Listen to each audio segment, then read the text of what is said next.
Over the room, Lachiel declares the answer is simple. He moves to prove it himself, launching into a desperate gamble. A tiny, sudden jab lands, sparking the beginning of his impossible treatment. Our hero lunges in close, making the woman jerk back in surprise, and jolted by his sudden proximity. A sharp blue arc of energy cuts through the darkness. Our man pokes her again without warning, bold and unyielding. He acts as if pain is simply part of the lesson. Shock flashes across her face in an instant. Adeline recoils, furious and hurting from the unexpected jab. She demands to know why his lesson feels like an outright attack. Lachiel dismisses her anger, insisting he only demonstrates the treatment, because this whole process feels outrageously rude.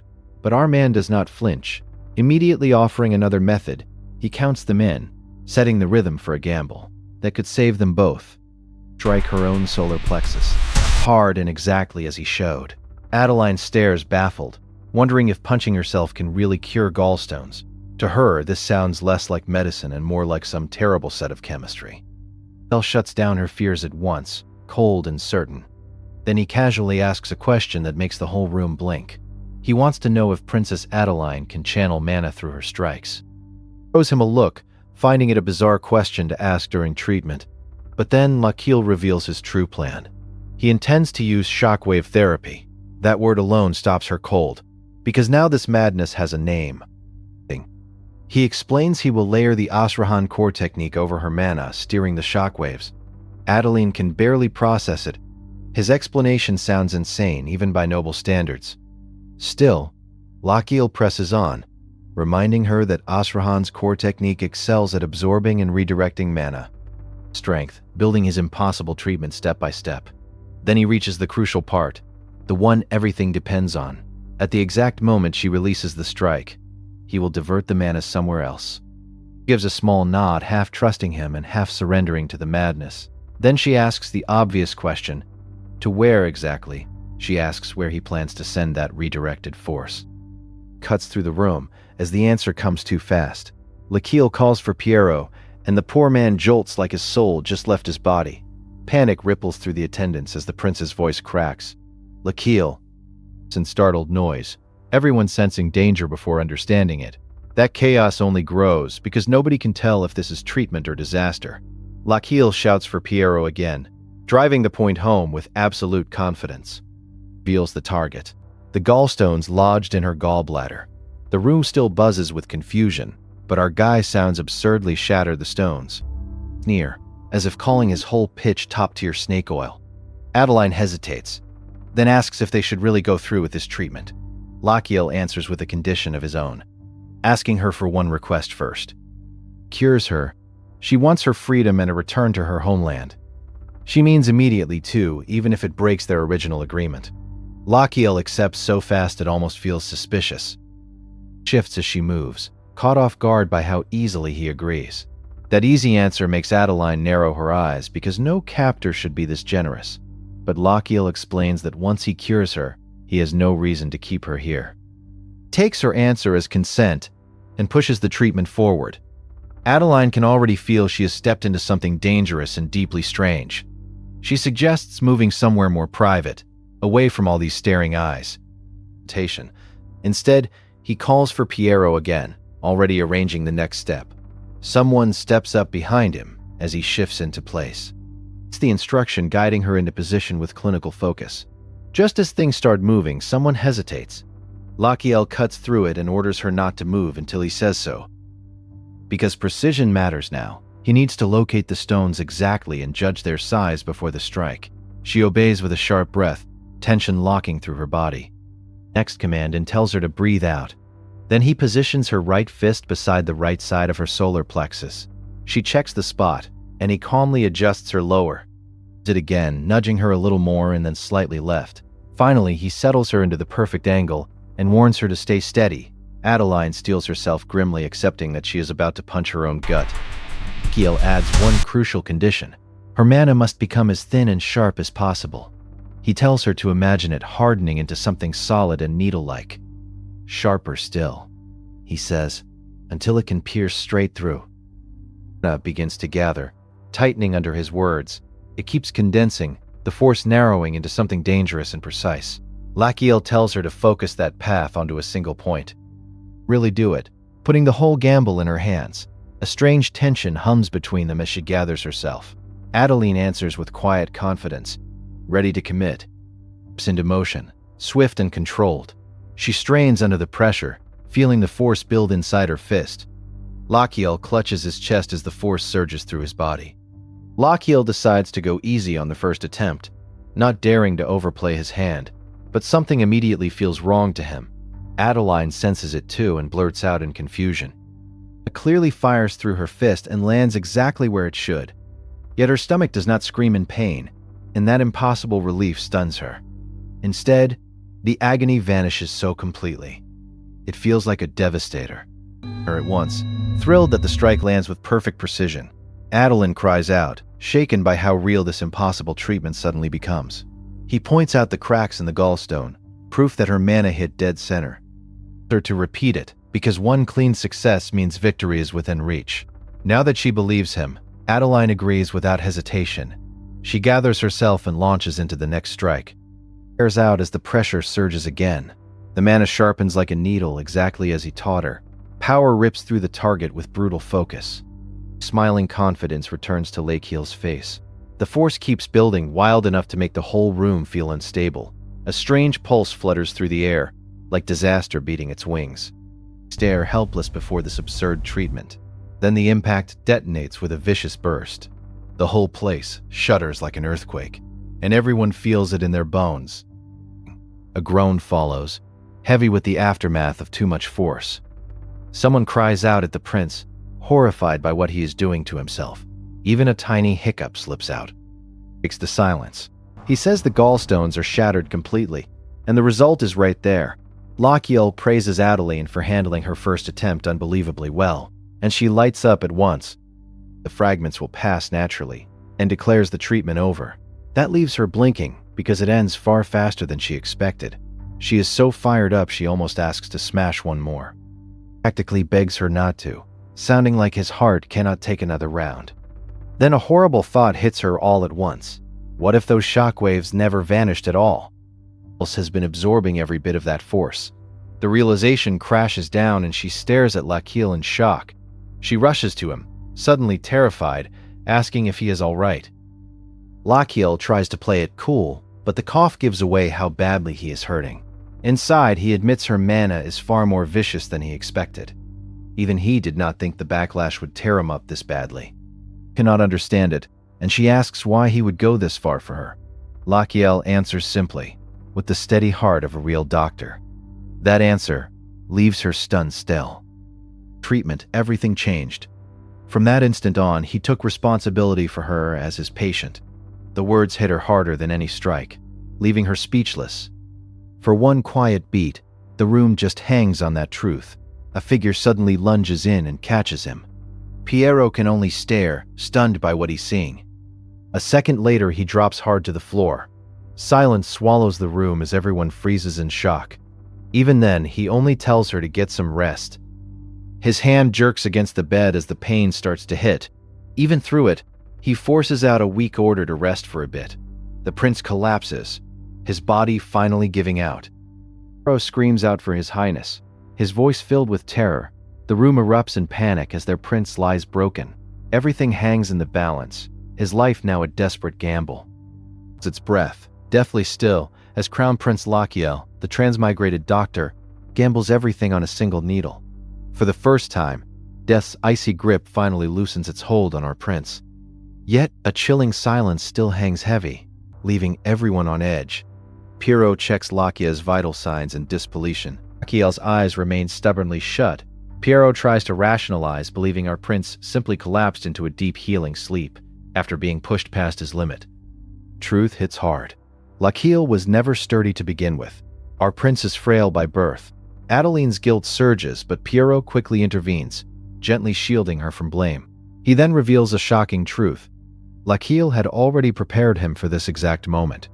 Our prince had warned Piero that treating Adeline would wring agony out of him, collapse from the immense strain, instructing Piero to remain calm. This revelation utterly stuns Adeline, leaving her completely off guard. Scene 2. Piero explains that this kind of self-sacrifice is simply who Lachiel truly is. Our man always puts the patient ahead of himself, no matter the cost. In Lachiel's heart, once someone becomes his patient ahead of himself, no matter the cost, in Lachiel's physician, he stays at Lachiel's bedside, watching over him in tense silence, because to Piero, every word of that sacrifice rings true. Scene 3. A pink-haired woman, Adeline, sits silently at Lachiel's bedside, watching over the unconscious prince. The trust Lachiel fought for finally takes root in her heart. A memory of the chaos flashes back. Full of panic and desperate shouting, now shame crashes over Adeline, forever doubting a man she sees as noble. Even if some part of his devotion looked theatrical at first, she still feels the sincerity underneath it. And that truth finally reaches out. That kind of compassion can change far more than this one moment. Scene 4. Lachiel knows he has to seize that opening. The system chimes in, declaring that Lachiel has forged an unshakable bond of medical trust with Adeline. She's ready to believe whatever he does. Adeline can only stammer out a small, embarrassed apology.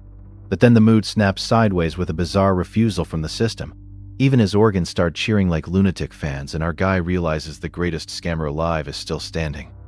Scene 5. A sudden glow appears, and someone flinches at the bizarre sight. Someone recoils in shock, completely thrown by the strange phenomenon.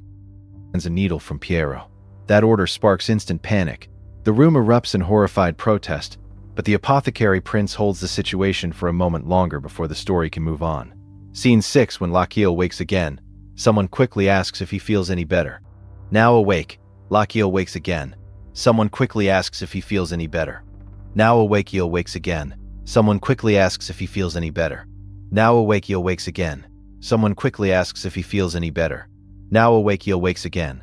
That is obviously not the rest of the sustainability, but Adeline immediately presses him about what he said before collapsing. She teasingly reminds him how bold he sounded, while our boy pretends he remembers nothing. He's pushing, savoring his embarrassment until the memory finally corners him.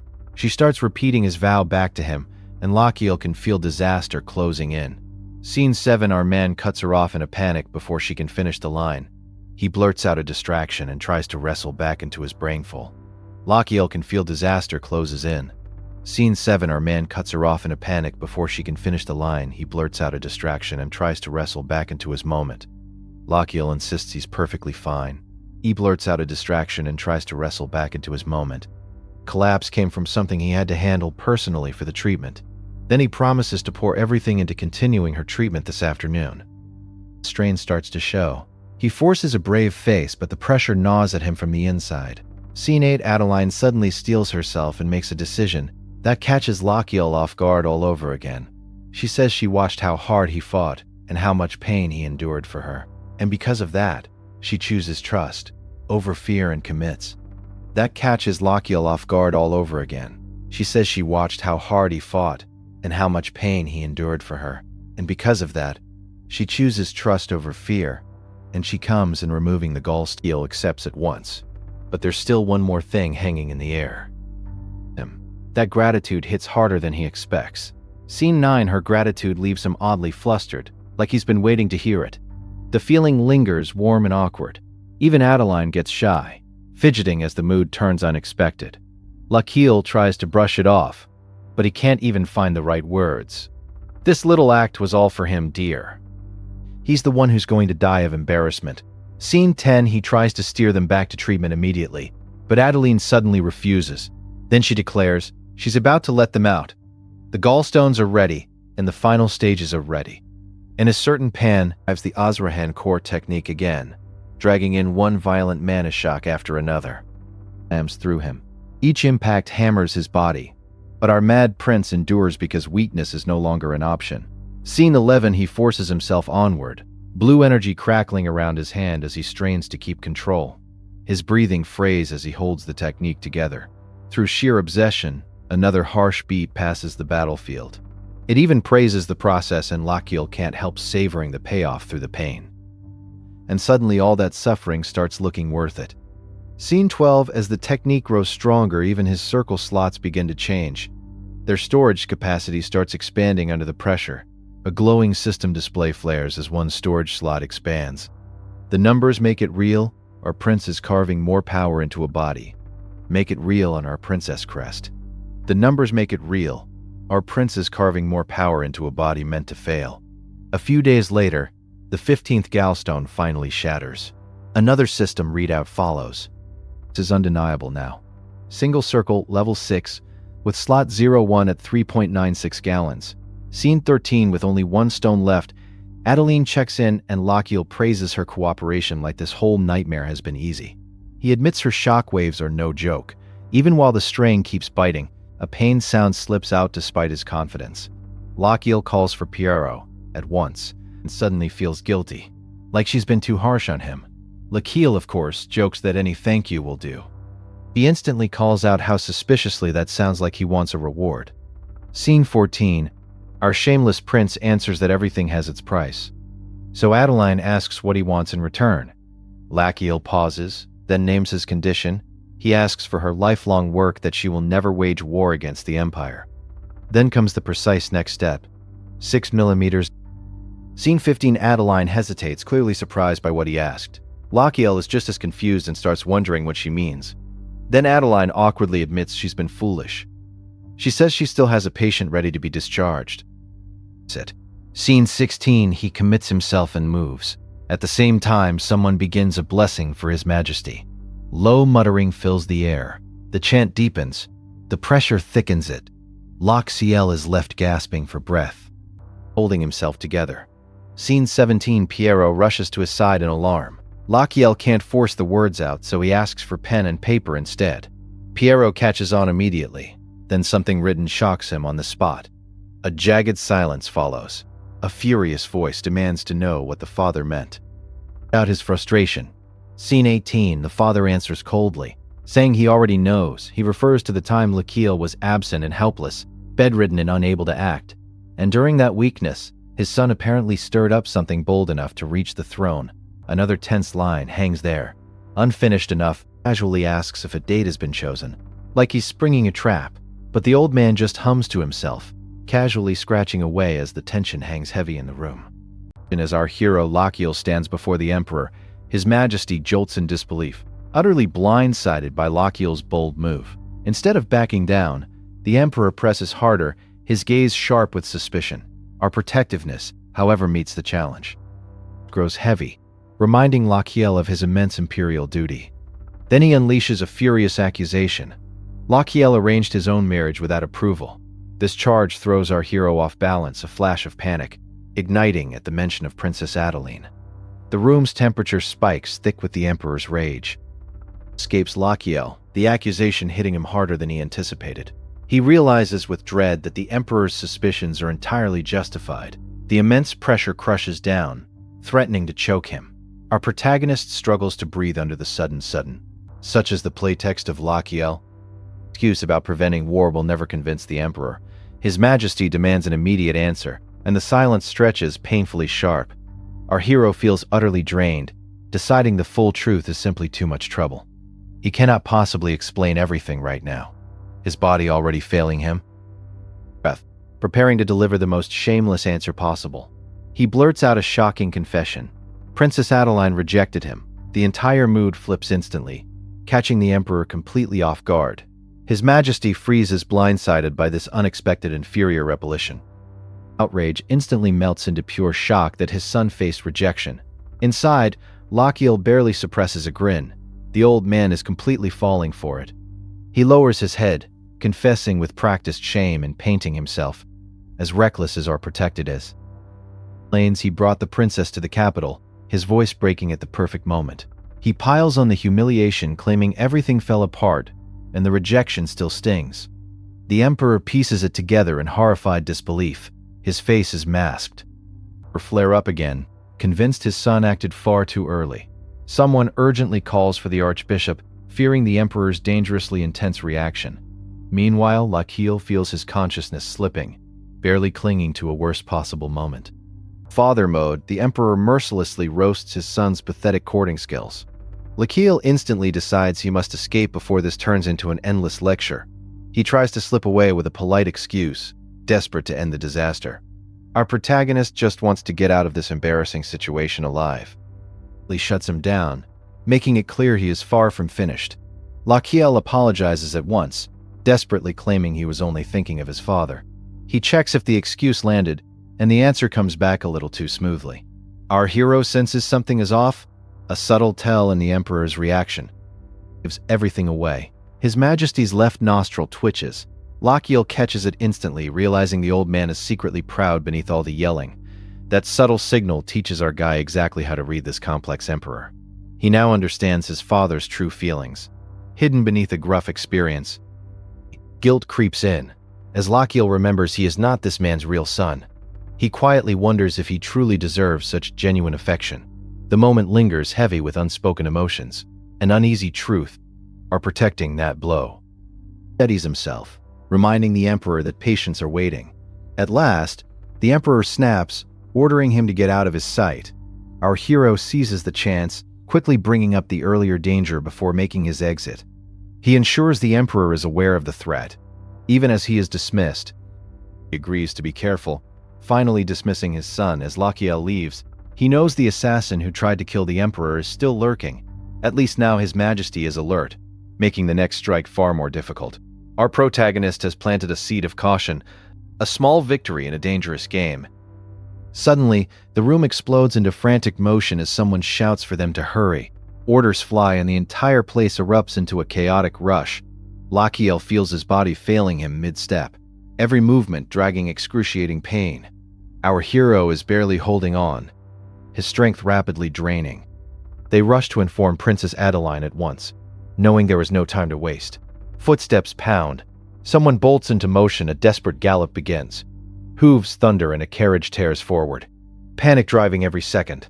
The urgency is palpable, a race against time for the prince's life. A cry rings out across the palace grounds, piercing the air. Then the pain spikes so hard that a raw scream tears from Lachiel's throat. What follows is so violent, it barely feels like medical treatment. Our hero endures unimaginable agony, pushed to his absolute dream. Early protests, feeling like he's being beaten senseless, not treated. He reveals the ugly truth. These impacts have already knocked him out multiple times. But now his expression hardens. He is done dragging out this nightmare. Our protagonist resolves to finish this, no matter the cost. The unknown resolves to finish this, no matter the cost to his body. Organizing process right here, no matter the cost. Lachiel calls for Piero, and every eye locks onto the impending final push. Piero freezes for a heartbeat, sensing something truly monumental is about to happen. The air crackles with anticipation, all eyes on our determined hero. Without a command through sheer agonizing pain, and then a violent shockwave rips through the room, shaking everything. It's the biggest blast yet, smashing through the chamber and nearly dropping everyone. The sheer force of it is overwhelming, a testament to our hero's desperate struggle. Looks like the impossible treatment actually worked. Relief crashes over Lachiel. Somehow he pulled it off. The impossible treatment actually worked. Relief crashes over Lachiel. Somehow he pulled it off. The impossible treatment actually worked. Our hero has survived a brutal ordeal, pushing his body beyond all limits. That suffering pays off as a new subskill unlocks for the Azrahan core technique. The system flashes a new powerful ability, indomitable resilience. Someone rushes to check on him as the system reveals its power, usable once a day for 5 minutes. Our protagonist has gained an incredible new skill, latches onto the skill instantly, realizing he cannot pass out during its duration. Even after the breakthrough, his whole body trembles uncontrollably from the lingering pain. Still, surviving this madness proves just how absurdly tough our guy truly is. He has endured the impossible, a testament to his incredible resilience. Classic system nonsense. Even his internal organs seem to cheer on the new skill. Lachiel tries to believe the worst is finally over, a wave of exhaustion washing over him. But the war for her health continues. Surviving the crisis is merely the beginning. Now, follow-up care is crucial. Then the diagnosis lands, gallstones at her young age, making the case even more troubling. A weak cough slips from Adeline, a stark reminder of her fragile state. Our protagonist must now navigate the complexities of her own state, our protections, many other deaths. Our protaxis, masculinity, a stark reminder of her fragile state. Our protaxist, must now navigate the complexities of her ongoing recovery. Since her body is prone to forming gallstones, so they cannot take this lightly. He calls for Piero again, already shifting into strict aftercare protocols. Then he prescribes Injun Ho Tang for 2 full weeks, without a moment's hesitation. Our hero's medical expertise shines through, ensuring her continued recovery. Closely watch her body's acceptance and bile flow improvement. Adeline can only groan weakly, utterly drained but miraculously alive. Then the system flashes a bizarre payout, a tiny slice of her recovered lifespan. It's deposited directly into our hero's own life. A strange reward for his efforts, the attendant can only squeak in surprise. The shock nearly makes Lachiel choke. The payout is far bigger than he ever expected. Instantly, his greedy side wakes up, dreaming of life as a filthy rich playboy prince. Our protection can't help but imagine the possibilities. A mischievous glint in his eye lasts only 2 seconds before a rider bursts in with an urgent message. One look at the messenger's face says enough. The news is undeniably bad. Lachiel's expression hardens at once. He decides he must save him, no matter the cost. A new crisis looms, pulling our hero back to grim reality. Devastating report lands. A rebellion has broken out in the West. He demands the rebels' reason, and the answer comes back. They want to free Amboys. They claim to be freeing their land from a weak and frail monarchy. Our protagonist faces a brewing war, with political unrest, and the answer comes back. They claim to be freeing their land from a weak and frail monarchy. Our protagonist faces a brewing war with political unrest at its core. And to be sure, and the answer remains chillingly consistent. Lachiel cuts to the heart of it. Do they truly have grounds to condemn the royal house? The reply comes back with brutal simplicity. Yes, they do. The weight of their accusation hangs heavy in the air, undeniable and stark. Devastating, they accuse the royal family of yielding too quickly. This hits Lachiel like a physical punch, and even silence feels like guilt.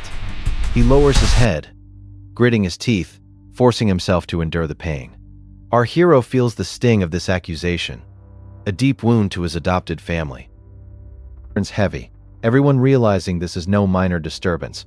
War is already moving faster than anyone wants to admit. A storm on the horizon, and because of that, the urgent report only gets worse, chilling them all. The stakes are rising rapidly, threatening to engulf the entire kingdom. Major battles have already broken out, with casualties far beyond expectations. The main army has fallen back to Fort Valois, a devastating blow. Lachiel freezes on that detail. The Amboysian army getting hammered changes everything. Then his healer's instinct in the dusty sky, that treating all those wounded soldiers could bring an absurd reward. Just like that, his eyes light up at the thought of all those bonus years. Our hero knows people would absolutely judge him for such thoughts during wartime. But the system's allure is powerful, a tempting offer in a grim situation. Realizes it fast. If he's saving lives, he might as well gain something too. Then he turns to Adeline with a solemn face, laying the sympathy on thick. He gently tells her to hold back her grief, steering her toward returning home immediately, or protecting her, to hold back her grief. And then he drops his condition. If she wants to go back quickly, she must take him to Amboise. Adeline is stunned because from her perspective, this sounds completely insane.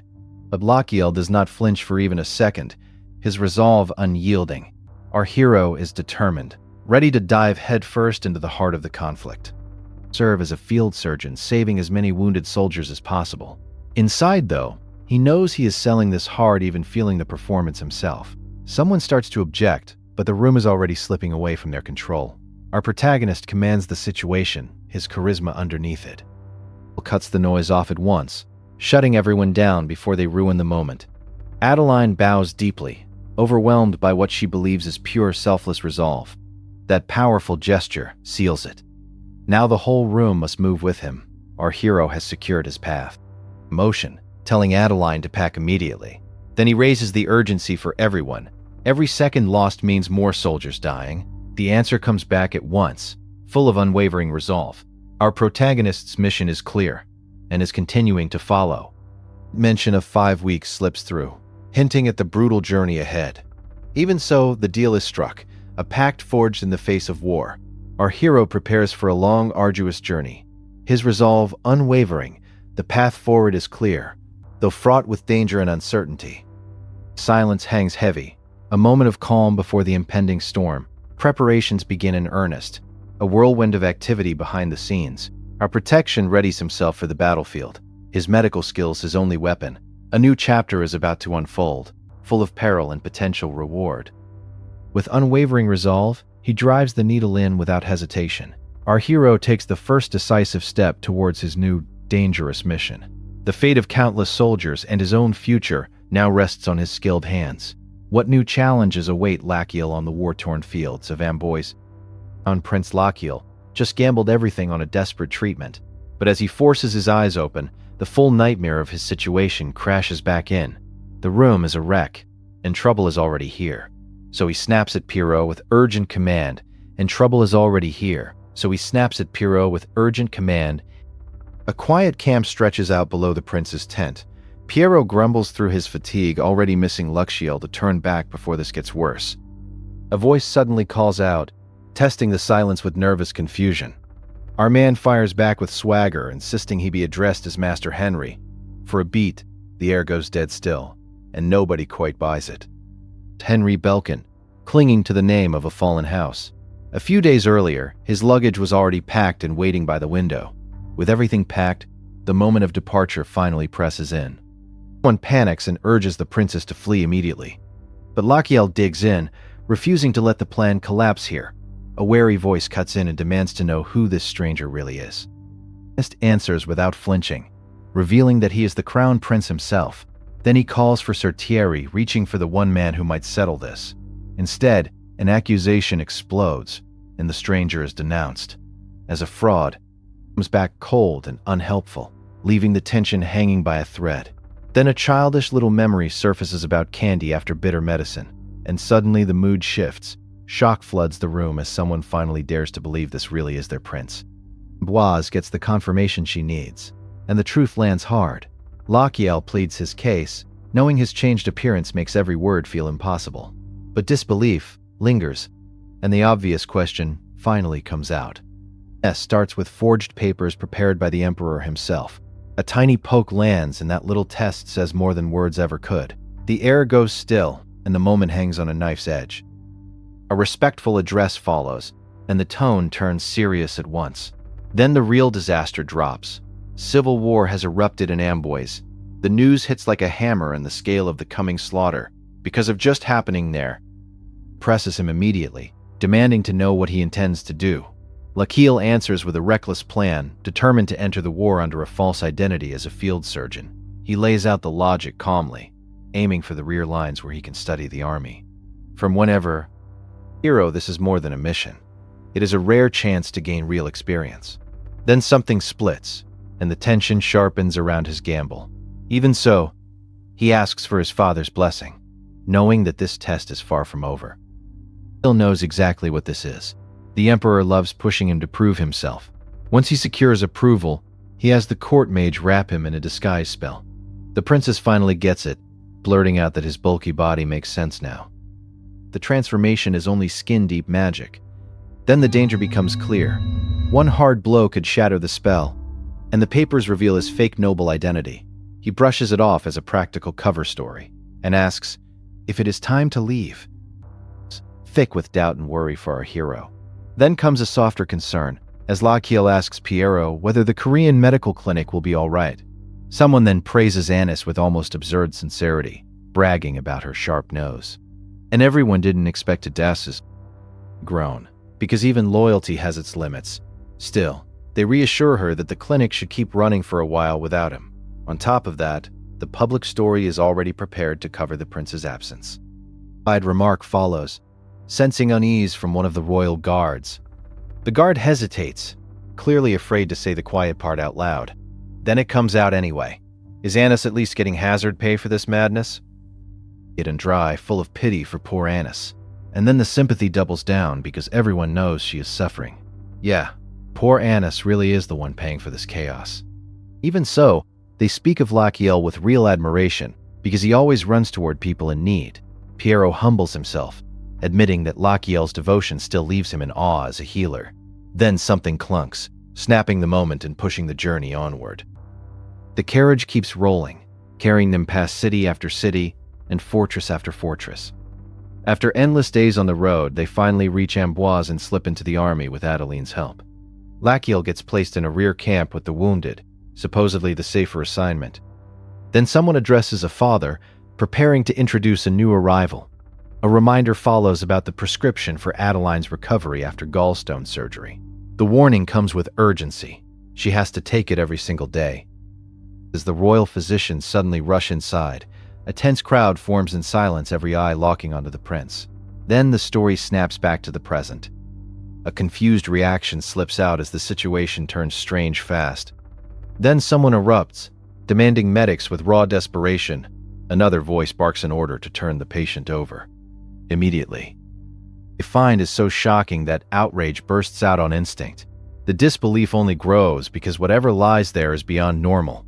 A curse slips out, low and grim, as the danger becomes under normal. Someone shouts for the boy, and the urgency spikes again. A ragged breath follows, like life itself is barely holding on. Our protagonist drives needles into flesh, staking everything on the desperate treatment. From the dark demands to know who is there. Another challenge follows right after, tense and suspicious. Lachiel answers with equal caution, throwing the question right back. Identifies himself as the camp's medical orderly and wonders if Lachiel is the officer from the main camp. Our man hesitates for a split second, then claims the role of field surgeon.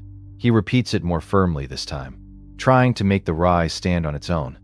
Convinced and says no one mentioned a field surgeon coming. Instead, he points to the tent and asks what Lachiel knows about the chaos inside. The reply is brutally casual, as if everyone in there is already finished. Closer, each one heavier than the last. He steadies himself and leans in, knowing the next move could decide everything. Then confusion breaks out. Wait, are some of them still alive? Ability only makes the situation messier, and the pressure spikes again. A grim realization hits that they might not have enough. Then a sharp voice cuts in, demanding an explanation from the soldier. Her first time seeing a casualty station like this. Then he hears the brutal truth. The soldiers inside are being left to die to make room for the next wave of wounded. Even the medics are already talking like the men inside are corpses. Heavy footsteps break the silence outside the curtain. A bitter thought hits him as the situation turns absurd.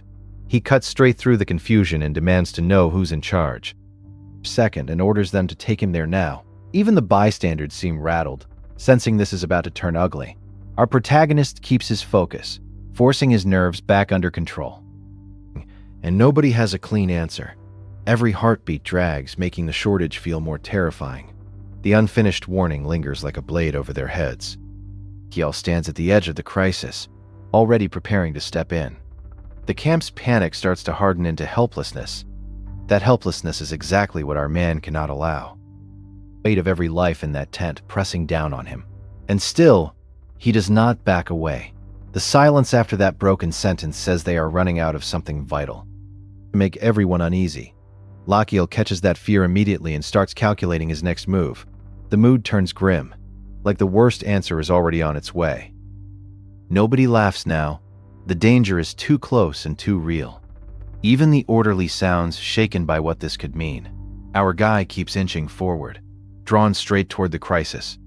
Building, and the camp feels one breath away from collapse. Every face around him carries the same question. Can anyone still be saved? Lachiel's resolve hardens because turning away is no longer possible. He gnaws at everyone, but our hero forces himself to stay sharp. Just then, a document slams down right in front of him, demanding his immediate attention. Just as the tension reaches its peak, a new threat slices through the room. The royal inspector, this arrogant man puffed up with false authority, tries to assert control. But our crown prince Lachiel doesn't hesitate, his voice coming out on. "You got a man on it!" Loads. Henry Belkin is now in charge of the entire field hospital. Humiliation burns through the man, making it impossible for him to accept the order. The pressure in the room tightens, and patience wears thin with his stubborn refusal. Man stands firm, his refusal echoing like a slammed door. Our ice-cold Lachiel doesn't flinch, ordering Demian to fetch Creo immediately. Just like that, the troublesome man is dragged away, his defiance crushed by the crown prince's authority. Heavy silence hangs, thick and awkward, as a lone figure steps into the wrecked camp. The mood sours even further when another stubborn refusal rings out. The tension becomes almost unbearable. Then a shocking accusation lands. They've been beating men senseless, calling it discipline. The answer comes back hard and unyielding, offering no comfort.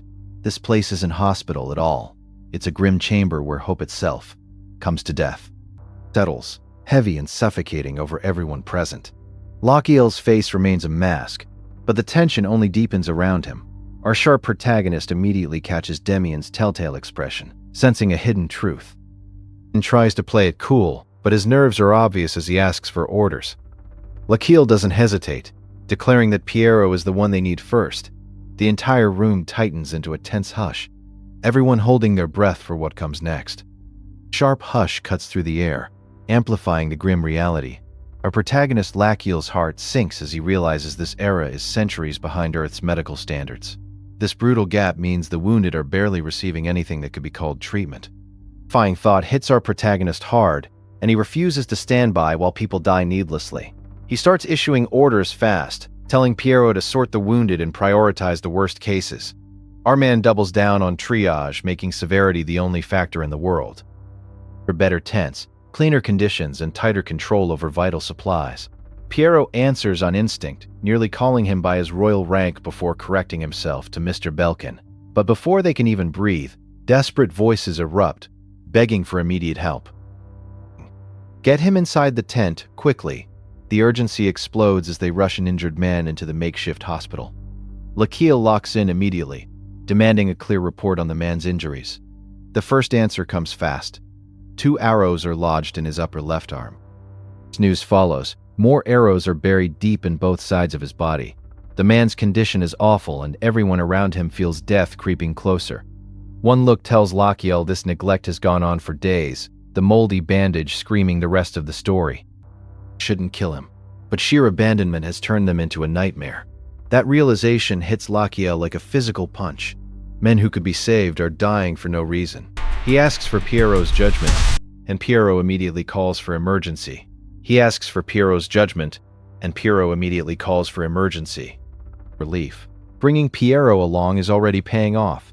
Our protagonist knows his limits, having only studied surgical techniques in Korean medical school, without much hands-on practice. But with Piero beside him, that weakness finally has a shield. Partnership, they might actually save far more lives. Then the patient groans, dragging everyone back to the immediate danger in front of them. But when asked about his condition, the man answers with a flat, chilling no. The diagnosis lands ugly and simple: severe lung damage. Someone watches Lochiel search through the tools, asking what exactly he's trying to find.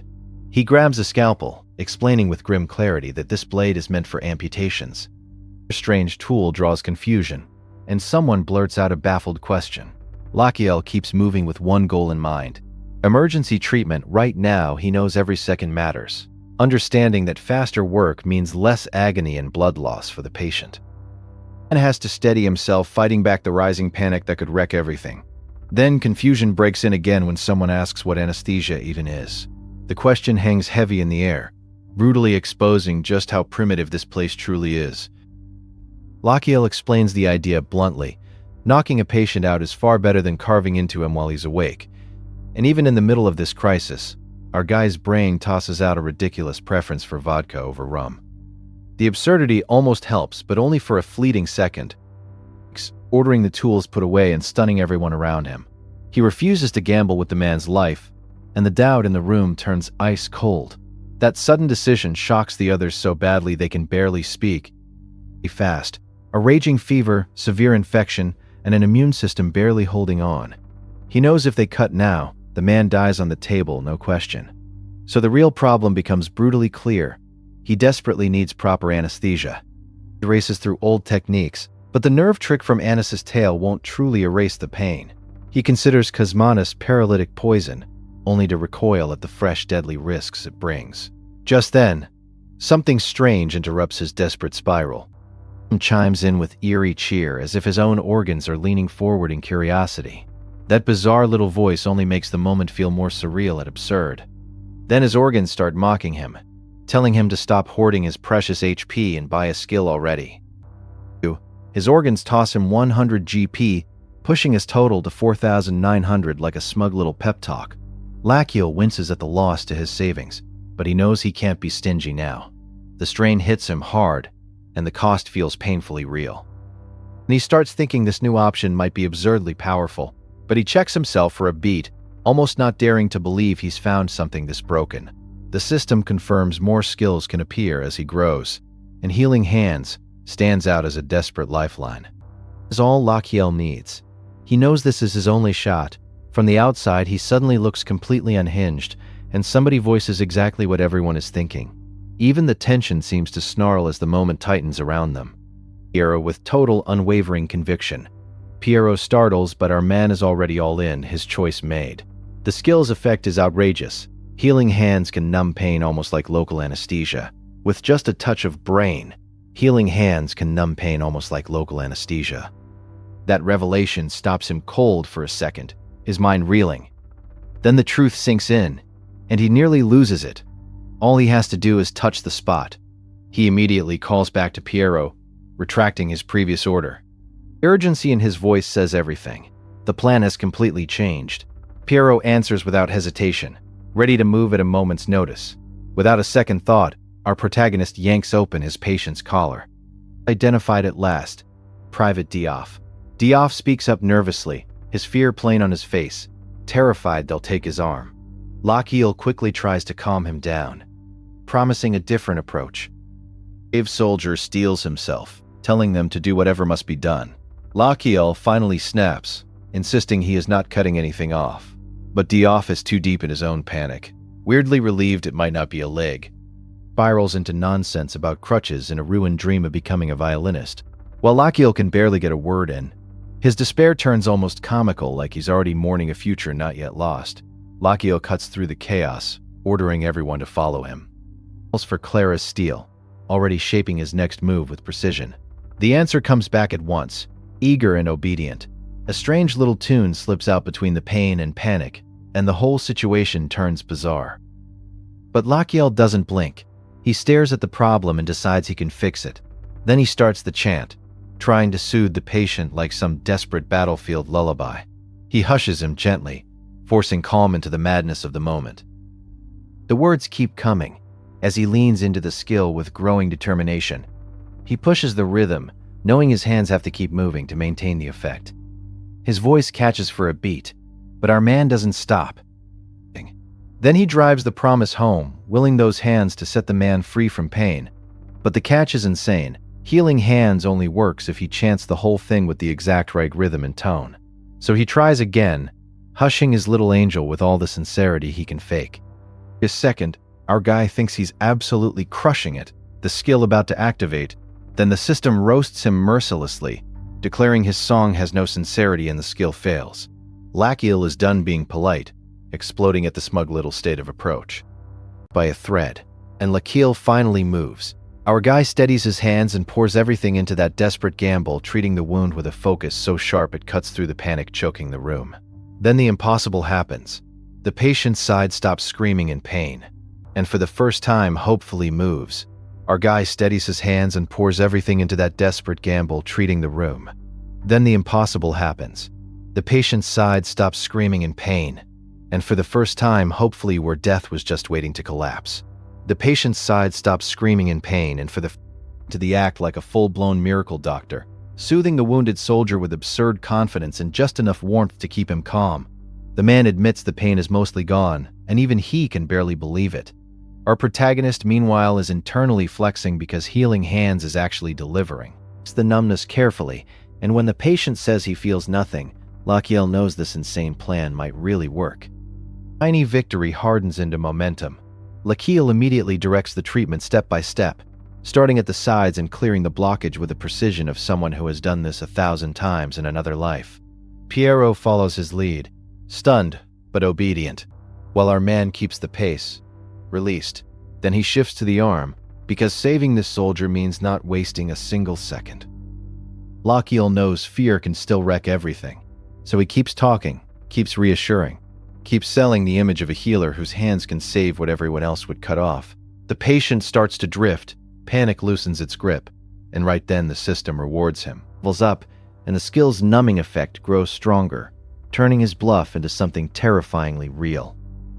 Is still brutal, but the work itself is clean. Lachiel watches the procedure unfold and can't help recognizing the skill on display. Because even by modern standards, this is impressive stuff. Our guy came in expecting medieval chaos and can't help recognizing the skill on display. Because even by modern standards, this is impressive stuffing around. Lachiel notices advanced suturing technique, the kind of detail that instantly tells him this royal physician is no fraud. Around them, the medics start whispering in disbelief, because they just watched pain vanish under bare hands and saw a doomed treatment turn into a real rescue. The camp's mood shifts from dread to awe, and our boy is standing right at the center of it.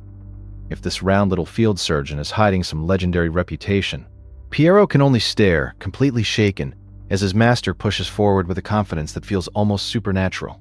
The whole chamber falls into a suffocating silence. Tools, medicine, and terrified eyes all wait together while Lachiel's get to sting. Procedure ends. Lachiel checks on Dioff and makes sure the man knows he survived the first hurdle. But our protagonist doesn't let anyone relax for long, because he understands the real danger isn't over yet. The operation is only the beginning. What matters now is what comes after every nerve. The man's ear, and the poor soldier jolts in confusion before gratitude floods right back out of him. Lachiel accepts the thanks with a straight face, but inside, our guy is almost laughing because he only tossed out that emotional comfort to score a little goodwill. Instead, it lands way harder than expected, and to forget everything and rest, then steps away knowing his cheesy bedside manner somehow hit like divine mercy. On cue, the system barges in like an overexcited announcer. It practically throws confetti over Lachiel's performance, praising him because the medics and wounded soldiers are deeply moved by what he just did. Sincere or not, the effect is real. Remained standing. His kindness starts spreading through the field hospital, and our boy accidentally stumbles into the kind of reputation people build shrines around. It was ridiculous. The camp starts treating Lachiel like a saint, and the idea of caring for wounded soldiers right on the battlefield begins to look revolutionary because of him. What started as pure survival acting is mutating into legend in real time. Our protagonist can barely process it because the payoff is way bigger than he ever did.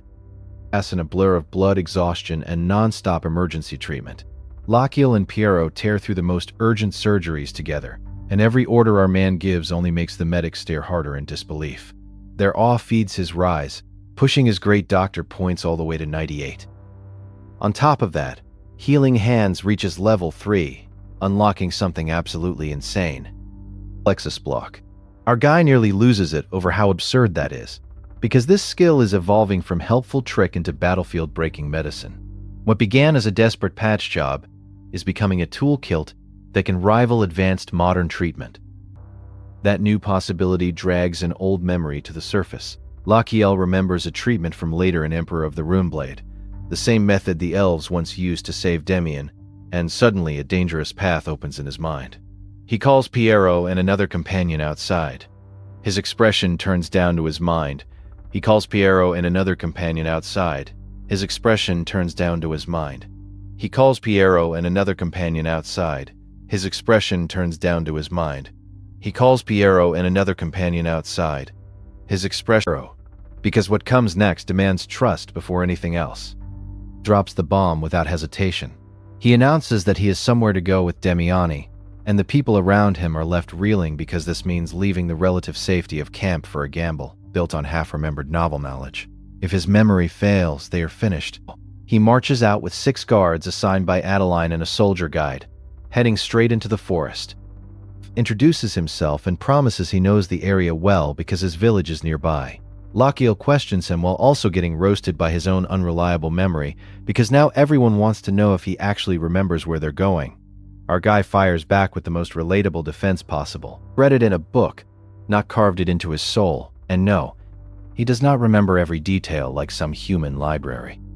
The more the tension tightens, Piero starts worrying out loud because this kind of remote wilderness is exactly where monster packs turn people into lunch. Then Lachiel drops a piece of knowledge that sounds so obvious to him it almost feels insulting. To everyone, it lands like a warning bell that sounds so obvious to him. It almost comes up to us, ever provoke an Aperoth nest. That single fact calms the others for about half a second, and our guy is privately relieved because he almost guided them into disaster on shaky memory alone. He even celebrates surviving his own bad planning, but then he crushes the graft does not mean avoiding the Aperoth. real plan. And it is somehow even crazier. He says they are not going to fight the Apiroth head-on. They are just going to snatch Queen Larvae instead, which makes everyone can even finish panicking. A huge man steps forward and blocks their path, turning the forest silence in one terrifying instant. Lachiel barks a desperate order, and the entire room buckles under his sudden, intense pressure. A ragged groan rips from his throat as his body violently rebels against the emergency treatment. The searing pain only drives deeper, and he feels his last slim chance of survival. Slipping away, he desperately fights to hold on to consciousness. Hands smack away as if this whole nightmare is hilarious. Even his own men are stunned, because our guy stays silent until he drops a plan this insane. Just then, the system cuts in with pure disrespect, telling him his own organs are critical. Now, those absurd organs start tossing him HP, like they're trying to kill him with kindness, pushing his health to 5,500. A new title flashes before him, and our boy is suddenly branded the Apothecary Prince. That powerful name hangs in the air, like fate itself is daring him to live up to its promise. Laugh, because his very survival matters far more than any fleeting pride. Still, one question needles him hard. Why is everyone looking at him like he's completely lost his mind? He fires back with cold, undeniable logic, explaining that if he warned them sooner, they would have refused or dragged him back. Makes perfect sense, but he still insists they absolutely need that queen larva. His reason is brutally simple and urgent. The substance it secretes has incredible antibiotic power. If they can extract it, the wounded back at camp might actually survive their infections. That means they might not lose their limbs, and suddenly the entire room goes dead still with a new terrifying understanding. Lachiel catches their grim faces and demands that someone finally say what they're truly thinking. One man finally does, warning him that operates enough. Then he should know exactly what stealing their queen larva truly means for them all. Lachiel answers without flinching, like he already made peace with the immense danger. That only rattles his men more, because what kind of insane plan could make a stunt like this even remove the power of some radical life? Blurts out a weirdly cheerful reaction, like pure panic just snaps his brain. A sharp little sound cuts through the tension, and nobody likes what it means. Then someone finally says it outright. Snatching that larva is basically mutiny, and everyone knows the deadly consequences happened. Quiet as our hero steels himself and speaks through the immense strain. But the protest only hardens, because to them, Lachiel has crossed a dangerous line. He throws the accusation right back and demands to know who they expect to trust. Spell it out, whoever takes that larva gets ripped apart by the Apiroth drones, and Lachiel still says yes. That earns him pure disbelief, while one man silently begs not to be picked, and another gets shut down fast. Then the worst thought hits them all at once. They think the Crown Prince means to do it himself. Idea. Sounding almost offended by how utterly absurd it is, he reassures them with suspicious confidence, promising nobody gets hurt because he has a perfectly safe method. That mysterious name catches in the air, and the room only grows more uneasy about his true intentions. Troll again, ready to lay out the full madness of his plan. He starts with the first crucial step. They need to reach the Apiroth nest. And just like that, the nest is found, turning his reckless idea into something terrifying. Real.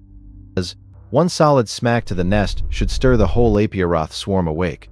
Then he reveals the next unbelievable piece of his plan, Quilbert's gigantification. The answer that comes back is flat refusal, like common sense itself wants no part of this madness. The moment stretches thin, as if the whole room is bracing for what our hero does next. He lays out the core, terrifying move. While Quilbert and the others distract the swarm, he slips into the nest to snatch the core over his mast. That immediately sparks another dire warning. The Apiroth never stop chasing intruders once they lock on. Lachiel seizes on the one crucial exception, hinting that a fire in the nest changes everything. And just like that, the ugly, brutal truth clicks into place for his men. Some can only stare, calling our hero what he is, a truly wicked human being. Still, the cold logic starts settling in, and someone grudgingly admits the plan makes a terrifying kind of sense. But then hesitation creeps back, because if the danger rises any higher, the price for their lives has to rise too. Lachiel shuts that down fast by promising a special bonus and telling Damiani to zip it. A rough little murmur passes through the group as greed starts wrestling with their fear. One man tries to comfort himself, figuring the Crown Prince of Magentano surely wouldn't do anything too insane. Cuts through that fragile confidence, shattering their self-deception. The men start talking themselves into it, desperately clinging to rumors that the field surgeon works miracles. They lean on that fragile hope, hard, trusting those miracles' hands to patch them up, if things go up. They really are heading straight for the Apiroth nest. A low, uneasy sound answers, and nobody sounds truly convinced of their survival.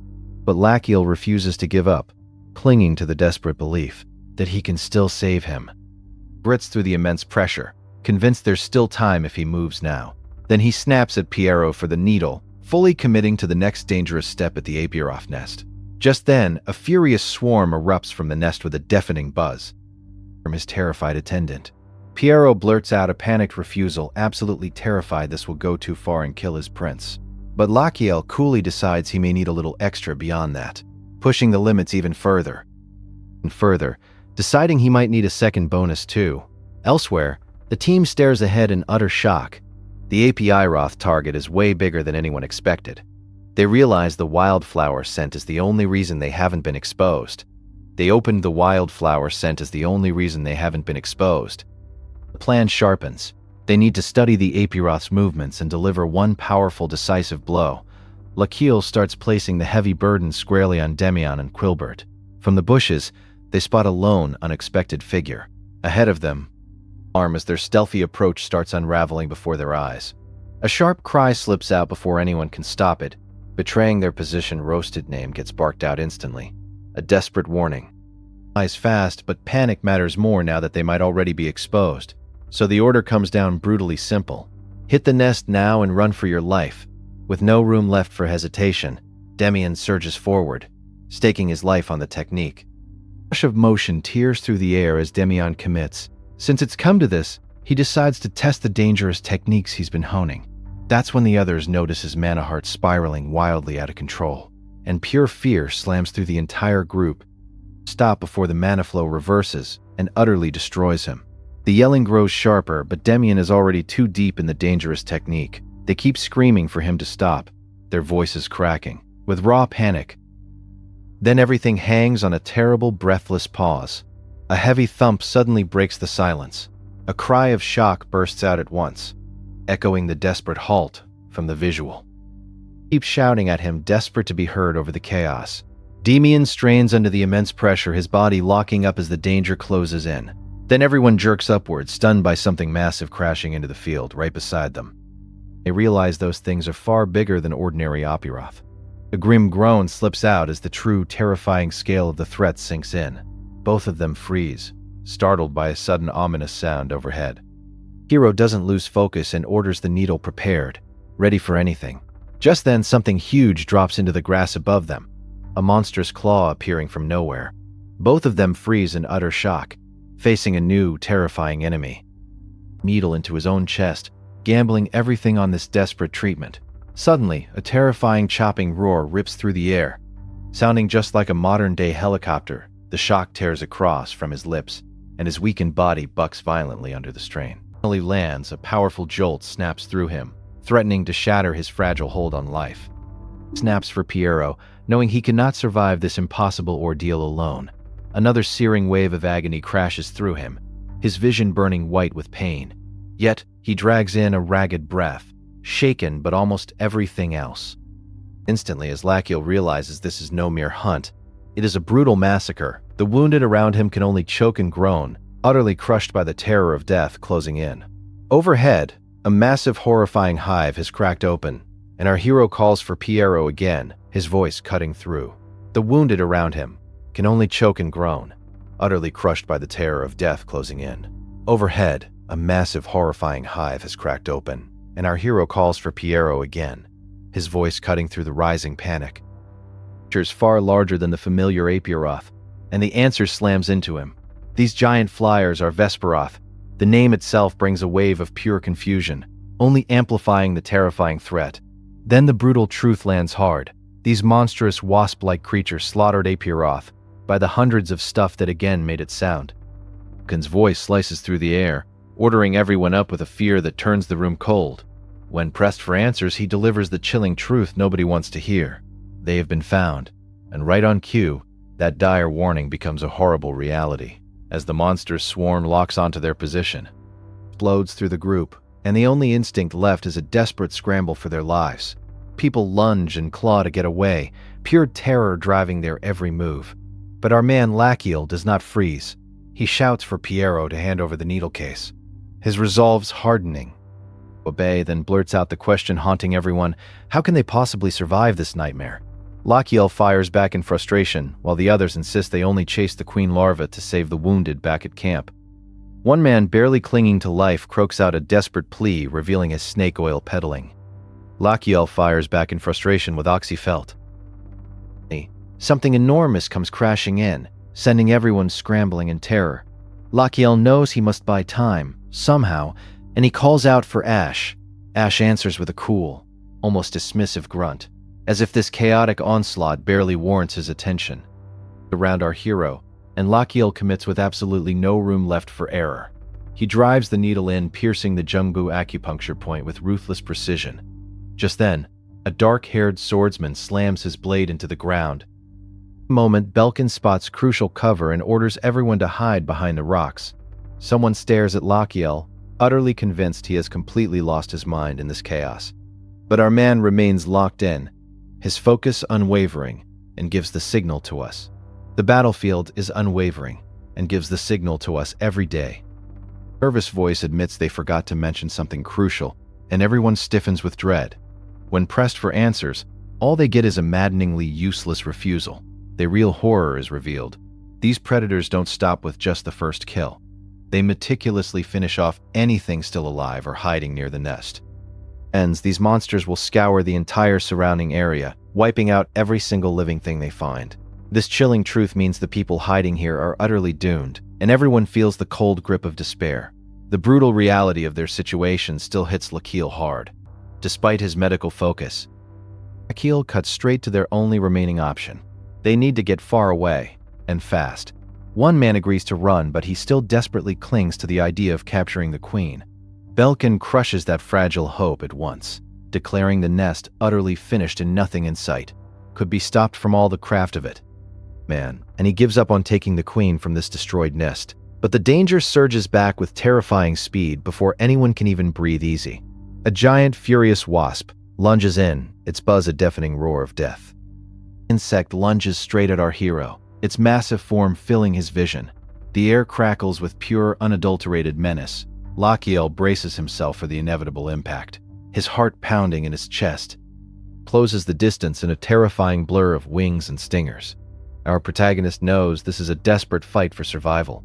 He prepares for the worst, his medical instincts screaming for a solution. Ferocity, forcing Lachiel to react instantly. He feels a surge of frustration and fear, thinking, not again. This relentless assault pushes him to his absolute limits. And weaves, his body screaming in protest from the earlier treatment. Every movement is a gamble, every breath a struggle. The sheer power of the attacking creature threatens to overwhelm him completely. Lachiel desperately searches for an opening, a weakness in the monster's relentless assault. His mind races, trying to apply his medical knowledge to this impossible combat situation. The fate of everyone rests on his quick thinking. Of resolve, our hero swings his needle down in one decisive, desperate strike. It's a move born of instinct and sheer will, aiming for a critical point.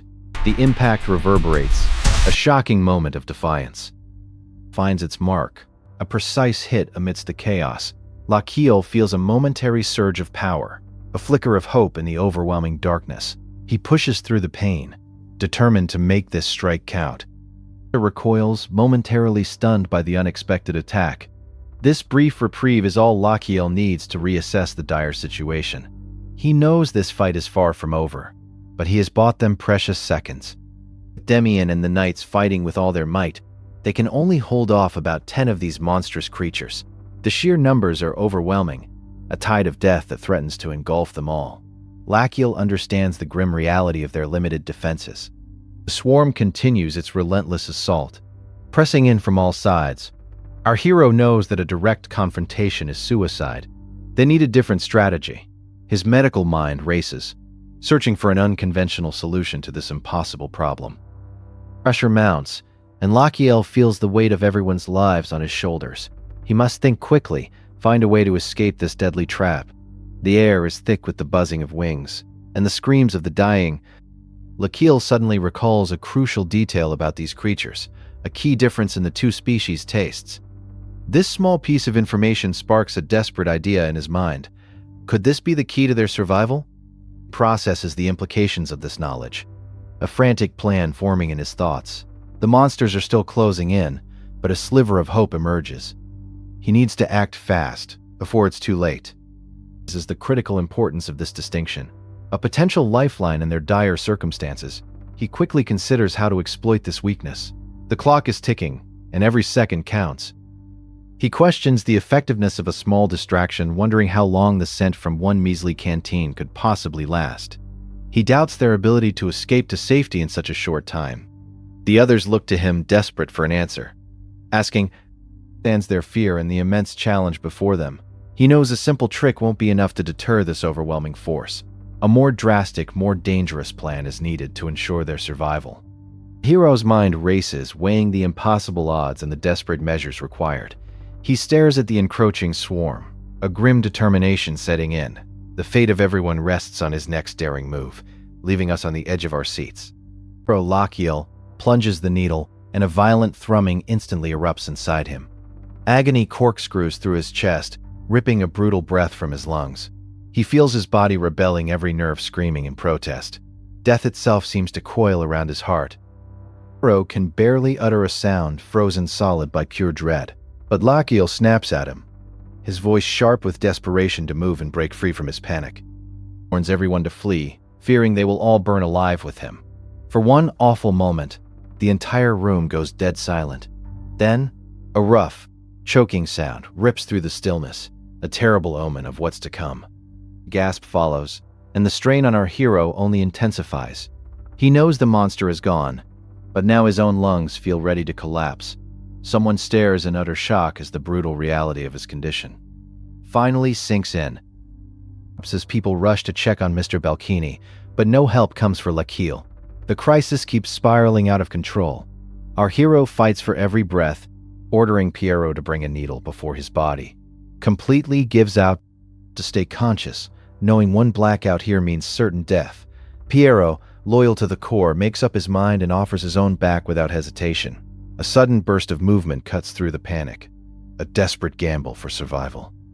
Scrapes and shifts, fast and ugly, closing in with a sickening rustle. Even now, someone hesitates, wondering if treating the Crown Prince this way is pure madness. Their fear battles with their duty. Greed wins out, as they assure Demian they'll be safe once this disaster passes. Demian answers with cold obedience, ready to follow through. Just then, someone catches something wrong in the air and stiffens, sensing a new terrible presence. The creature drops in, and everyone recoils in pure shock. A pained groan slips out as fear tightens around them all. Then the truth lands like a hammer. The Vesperoth Queen is here, and terror explodes through the room. Respond, but his pounding heart drowns out every other sound. He locks up completely, fear turning his whole body to stone. Lachiel realizes he's never seen Demian this shaken, making the danger feel even more terrifying. Breaks here, every last one of them will surely die. So Lachiel forces himself to think, deciding to calm his terrified ally with acupuncture. A system subskill answers him at once, ready to scan acupoints and find a solution. The system begins searching for a target under his command. The lock-on starts, and the tension spikes, but then Lachiel realizes the needle has locked onto the queen herself. Even our hero is stunned by this impossible turn of events. Line of sight, and that absurd mistake changes everything. When he spots meridians and the monstrous queen, hope slams back into his chest. Just like that, our guy sees a way, not only to survive, but to fight back against this impossible foe. Internal pathways clearly, and his confidence surges. The monster's full internal flow opens up before him in vivid detail. He barks for everyone to stop and listen, his voice ringing with newfound authority, declaring he has several ways to turn this battle around. Demian thinks this sounds insane, but he still braces himself to obey every order. Our hero tells him to trust the commands completely, promising to read the queen's movements for him. Demian can hardly believe it right until Lachiel suddenly screams for him to duck. A giant impact rips through the air, proving Lachiel's terrifying accuracy. Again, calling out exactly where the next attack will land. Demian takes the hit to his nerves hard, barely keeping up with the frantic pace. The whole thing feels utterly impossible. A dance with death itself. Can believe what they're watching unfold before their eyes. Demian grits through the immense pressure, still moving with desperate speed. Even Mr. Belkin starts urging him on, as a flicker of hope ignites in the desperate situation. Shuts down every question, his voice a relentless stream of orders.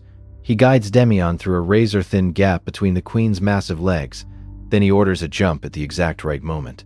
A perfectly timed maneuver.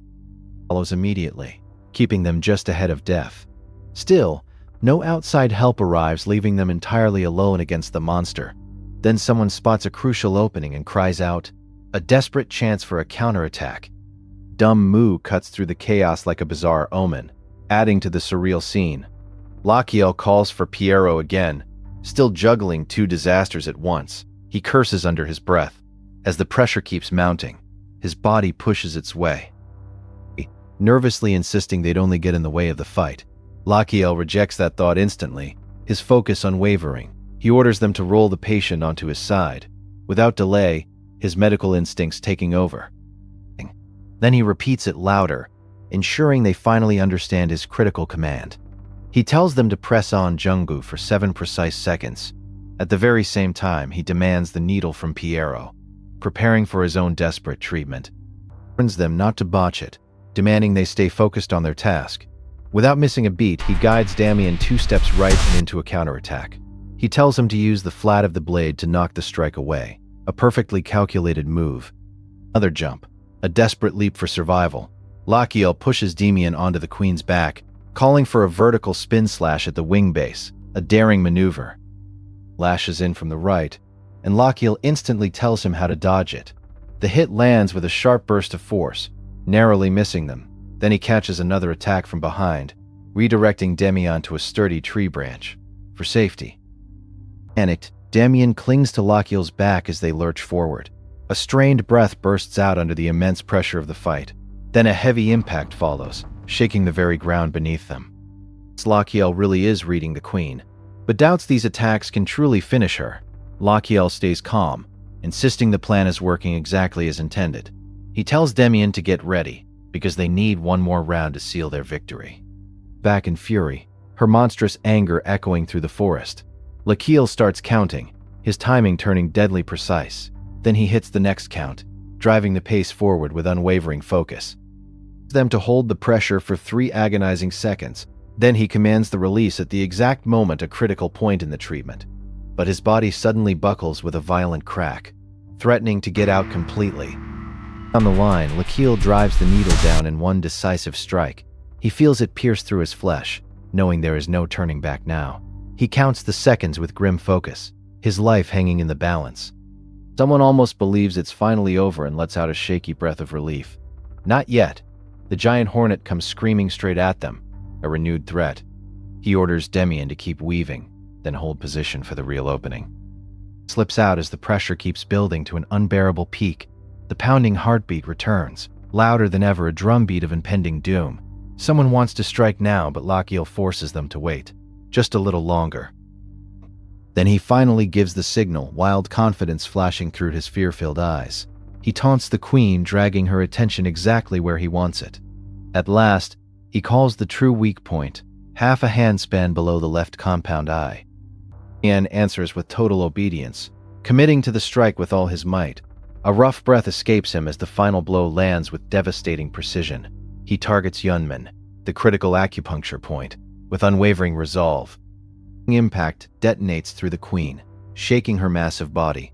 Another brutal hit follows right after, driving deeper into her vulnerable point. The force keeps driving in, relentlessly tearing through her defenses. Someone stares at the aftermath, completely baffled by what just happened. Then the giant hornet queen crashes down with a thunderous impact. Defeated at last, Lachiel declares it with absolute certainty. Now, finally it's over. Balanced on the tip of a needle, Lachiel steadies his trembling hand. He is trapped in a dying prince's body, and one wrong move means instant death.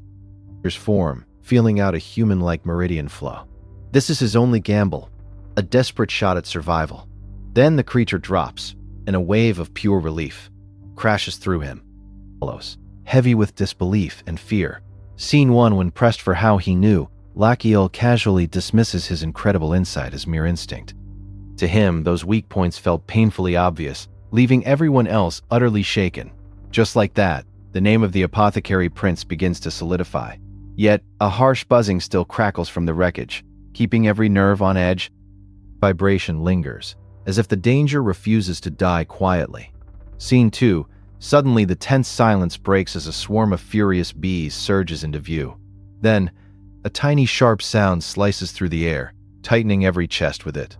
Tightening every chest. Lachiel's hand jerks hard. A sudden blur of motion. His eyes snap sideways, catching a glimpse of something just out of view. A desperate shout rips through the air, warning Mr. Belkini to watch out before it's too late. Scene 3A. Strained groan answers from the wreckage, proving someone still clings to life. That weak, desperate sound freezes everyone in their tracks. The nightmare is far from over. The debris shifts in a way that feels deeply wrong, like something impossible is forcing itself free. Faces as the horrifying truth sinks in. And somehow, in the middle of all that terror, the absurdity almost feels laughable. Scene 4. But that bitter humor dies instantly because monsters are still terrifying. A raindrop hits, and Lachiel looks up in confusion. Relief finally bursts out as someone realizes they actually made it out alive. Lachiel feels that same fleeting relief, but then his own failing body screams a harsh reminder. It's utterly hollow, because killing a Vesperoth queen means nothing without what he truly needs.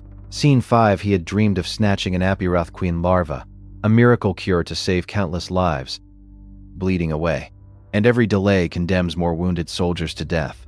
He lets out a hard breath, forcing his mounting frustration back down.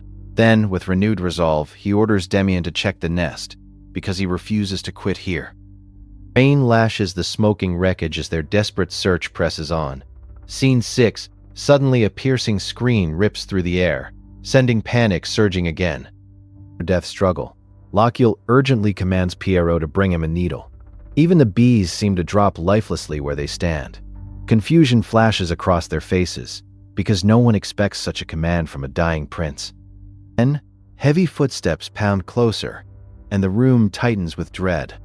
At the nest, the search party wonders what, if anything, can still be salvaged. Scene 7. One of them fixates on the honey, and the shamelessness of it is almost ridiculous.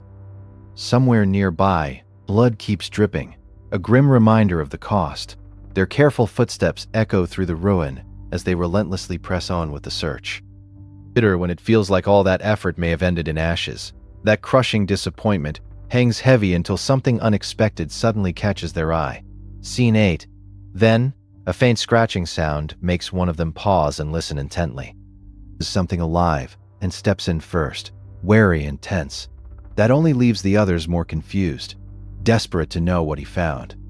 Then, Lachiel feels death's cold grip tightening around his throat. He hardens his gaze, vowing to end this agonizing struggle before his body completely gives out. A heavy silence descends, making his desperate gamble feel impossible dangerous. Frustration flashes off his face, knowing a single mistake is death. Crackles with unbearable tension.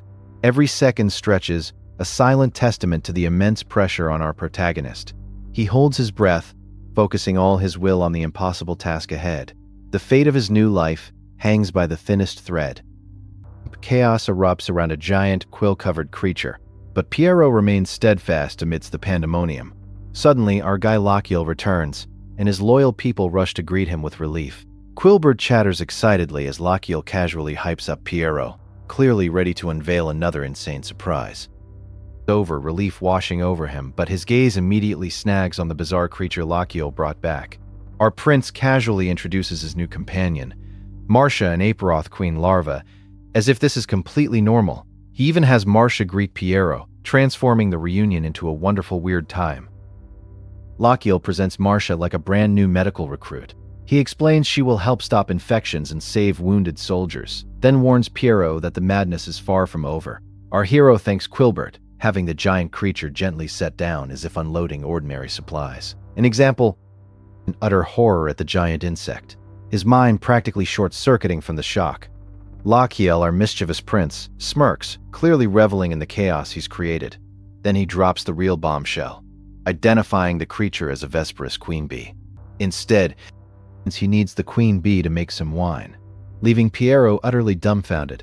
This bizarre answer only deepens Piero's confusion, as he wonders why Lachiel brought it back alive. Lachiel, with a perfectly straight face, reiterates his plan to turn it into wine, leaving his loyal physician visibly stunned. Lachiel calls upon the system again, treating this wild idea like a precise medical procedure. A sudden realization sharpens his focus, and he quickly checks the required amount. With a doctor's keen eye, he confirms he needs about 600 grams of material. Our hero is all business, even with a giant bee. Marcia seems willing to help, but she clearly has no idea how to throw up. Lachiel pauses, watching her make a confused, teary sound. Instead of expelling anything, Marcia wants to help, but her bewildered reaction makes it obvious she's hit a snag. Our protagonist realizes he needs to find a way to help her cough it up. Awkwardly, failing to expel anything and looking utterly miserable, Lachiel realizes his brilliant plan has just hit a major wall. He's stuck again, staring at the problem, desperately searching for a safe way to make her expel the material. Then, inspiration strikes, and he blurts out a solution, only for the system's response to make him pause, make him unpacked. Telling her to stay perfectly still, already preparing to improvise with clinical precision, he activates a dedicated sub-skill, locking into acupoint scanning 2 like a surgeon switching tool. Under acupoint scanning 2 like a surgeon switching tool. A lock-on confirms his target, and now Lachiel knows he has exactly one shot to make this work. But when he tries to push further, the system flatly refuses to help, forcing him to rely on his own, on pure medical theory, explaining he will trigger vomiting through emetic treatment. Marcia jolts with a rough, ugly gag, and the entire room tenses, waiting for the crucial result. Then, it works. The poison comes up as a strange glowing marble, instead of liquid fire. Lachiel lights up as the material emerges as tiny glowing beads instead of liquid. He inspects them with genuine curiosity, even noting a mint chocolate smell, and confirms Adeline's other ingredients have arrived. This strange success pulls Piero deeper into the madness, as he can no longer deny how strangely this man's family may be standing. Work, and Piero braces himself beside him as the real treatment begins. The patient convulses in agonizing pain, and the urgency in the room spikes instantly. Our hero snaps into command, ordering Piero to force the emetics in immediately, leaving absolute no room for hesitation. Reels and Marcia's marble go into the mix, completing the complex formula. For a second, something goes wrong, and Lachiel curses as the pressure dramatically shoots up. The mixture suddenly glows, releasing a strong, potent slips away. Heave, Lachiel starts stirring the cauldron with every ounce of his remaining strength. Even when his loyal servant tries to step in and help, our determined prince refuses to let go. He pushes through the pain and exhaustion himself, knowing the immense importance of this moment. He heals himself with a single desperate thought: this batch absolutely cannot fail. Our hero grits his teeth, knowing failure means they are out of options for a whole month. At this rate, the wounded soldiers will surely perish. There is no time to waste. Credible salve can protect them from all kinds of infections. The tension spikes as our hero commits to the final critical step. With no safety net left, a smug little grin creeps onto Lachiel's face as he prepares to break about his miraculous creation. As our hero commits to this final, irreversible step, nothing changes immediately, and the scene lingers for another uneasy beat. A smug grin plays on Lachiel's lips, hinting at the grand reveal he's about to make. Tension spikes as Lachiel commits to the final step. With no safety net left, he asks if they want to know the name of his salve, a smug grin playing on his face. The moment stretches, and the same palpable tension continues to build. Our hero is clearly enjoying the suspense. A pregnant silence fills the room, amplifying the anticipation. Everyone holds their breath, waiting for Lachiel's next move. The air crackles with unspoken questions and mounting excitement. This dramatic pause feels endless. Silence stretches thick with expectation. Then, a soft, disbelieving laugh escapes someone's lips. It's a sound of pure relief and astonishment. The impossible has just become reality. Again, as Lachiel prepares to commit to the final step, with no safety net left, a smug grin creeps onto his face, ready to brag about his incredible salve. The room holds its breath, waiting for his triumphant declaration. A spike as our hero commits to the final irreversible step. A smug grin spreads across Lachiel's face, clearly ready to boast about his miraculous creation. Everyone waits with bated breath for his grand reveal. Tension spikes as Lachiel commits to the final critical step. Suddenly a voice exclaims in pure astonishment. Wow, the pain disappeared as if it were a lie. A smug grin spreads across our hero's face, knowing his salve has worked its magic. Holds for a moment longer, the shock of the successful treatment hanging in the air. The tension spikes as Lachiel prepares to commit to the final step, a smug grin on his face.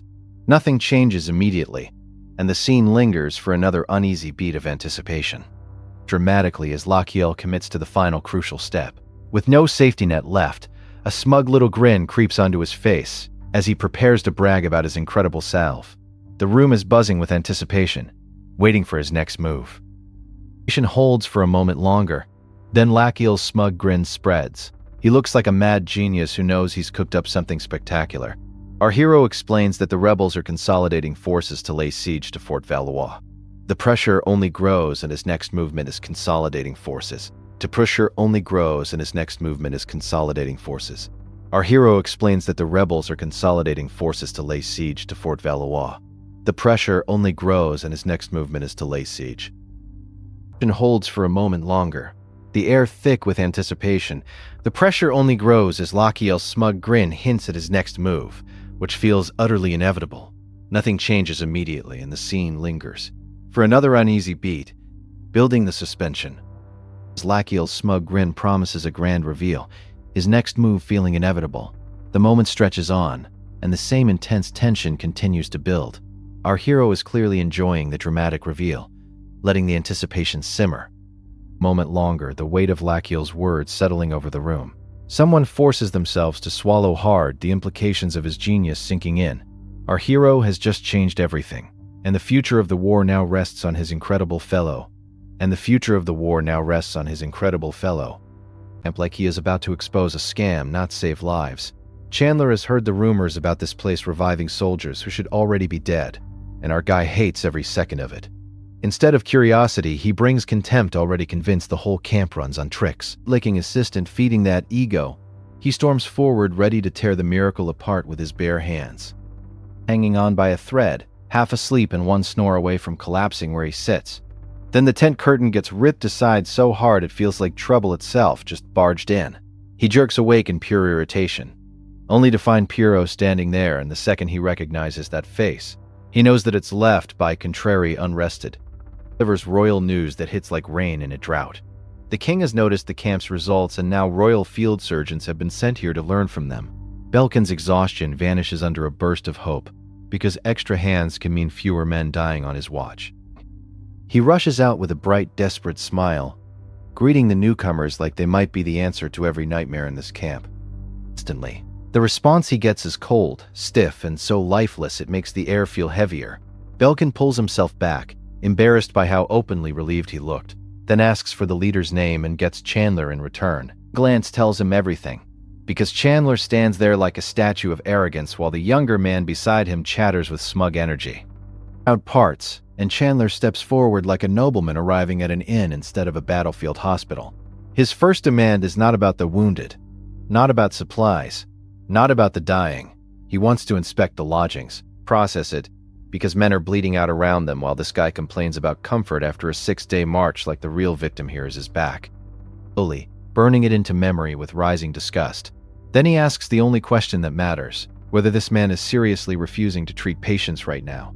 Chandler starts dressing up his laziness with entitled excuses, but Belkin's mind is already on the soldiers, who may not survive another delay. And right then, a weak sound from a suffering patient slices through the argument like a knife. Freezes, staring at Chandler like he cannot believe a healer could think this way. But Chandler just keeps digging deeper, sneering that noble officers should obviously be separated from common soldiers first. When Belkin refuses to play along, Chandler acts disappears. To this man, medicine is not about saving lives at all. It is about climbing ranks on top of other people's pain. The moment Belkin changes, his face hardens, the tent falls silent, and even Chandler finally senses he has stepped on a landmine. Then Belkin's patience snaps clean in half, and he drives a punch into Chandler, so hard that the desk not happened to be forced to back. After all that fury, Our man clings to one belief he has carried since his days in Korea. A doctor who sorts lives by status is no doctor at all. Not back down for even a second. He demands an apology on the spot and makes it clear that if Chandler refuses, this goes straight to military command. Chandler burns with humiliation, clutching his bruised pride and acting like he is the one who has been wronged. That nonsense immediately, because these men were sent by the king to learn, and by refusing their duty they are insulting the throne itself. A lone figure stands before Chandler, framed by the blazing sunset like judgment has finally arrived. The room goes dead still, and Lachiel lies stretched out nearby while every eye locks onto the aftermath. Chandler can only groan under the pressure of that moment before pain and confusion swallowing, hoping that this was the devastating sunset.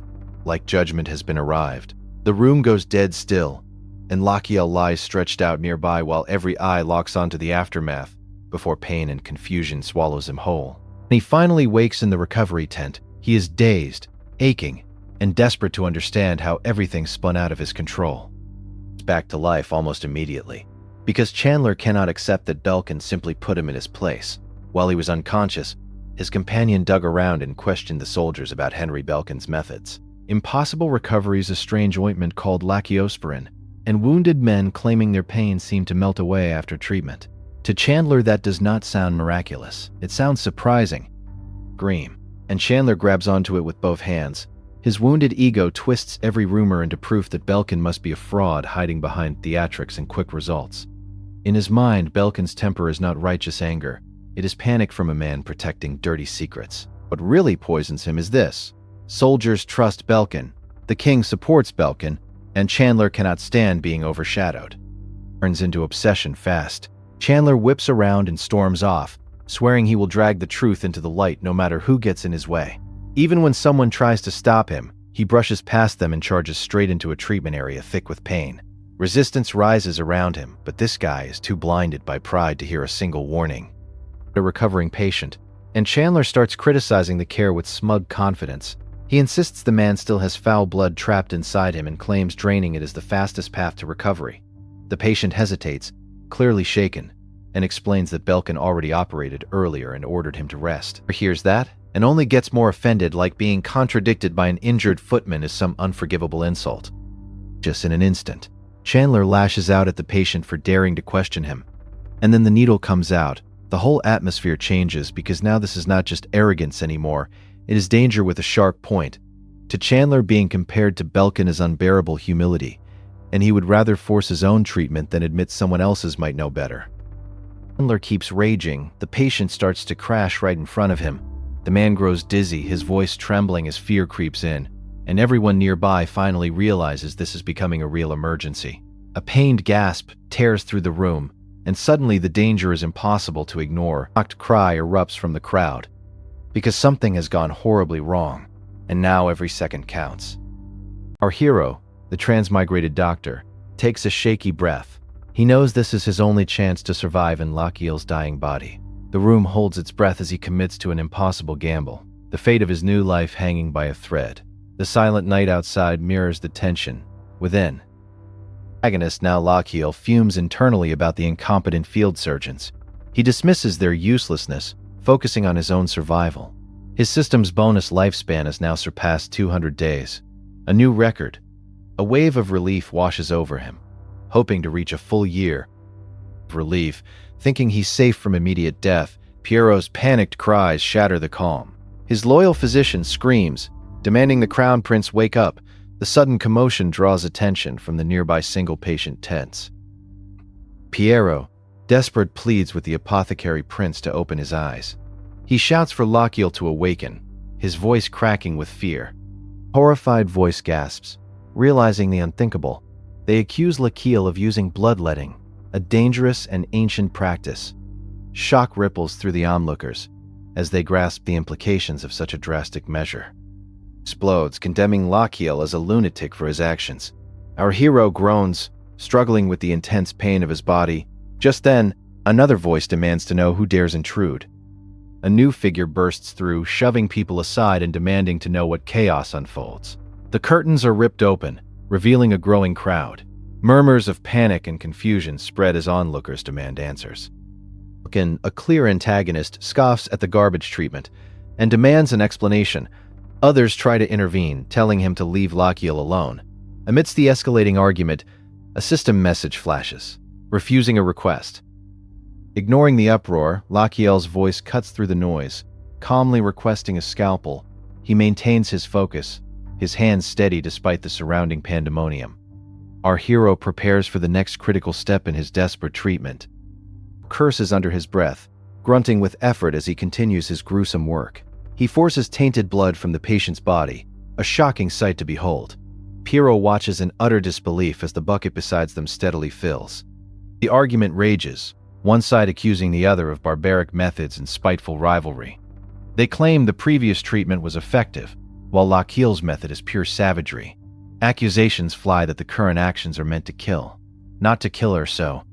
Dying soldier demanding if anyone truly believes he is improving. He screams that the man is bleeding out, on the verge of death. He challenges everyone, asking if this horrific sight is what they call treatment. The user rages, demanding they admit their failure. Despite their claims of success, he challenges their refusal to acknowledge the truth, accusing them of fearing for their reputation. The tension in the room becomes unbearable as the argument boils over. The chaos, the system again denies a request, its cold logic unwavering. A soldier grunts in pain, unable to comply with an order. He struggles, gasping for air, as his condition rapidly deteriorates. Thud echoes as the soldier collapses, his eyes wide with shock. Lachiel cries out in alarm, desperately calling for Reims to stay conscious. He summons Demian and Pierrot, demanding they rush to his side immediately. Lachiel barks orders, telling Damien to elevate the soldier's legs, ensuring blood flows to vital organs. The system, ever present, denies another request, then announces the activation of Take Pulse. Our hero prepares for a comprehensive medical assistant and begins its scan, providing a grim diagnosis. The patient suffers from severe blood loss, nearly a third of his internal volume gone. He has lost consciousness due to a lack of oxygen to his brain. His blood pressure dangerously low. Confirms peripheral circulatory failure and symptoms of shock. Lachiel curses, realizing the dire urgency for blood. Yet he finds himself without a single needle, tube, or any equipment for a direct transfusion. Desperation grips Lachiel as he wonders if there's any other way to save the dying man. Suddenly, his liver cries out, startled by his thoughts. Pierrot gasps in horror, realizing what Lachiel might be contemplating. Pierrot to continue, his voice firm despite the internal turmoil. His organs, rattled by his insane plan, begin to bicker loudly in his head. Our hero snaps at them, demanding silence so he can focus on saving a life. Fused question marks. Then, out of sheer concern, donate another 100 GP. Lachiel ignores their antics, instead commanding the system to activate the mana circle. A new, mysterious power begins to stir. The system offers to store the blood Lachiel just extracted from the patient. It swiftly processes and stores the O-positive blood in slot 1. Our hero now has a vital resource, ready for his next desperate move. This is Demian, now ready for the next phase of treatment. He plans to use mana as a medium to transfuse the stored blood. He targets the Yongqian point, knowing it acts as the body's second heart, perfect for this miraculous procedure. System to proceed slowly, transfusing only small amounts at a time. Targeting the Yunmen acupuncture point, Lachiel gives the command to begin. The fate of the soldier hangs in the balance as the impossible treatment starts. Grief washes over Lachiel as he realizes it's working. He vows to continue the transfusion, slowly and steadily, without interruption. He calls out to Pierrot, needing his loyal physician by his side. He confirms the miracle. Patient Reims has pulled through the danger of hemorrhagic shock. It praises Lachiel's extreme selflessness for using his own blood to save a life. Yet, amidst the triumph, the system coldly denies another request. Lachiel's actions appear nothing short of a divine miracle. Our hero breathes a sigh of relief, astonished that he actually pulled it off. The crowd gasps, realizing the rumors about the Crown Prince's healing powers are true. Showers Lachiel with praise, hailing him as an awesome young master. Our hero, however, grumbles about overdoing it, lamenting his weak body. Suddenly, with a soft thud, Lachiel collapses, utterly spent. Mr. Belkin, now completely swayed, begs Lachiel to take him as an apprentice. Others push him back, reminding him the Crown Prince has fainted. Everyone marvels at the miracle how a life was saved. With just a touch, air lingers even after the immediate crisis. A mysterious command is given, ensuring a crucial message reaches its intended recipient. The ripple effects of Lakiel's miracle are just beginning. A bright, washed-out sky, news of the miracle reaches a new, powerful figure. They question reports of a field surgeon saving a dying soldier in a forgotten Royal Army hospital. A winged courier confirms the incredible tale, a life saved with nothing but a touch of. The Lord expresses skepticism, questioning if the surgeon truly used no tools, only his bare hands. He muses about this miracle-working saint who can bring the dying back. A dangerous thought sparks. Such a holy man would be an immense boon to his rebellion. With a new, dangerous ambition, he declares his desire for this saint who performs miracles. He wants this powerful healer under his control, no matter the cost. Lakiel, with trembling hands, raises a needle for yet another desperate treatment. His battle for survival and healing is far from over. The future of the crown prince and perhaps the kingdom hangs in the balance.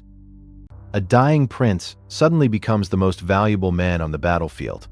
Lakiel can barely believe a saint who heals with a touch could really existed, especially with death still breathing down his neck.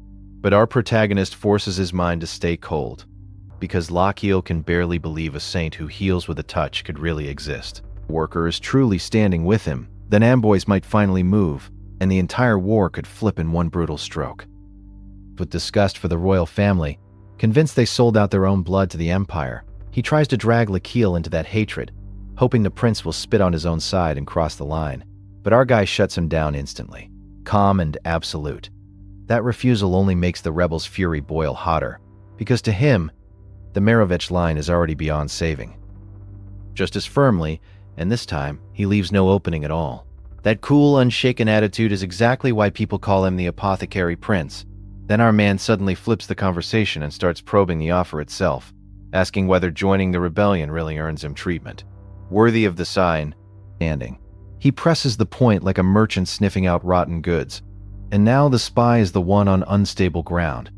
Boy jumps at that question and eagerly promises that yes, Lakiel would be treated like a king. That answer makes everyone nearby tense up, because this whole exchange is starting to sound completely insane.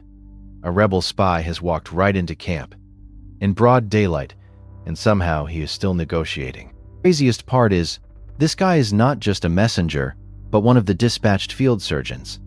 He pulls down and starts painting a fantasy of glory, honor, and unimaginable rewards if Lakiel swears loyalty. Lakiel rejects him again, but now his eyes sharpen because he is no longer just listening. Then the envoy calmly warns that killing him would solve nothing, since other rebel agents are already hidden among the royal ranks, standing. That is when it clicks for our protagonist. This desperate recruitment has to be tied to the rumor that he can heal with a touch. Quiet and weighs everything with brutal honesty. As far as he can tell, the royal camp may have already given him almost everything it can. Then our absolute menace asks for a moment, and you can practically hear the gears turning as he starts to kill the betrayal. Like a business guy, an abacus like this is tax season in the middle of a war, and right then, a sharp stab of pain cuts through him. Into him, Lakiel keeps thinking coldly. Logically, he has already squeezed a lot out of the royal forces, including a new skill, extra lifespan, more HP, and even healing hands. So now his attention drifts toward the rebel camp with shameless practicality. If one side paid this well, then maybe the other side still has more HP and even healing hands. So now his attention drifts toward the rebel camp with shameless practicality. If one side paid this well, then maybe the other side still has more lifespan left to harvest. And instead of panicking, our guy actually looks pleased. That tiny shift changes everything. Without warning, Lakiel agrees to hear them out, and even the envoy is stunned by how fast the mood turns. Then he leans forward and demands the full list of rewards Jabalon will offer for his allegiance. Confidence evaporates instantly. The envoy starts stumbling over his own words because he never expected Lakiel to ask for actual terms. A second later, the ugly truth spills out. He came with promises, not a real deal. Lakiel pounces without mercy and tears into the empty pitch, exposing everything that's said. It completely steamrolls him. He roasts the envoy for trying to negotiate with nothing prepared, like a scammer who forgot the scam halfway through.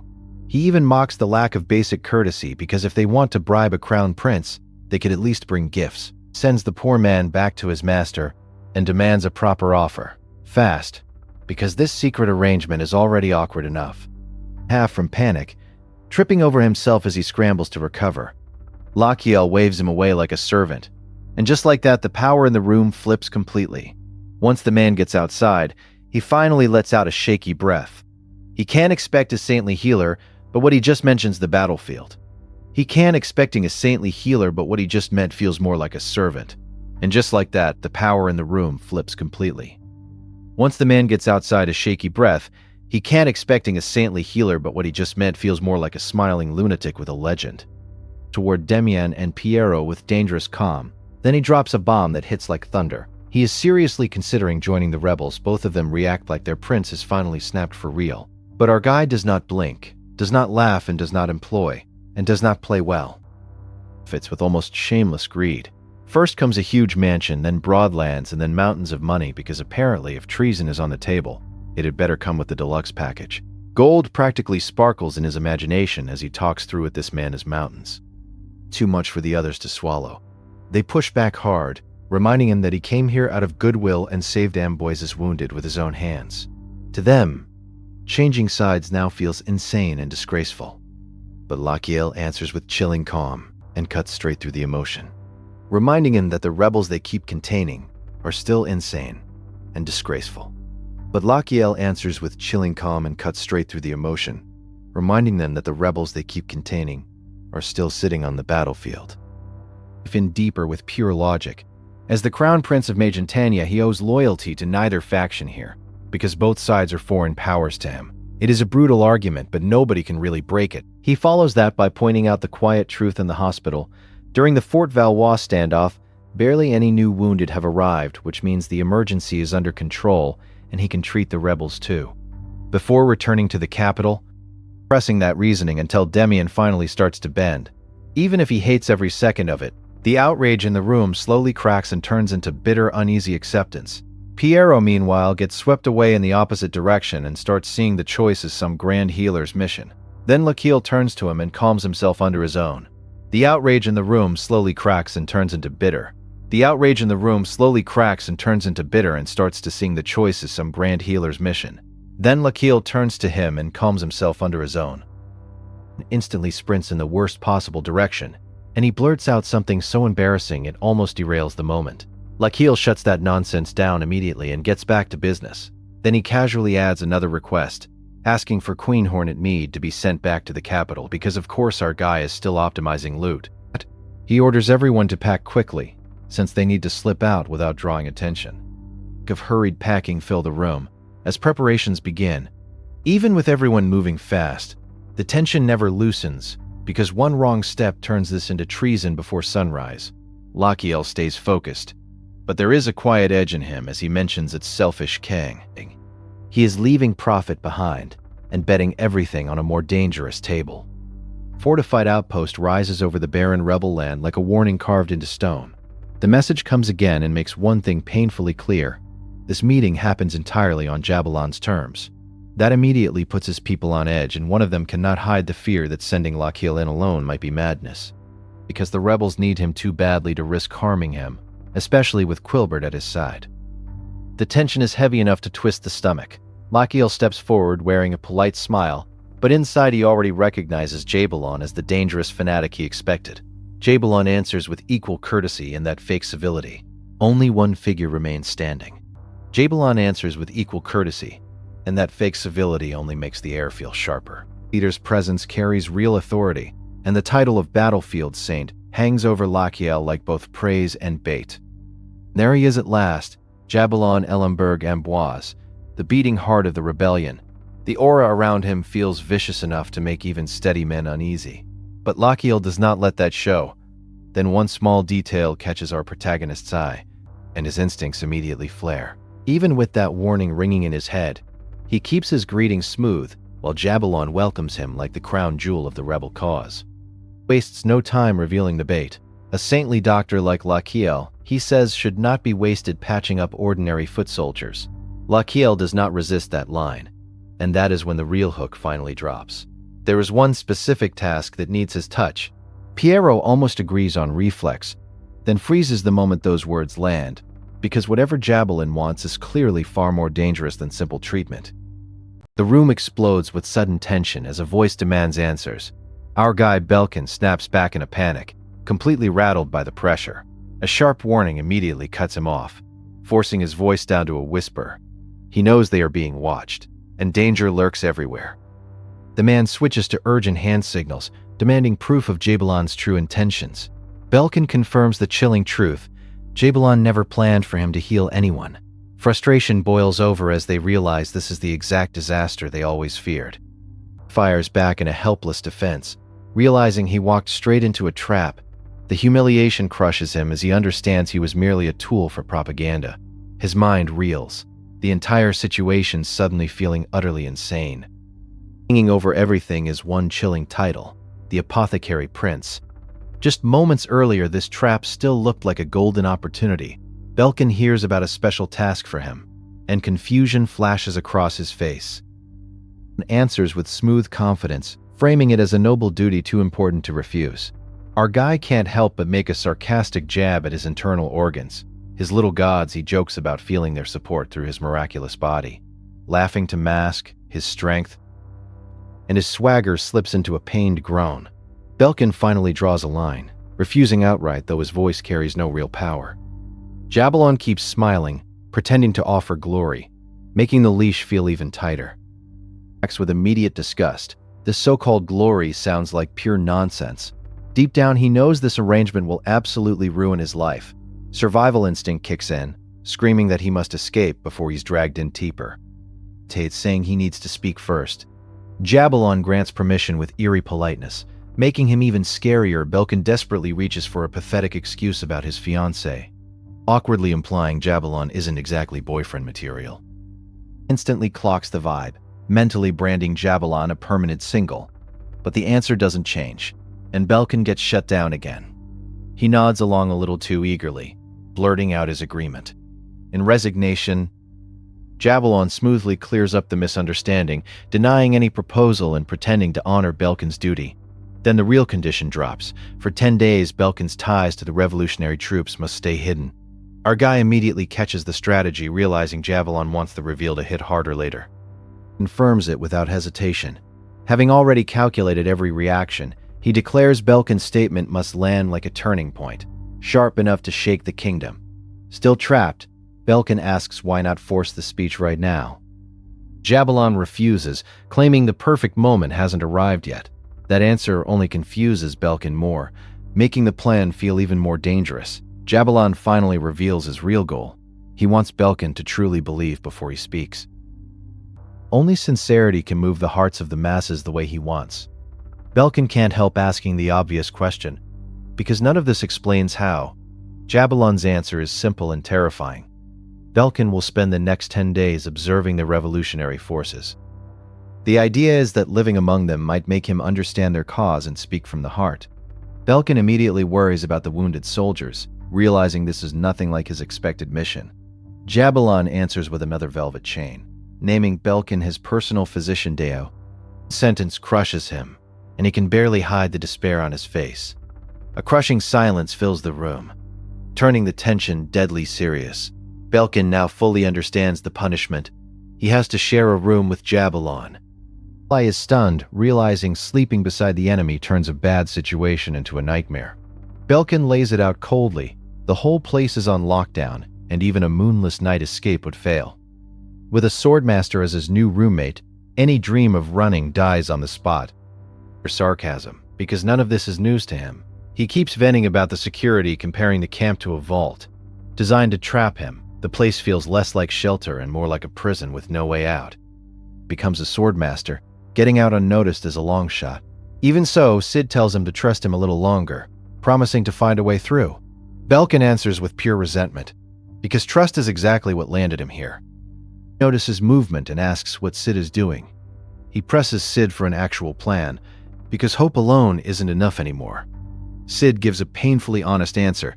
All he can do is whine and hope for the best. Belkin gives up for the night and turns in. But once the room goes quiet, despair crashes over him, repeating that it's hopeless. Then a door creaks open somewhere else, shifting the tension to a far more dangerous room. A figure writhes and struggles, met with a cold rebuke for arriving late. The subordinate bows low, apologizing as the ruler demands the report at once. The report opens with a bombshell. 5 days earlier, the Crown Prince left the rear field hospital. No one can tell what Lachiel is planning, and that uncertainty feels dangerous. Then the conclusion arrives. They believe the Crown Prince will soon return to the imperial capital. That gets the ruler's full attention, especially with news of a farewell letter to Prince Esbozid. The report adds confidence, saying Lachiel claims everything is settled and requests fine wine for the palace. With that, the briefing ends, and the messenger is dismissed. He withdrew at once, leaving behind a room thick with danger. The ruler starts writhing with joy, barely containing himself. His body twitches with manic delight, as if the news is too good to endure calmly. He bursts out in ecstatic joy, calling for his son to hurry home, safe and sound. Happiness spills into something warm on the surface, yet deeply unsettling underneath. Far away from that excitement, our protagonist sinks deeper into despair. He lies there in silence, crushed by the thought he may never make it home. He comes anyway, and Jabalon greets him the second he wakes. Already invading his space, Belkin jumps into a morning checkup out of habit, then grumbles that Jabalon sticks to him like glue. He launches into the checkup again, frustrated by the constant presence. Can only answer with dry skepticism, clearly not buying Jabalon's arrogant claim. Instead of arguing, Jabalon redirects everything toward breakfast. Maintaining control of the pace, the meal begins in stiff silence, the atmosphere sharp enough to cut on the table, and the silence remains painfully tense. A low growl of discomfort slips out as the tension grinds at him. He suddenly gasps, caught off guard by the pressure, taking a long drink from a dark red potion. Jabalon calmly says he's finished, telling Belkin to take his time. Belkin answers with forced obedience, snapping inside from the torture of being watched. He coughs, clears his throat, and hurries down the ordeal. Jabalon wastes no time, smoothly asking if Belkin will answer one simple question. Belkin agrees, but dread already creeps in. Nothing about Jabalon is ever simple. Jabalon calls it simple, yet the tension in the room instantly sharpens. Freezes because this setup feels horribly familiar. Jabalon starts laying out a choice about the kingdom's future. Belkin realizes he's heard this nightmare before, a sudden flash of memory hitting him all at once. Leaves him screaming inside, knowing exactly how dangerous this moment is. Jabalon presents the first path with chilling calm, the road of self-sacrifice, but the cost is monstrous, condemning Belkin's whole family to endless shame. So heavy it feels like the air itself is crushing him. Then Jabalon unveils the second path, built on sacrificing others instead. That option comes with no punishment at all, a temptation designed to corrupt a man. Honor and heroic praise, turning selfishness into a celebrated legacy. Even under that immense pressure, Belkin refuses again, clinging to his conscience before a predator. A sharp-eyed man studies the blood-stained glasses in tense silence. It shattered the tense silence. The choice is made, but the consequences are only just beginning to unfold. What will happen to our trapped hero now? Hero Lachiel feels death's cold breath on his neck. He knows one wrong move will cost him his head instantly. So, instead of falling into the trap, he boldly rejects the impossible choice. The entire room falls into a deathly silence, exactly as he planned. Jabalon, a true monster, trusts absolutely no one. He loves to corner potential allies with an impossible question, a cruel test of loyalty. No one ever answers correctly because Jabalon himself doesn't even know the right response. This man thrives on chaos and impossible demands. Silence stretches thick and suffocating as the room holds its breath. Jabalon might not know the perfect answer, but he always recognizes the one he despises most. That fatal mistake is any hesitation between the impossible choices he presents. It's a game designed for failure. While I wavers even slightly, Jabalon's interest instantly morphs into pure killing intent. With a chilling stare, he's the kind of man who would take their head right there. For him, the game is already over. The second downtown, Jabalon sees absolutely no hesitation from Lachiel. Even he looks momentarily thrown off. The room darkens with crushing tension, as if death itself hovers nearby. Jabalon presses harder, his gaze almost mocking, convinced no one could answer so cleanly. He expects a break. Our boy Lachiel, however, already sees the obvious truth hidden within the trap. Just as everyone expects him to choose an option, he points somewhere else entirely. completely unbalancing the room. Piero instantly panics, but Lakiel remains perfectly calm, doubling down without a single blink. He holds all the cards and stops cold, his expression sharpening as he demands to know what he just heard. Lakiel hits him with a single unexpected answer. The needle. Jabelin's eyes narrow because our guy just chose something never even offered. The sheer audacity is almost insulting. To the needle, Jabelin's eyes narrow because our guy just chose something never even offered. The sheer audacity is almost insulting to the monster. He feels the danger crushing his very chest, but he keeps talking, brushing it off as if it was just a casual thought. Then our man boldly turns the impossible question right back on Jabalon. This lands harder than expected, leaving Jabalon strange and furious. Jabalon faces someone bold enough to speak to him as an equal. That strange honesty gets under his skin in a way he cannot explain. Meanwhile, Lakiel is screaming internally, acting smug while celebrating his sheer survival. Our guy just pulled off a miracle. A man hearing the answer to his life's obsession, spoken by another at death's edge. Instead of killing Lakiel, he dismisses Mr. Belkin with unexpected courtesy, stunning everyone present. Then he adds one last icy twist, making it clear he wants him gone for the day. This is a strange kind of mercy. Lapses in sheer relief. Convinced he just dodged a brutal execution, he immediately starts plotting his escape from this living nightmare. But before he can even breathe, an attendant politely tells him to follow, and our guy knows the trap isn't over. The moment he realizes that a devastating blow is begs Piero and Demian to save him from this absolute lunatic. Meanwhile, Jabalon broods over his own deeply held beliefs. He remembers once thinking only bloodshed could truly change the world. But Lakiel's unexpected answer keeps haunting him relentlessly. Question if a kingdom built on blood can truly be called a nation. He rejects the thought out loud, but the very act of rejection speaks volumes. The mood turns heavy and sharp, like steel scraping against his oldest convictions. A seed of doubt has been clamped. The blade plunges down toward a blood-red surface, a final gamble with death itself. The title card crashes in like a warning bell, signaling the end of the chapter. Credits roll past, but the crushing tension never truly leaves the air. The stakes remain incredibly high. 3 agonizing days crawl by, and outside the tent, Demian and the others grow seriously worried. Lakiel still hasn't emerged, leaving them all in anxious whispers. They admit the prince is completely out of their hands for now. Just then, a sudden, sharp call snaps everyone to attention. Barking into the dark and frantically searching for an intruder. The terrifying threat turns out to be nothing more than a stray cat, making the whole situation pathetically absurd. Nearby, Lakiel is still suffering immensely, muttering in pain. Our man sneaks around like he's one step from total collapse, spots the heavy security and instantly realizes Jabalon is definitely still inside. This sends him into full panic mode, forcing out an awkward greeting the second he's caught. Jabalon doesn't even entertain the tension, simply ordering the others to stay behind. Our hero is isolated once more, completely alone. Jabalon then asks with oppressive calm how much longer Mr. Belkin plans to keep him waiting. Lakiel scrambles to obey on the spot, knowing this is not a man you keep waiting twice. What Jabalon casually calls a stroll quickly transforms into pure agonizing torture for our prince. The nightmare continues. Our boy is basically climbing a mountain behind this psycho, gasping for air and cursing every painful step. Then Jabalon suddenly calls his name and Lakiel freezes so hard he nearly chokes. Jabalon calmly admits he still cannot accept Lakiel's earlier answer. The tension instantly returns. Jabalon's eyes and realizes the man is still deeply conflicted.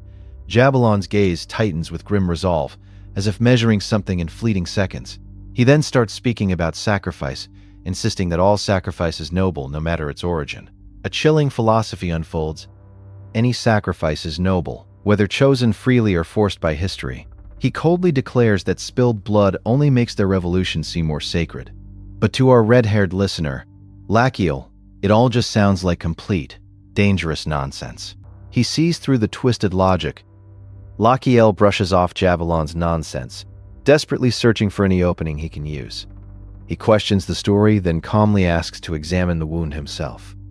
But Jabalon dismisses him, insisting the injury is minor and needs no treatment.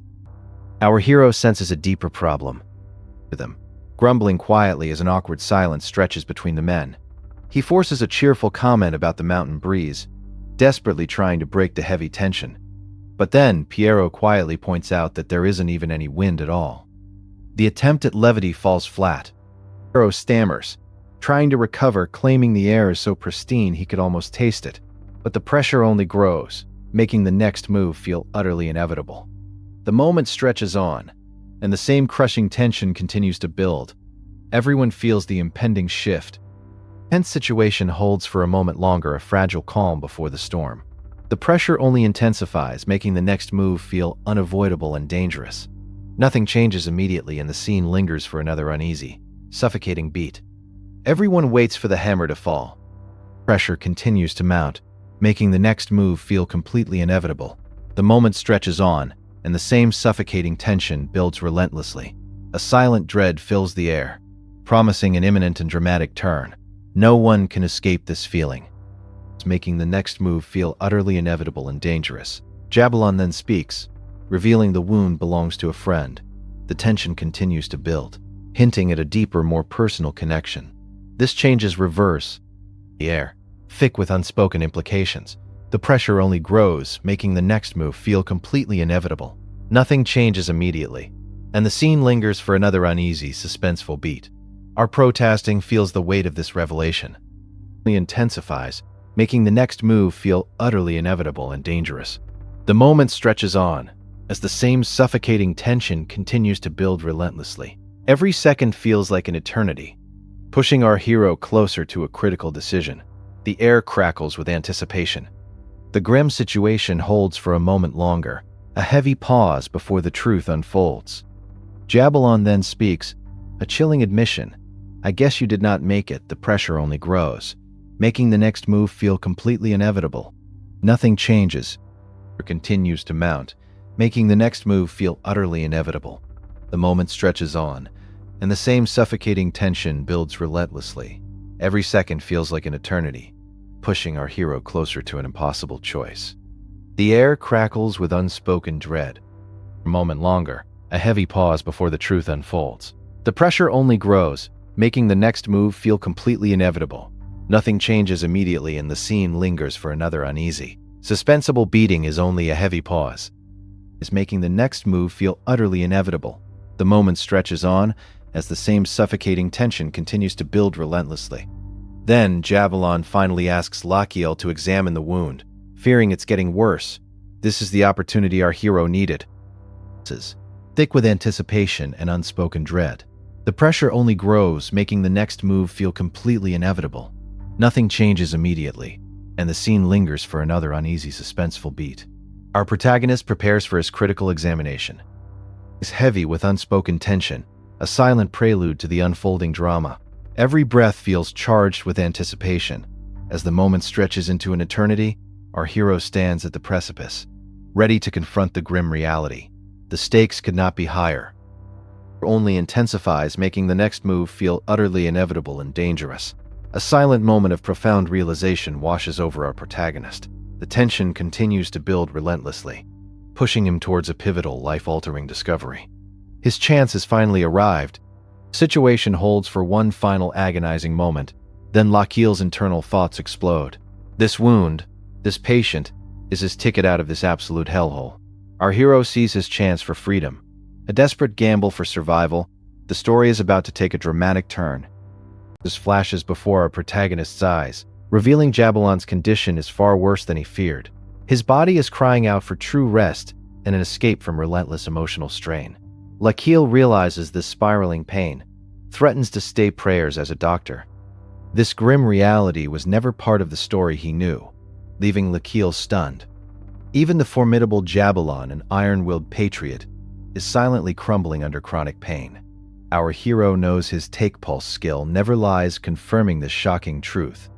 They erupt in a jealous frenzy over Jabalon's ridiculously healthy body. They clamored to donate HP, desperate to match Jabalon's perfect health. Our guy mentally snaps them back into line, exasperated by their absurd antics. The sheer absurdity of his own body's rebellion makes him wince in frustration. Over Jabalon's sculpted form, a picture of unfair perfection.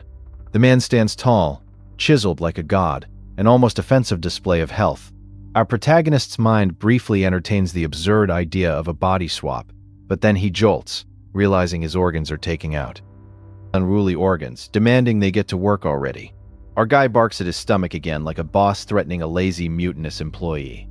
He warns his stomach that if he collapses from this migraine, they are all doomed. Frustration boils over, battling a patient, a system, and his own rebellious organs all at once. He catches himself, realizing that envying another man's body at this moment is utterly insane. So he instantly denies it, deciding Jabalon's life sounds miserable despite the perfect physique, and proclaiming him the Apothecary Prince. He understands that relentless pain can brutalize the stomach, especially under crushing mental strain. This realization sharpens his gaze, prompting a dance, cautiously, asking if Jabalon experiences persistent headaches. Then our protagonist presses harder, making it clear this is no casual inquiry. He needs to know the full truth of Jabalon's suffering. Jabalon admits to the pain without hesitation, blaming his obsession with Fort Valois. But his piercing gaze demands a deeper truth from Lakiel. Jabalon senses it immediately. Lakiel has seen right through him once more. Our hero doesn't gloat, simply stating it his battlefield is the faintest Christophany. The answer resonates deeply, and Jabalon finally grasps why people revere Lakiel as a saint. Our protagonist remains silent, and the unspoken tension only intensifies. Then Jabalon confirms the agonizing truth. This relentless headache has haunted him constantly. Shock is palpable. He never told a soul, yet Lakiel knew instantly. Our hero dismisses it as mere intuition, but Jabalon remains deeply unsettled by the claim. The grim truth emerges. Every single breath feels like a spike, piercing his stars. Lakiel asks about the duration. The answer is horrifying. Jabalon has suffered since he was 4 years old. He reveals the pain made him irritable as a child, until art offered his first fragile escape. Losing himself in painting brought fleeting relief. Sparkling a dream of comparison, his brush for a sword, his entire world irrevocably shifted. The weight of that choice hangs heavy in the air, a silent testament to his fate. His path was set, but the pain remained, flashes through the air with a sharp, lethal whoosh.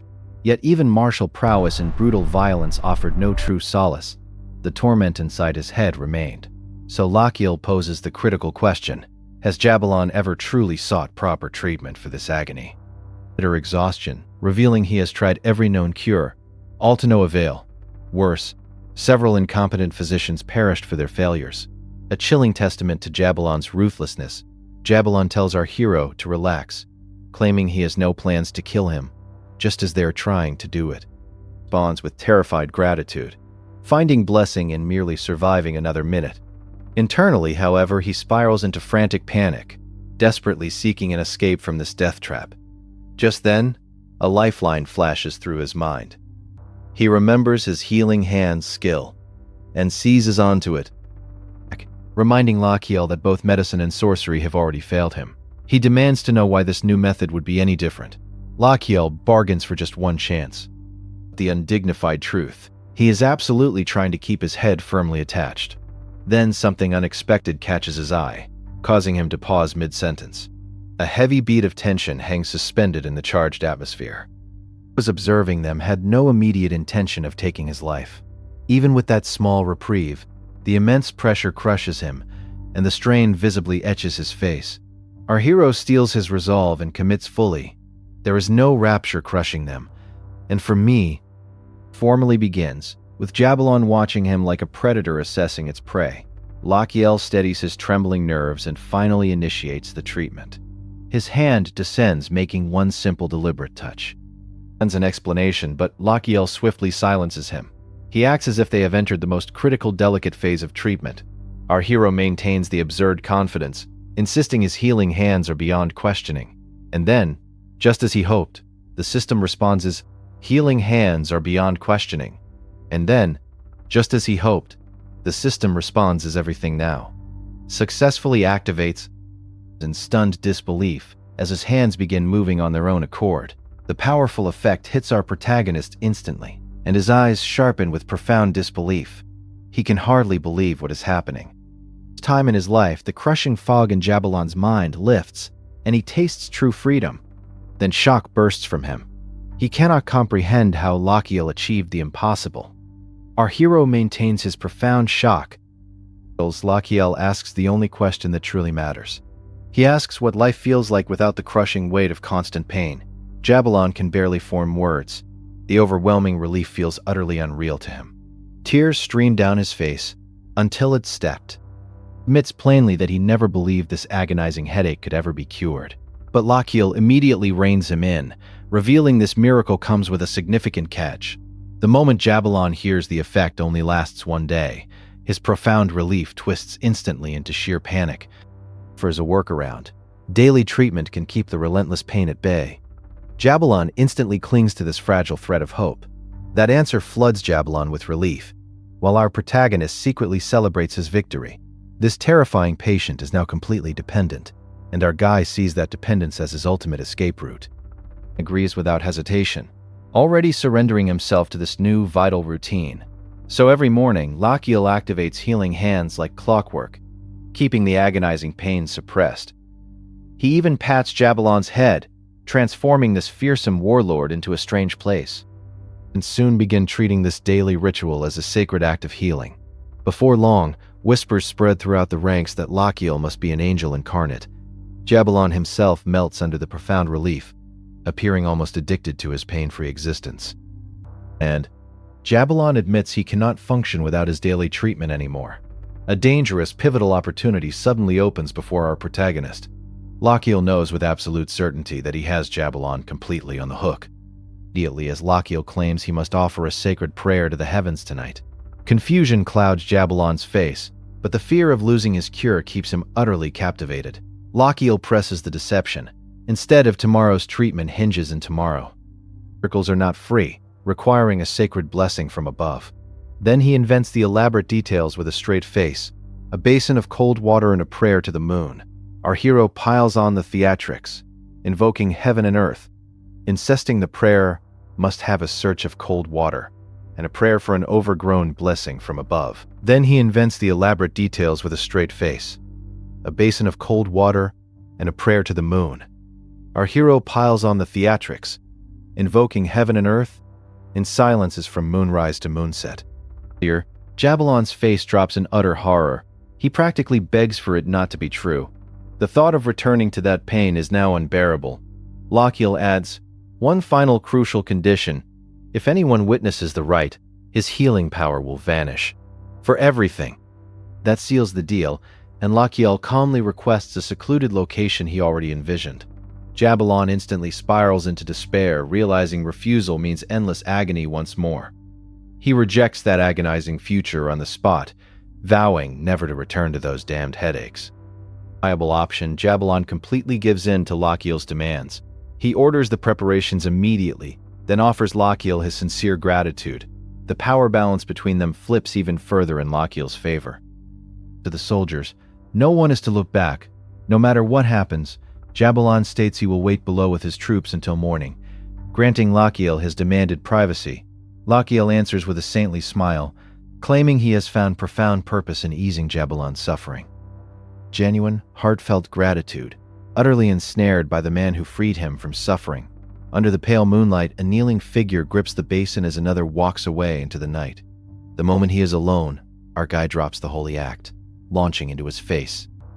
Babbles at the moon, still desperately trying to force some kind of response from the heavens.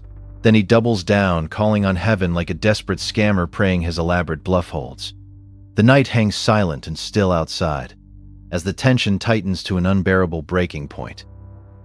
A terrified voice calls out to the prince, violently shattering the night's silence.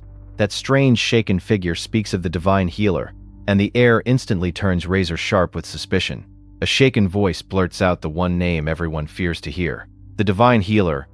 A chilling presence suddenly looms over our hero, casting a terrifying shadow. The entire room freezes solid, gripped by an unseen, terrifying force. This unexpected arrival promises to shadow all of Lachiel's carefully constructed plans. Crown Prince Lachiel, trapped in a dying body, throws his head back, calling on heaven and earth to witness his mad gamble. He spits.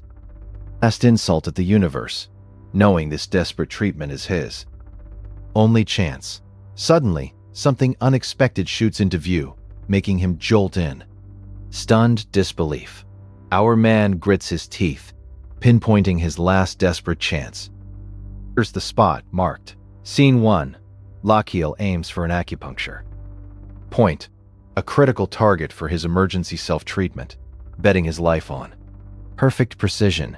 The pain detonates so hard that a desperate cry tears from his throat. A sharp, brutal stab makes his body flinch violently. Proving this treatment is pure brutality. Just then, Pierrot rushes in. Panic. His face, fearing his prince has gone too far. In agony, Pierrot bursting in. Ending. Music. Scene 2. Pierrot blurts out that Quilbert's urgent note sent them. Racing here without a moment's delay. A crushing silence hangs heavy in. Standing, the room thick with unspoken fear. Lachiel hurriedly scratches out a message. Ending. Seizing this crucial opening to brief Pierrot and Demian about their escape, Jabulon is away. He places his trust in Quilbert, knowing one. The stake dooms them all. The hall as the Crown Prince snaps upright, eyes blazing with unbreakable resolve. Pierrot stands frozen, terror rooting him to the spot while our hero braces for a battle he never invited. The air grows heavy with the weight of life and death poised on Lachiel's next breath. This guy isn't playing games anymore. Lachiel barks for the cavalry to hold position, every rider cocked and primed for chaos. A flicker of fury crosses his face as he demands the truth. What twisted motive drives these rebels to hunt him down? His voice quivers with both righteous anger and unstoppable defiance. The question dangles. Lachiel barks on Padja. His eyes snap to the rebel banner that bears the imperial crest. Recognition sends a frigid gasp skittering through his veins. Every guard tenses as impossibility tightens across the courtyard. Betrayal drips from that sigil, as if it were a death sentence. Demian mount Pierrot and shield our rear. No one makes us, pulling Pierrot onto a fresh horse as chaos bleeds into the stones. A panting soldier barrels in, voice ragged. The rebel cavalry shatters their front line. Alarm paints fear across every face. Adeling abandons pride. An urge is full of draft. Adabadi with all of his corrupts as they scramble toward the Earth's army. But before they mount, thunderous hooves smash through their ranks with merciless precision. Spears pierce shields and toss soldiers like rag dolls in a tide of steel. His heart pounds against his ribs as the enemy grins with brutal certainty. No hint of mercy flashes through their eyes. Only pure blood-soaked reserves. Eyes snap wide as the name slams into his mind. Ubilon himself is leading the charge. An icy dread coils through him. This legendary tactician means total annihilation. He bellows for every guard to converge on his banner. Raw courage flaring in his chest. Through panic, drive straight into their cavalry and shatter their formation. Frozen dread snaps under his iron command, and the Royal Guard surges forward.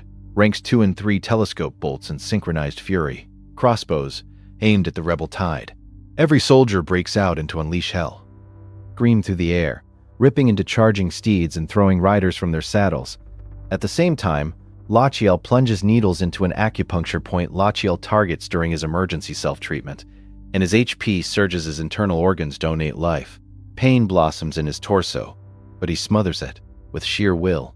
Every strike and every heartbeat becomes a defiant stand against oblivion. Brutal gasp tears from his lips as agony spikes through every nerve. He clamps down on instinct, refusing to surrender to death's whisper. Blood drums at his temples, but his will coils tighter than steel. Our guy refuses to bow out now. A fallback slices through the cacophony. Desperation flavors every syllable as troops hesitantly haul their wounded and dead away. Shields click into lock as they wheel from the carnage. This retreat tastes of smoke and broken vows. A savage blow slams into his side with bone-shuddering force. The world tilts, pain erupting like a volcanic blast. He staggers as crimson blossoms warm against his armor. His focus fractures, but he fights to keep standing. Falling blade mid-spin, only to recoil at its surgeon's edge. A scalpel of all things glints with deadly precision in his hand. Recognition flares in his eyes as a healer's memory surges forth. He involuntarily summons the name of that forbidden technique, voice cracking with frantic splatter. Through the fray, sending horses and horseback acrobats crashing like ragdolls. A choking cloud of dust devours the battlefield, silence yawning in its wake. Hearts pound deafeningly as every soldier strains to see who struck. Finally, a tortured howl shatters the hush. Reality bleeds back in agony. Rasp catches his lips as he fights to form words through the tremor. Pain knifes through his ribs so sharply he collapses, clawing at the earth, voice cracking in desperate plea. A brutal cough tears him apart while Piero recoils. Horror plastered across his features. The Crown Prince's proud stance crumbles into a room with gray. Wind rockets across the line, hurling a lone warrior skyward before he smashes down in a blinding flash. Debris dances around the impact like shattered dreams. Even as pain sears his bones, Lachiel claws open a razor-thin opens its head. Whistles across the ground. A grim reminder that the assassin still stalks their ranks. Every soldier's shoulders knot with fresh dread, eyes flicking for the next fatal lunge. Amid the terror, our prince narrows his focus, tracing that invisible killer stroke. By the time, the devil doesn't saddle again. A sonorous plea that echoes off bloodstained stones. Soldiers wobble in wavering formation, gripped between collapse and counterstrike. But Lachiel harnesses every quiver of fear, weaving them into cold calculation.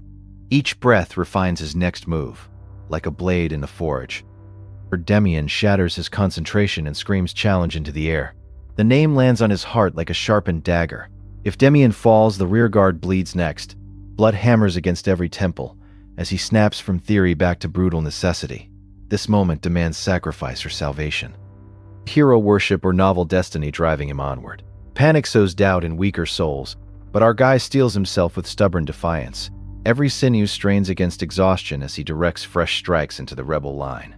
A single flicker of hope ignites his counteroffensive. Primes him for a final earth-shaking counterblow that could end this massacre. A steely voice threads through the den, daring him to pull it off under impossible odds. That lone challenge tightens the coil of fate. Around his blade, now everything hinges on whether he can deliver that one decisive strike. He's on the brink, ready for a desperate gamble.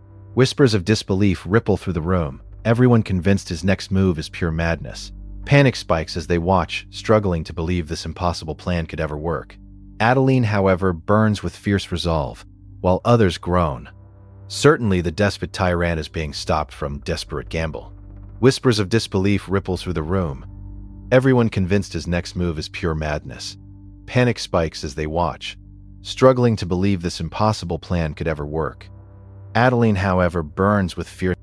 A heavy, suffocating air settles deep within the forest. The very land seems to brace itself for an impending ruin. Some things are simply too dangerous to ever be born into this world. Not all growth brings hope. Sometimes it only breeds a terrible nightmare. And creation twist together, each feeding the other without mercy. The fantasy web novel world the protagonist realizes he has entered is a realm built entirely on ruin. At the very heart of that ruin stands Damien, forever bound to a cycle of brutal rebirth. And every terrifying thread keeps circling back to Damien, the Apothecary Prince. Someone falters, caught between a rising fear and utter disbelief. Cry rips through the heavy silence. As order collapses and the Empire rots, Demian only grows stronger in the chaos. Our Prince Lachiel crushes his fear instantly, knowing hesitation here means certain detect.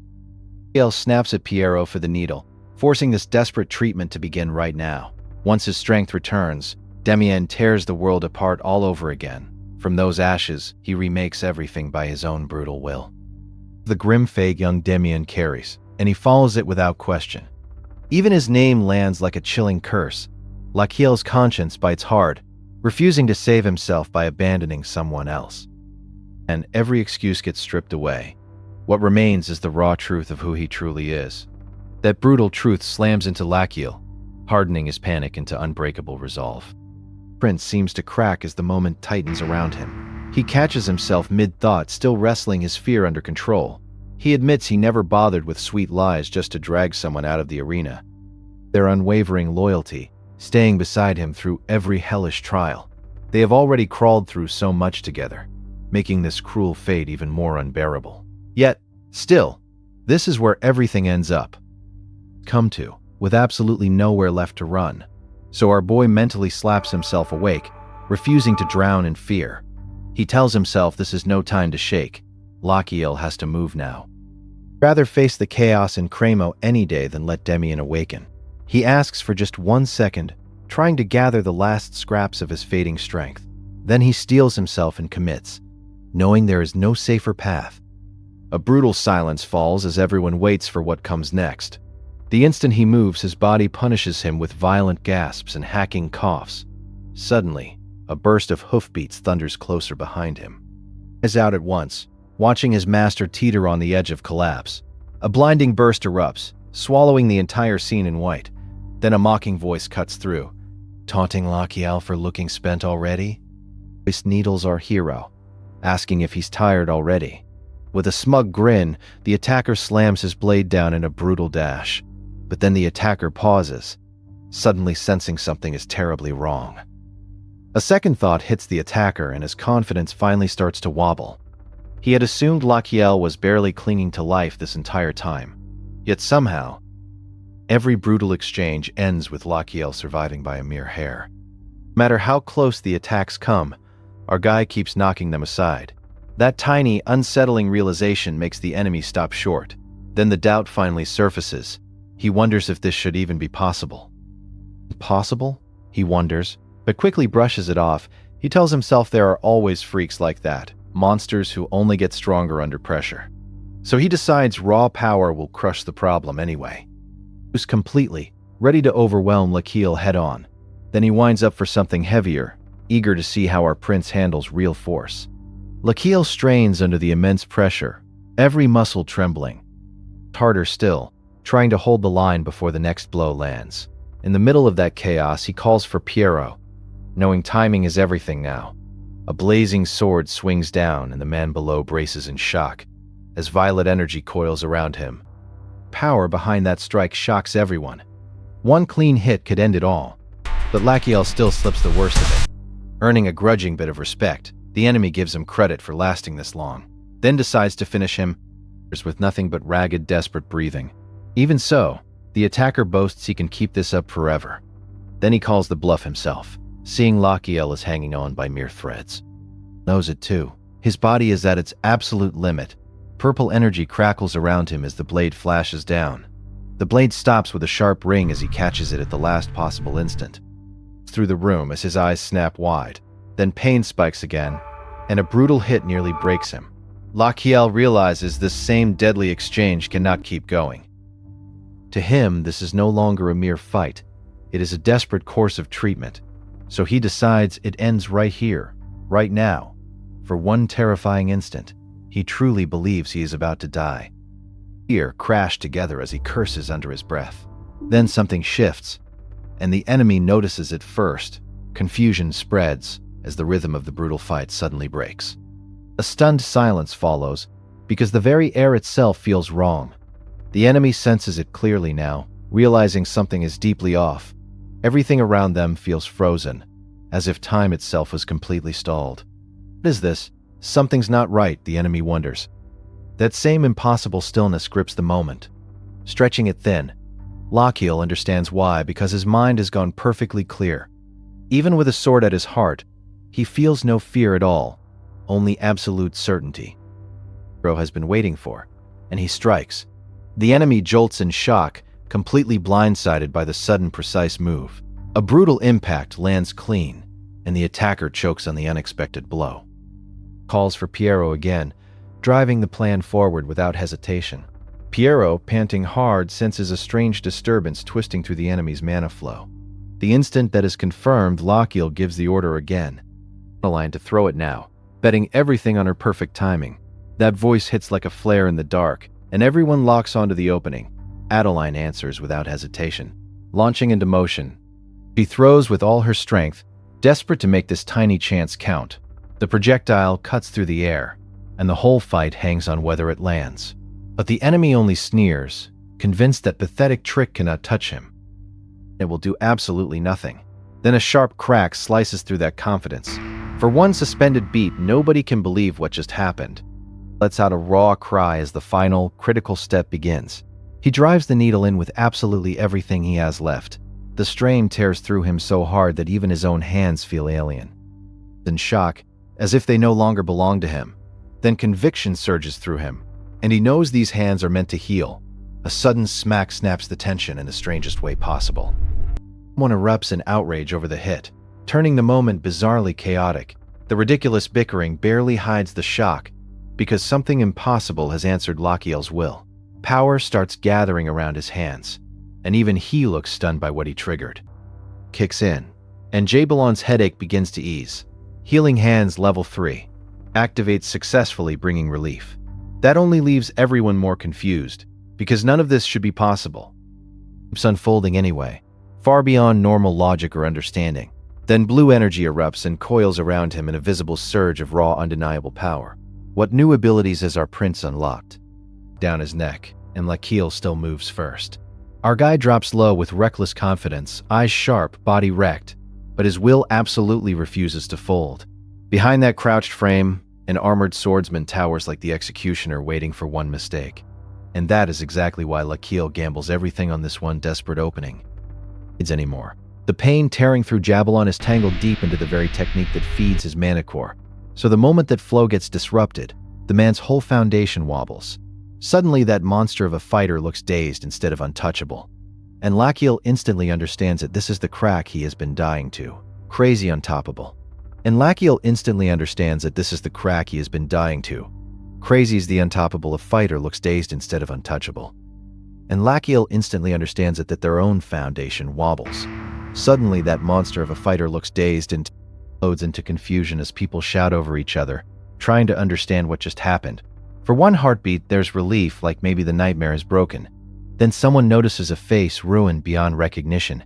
And that someone notices a face ruined beyond recognition. And that relief curdles into pure horror. Panic spreads fast because nobody knows what is being alive who is dead. And that relief curdles into pure horror. Panic spreads fast because nobody knows who is alive who is dead. And who is about to strike next. Everything changes in an instant.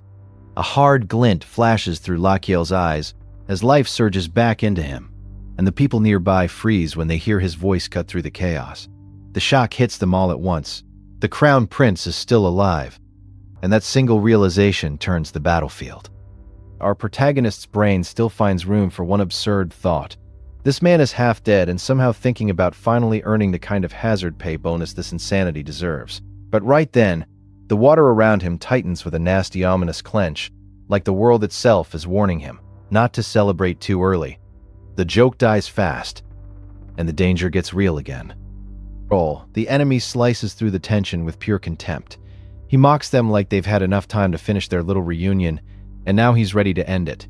That smug interruption crushes whatever fragile relief had started to build. Lachiel feels it immediately. There is no breathing room here, only pressure. This tiny gap is everything. If he fails to act now, there won't be another miracle, another trick, or another second chance waiting for him. Every nerve in his battered body screams, but our boy forces himself to focus anyway. He has one shot to turn survival into a comeback, and he cannot afford hesitation. Arrive in 5 seconds or less, so everyone needs to mount up immediately. The pressure spikes all over again because help is close, but not close enough to matter yet. Lachiel tries to force words out, desperate to direct what happens next, but his voice bears in a worst possible moment. Without delay, his liege is still here. That should be reassuring, but the enemy's attention snaps toward Lachiel almost instantly, and recognition hardens in his eyes when he identifies the divine healer. Then a blinding flash erupts right in front of him, swallowing the moment in violent light. Inside that shock comes the real threat. Has this man finally realized he's been facing Crown Prince Lachiel Adria Magentano the whole time? Full speed. He knows he can't overpower this situation head-on, so his mind claws for any path out before the trap closes completely. Then our man forces himself into the simplest plan possible. Rise slowly, stay calm, reveal nothing, and wait for one chance to break free. It's not heroic, it's not flashy, but right now survival is the only victory that matters, at the only victory that matters completely. Then our man forces him to the simplest plan possible. Ride slowly, stay calm. Reveals nothing to break free. It's not heroic, it's not flashy. But right now, survival is pulled himself together. The system cuts in with actual disbelief. It's stunned that he survived a blow infused with Swordmaster level force at all, then reveals something even crazier. The Astrahan core technique engraved on his heart has analyzed that trauma and learned from it. Now it offers a new adaptation. One that can reduce that Astrahan core technique engraved on his heart has analyzed that trauma and learned from it. Now it offers a new adaptation, one that can reduce damage, but Asrahan core technique engraved on his heart has analyzed that trauma. Guy is literally getting patched by pain, and somehow that ridiculous cheat might keep him alive.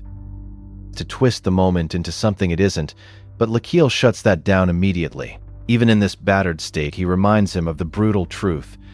Scott is nothing more than a rebel leader, nowhere near worthy of standing beside the nobody ever once. Lakil drives the knife in deeper by bringing up Henry Belkin, the field surgeon, forcing Scott to confront the mask he thought he controlled. And with cold contempt, our prince even gives him one last chance to walk away before this humiliation gets worse. He smiles because he thinks he still holds the winning hand. He points out that nobody here would even recognize the prince's real face, and for a second that smug confidence feels dangerous. Then Princess Adeline and the royal guard finally crash into the scene. In front of it, the Princess Adeline and the royal guard finally crash into the scene. Instead of fear, Scott answers their arrival with naked murder, because if no one leaves alive, no one can expose him. As Crown Prince Lachiel plunges into a desperate gamble. The system throws him a brutal lifeline, shielding his nervous system with his mana circle. For the next 5 minutes, Lachiel knows no hit can knock him out, no matter how savage it gets. This crazy subskill born from surviving Adeline's shockwaves 500 times. For the next 5 minutes, Lachiel knows no hit can knock him out, no matter how savage it gets. This crazy subskill born from surviving Adeline's shockwaves 500 times finally pays off. Those moments, forcing his trembling body to stay together, absolutely refusing to fall. Lachiel commits and throws himself into the fray. Right on cue, the enemy charges with murderous intent. A lethal rush of power, Piro's stomach drops in terror, realizing this blow is meant to kill.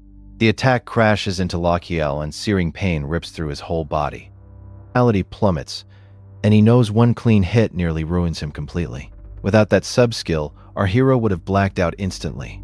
Scene 2, Conversion UI, glowing heart, strength flooding back, vitality full, Lachiel's reaction.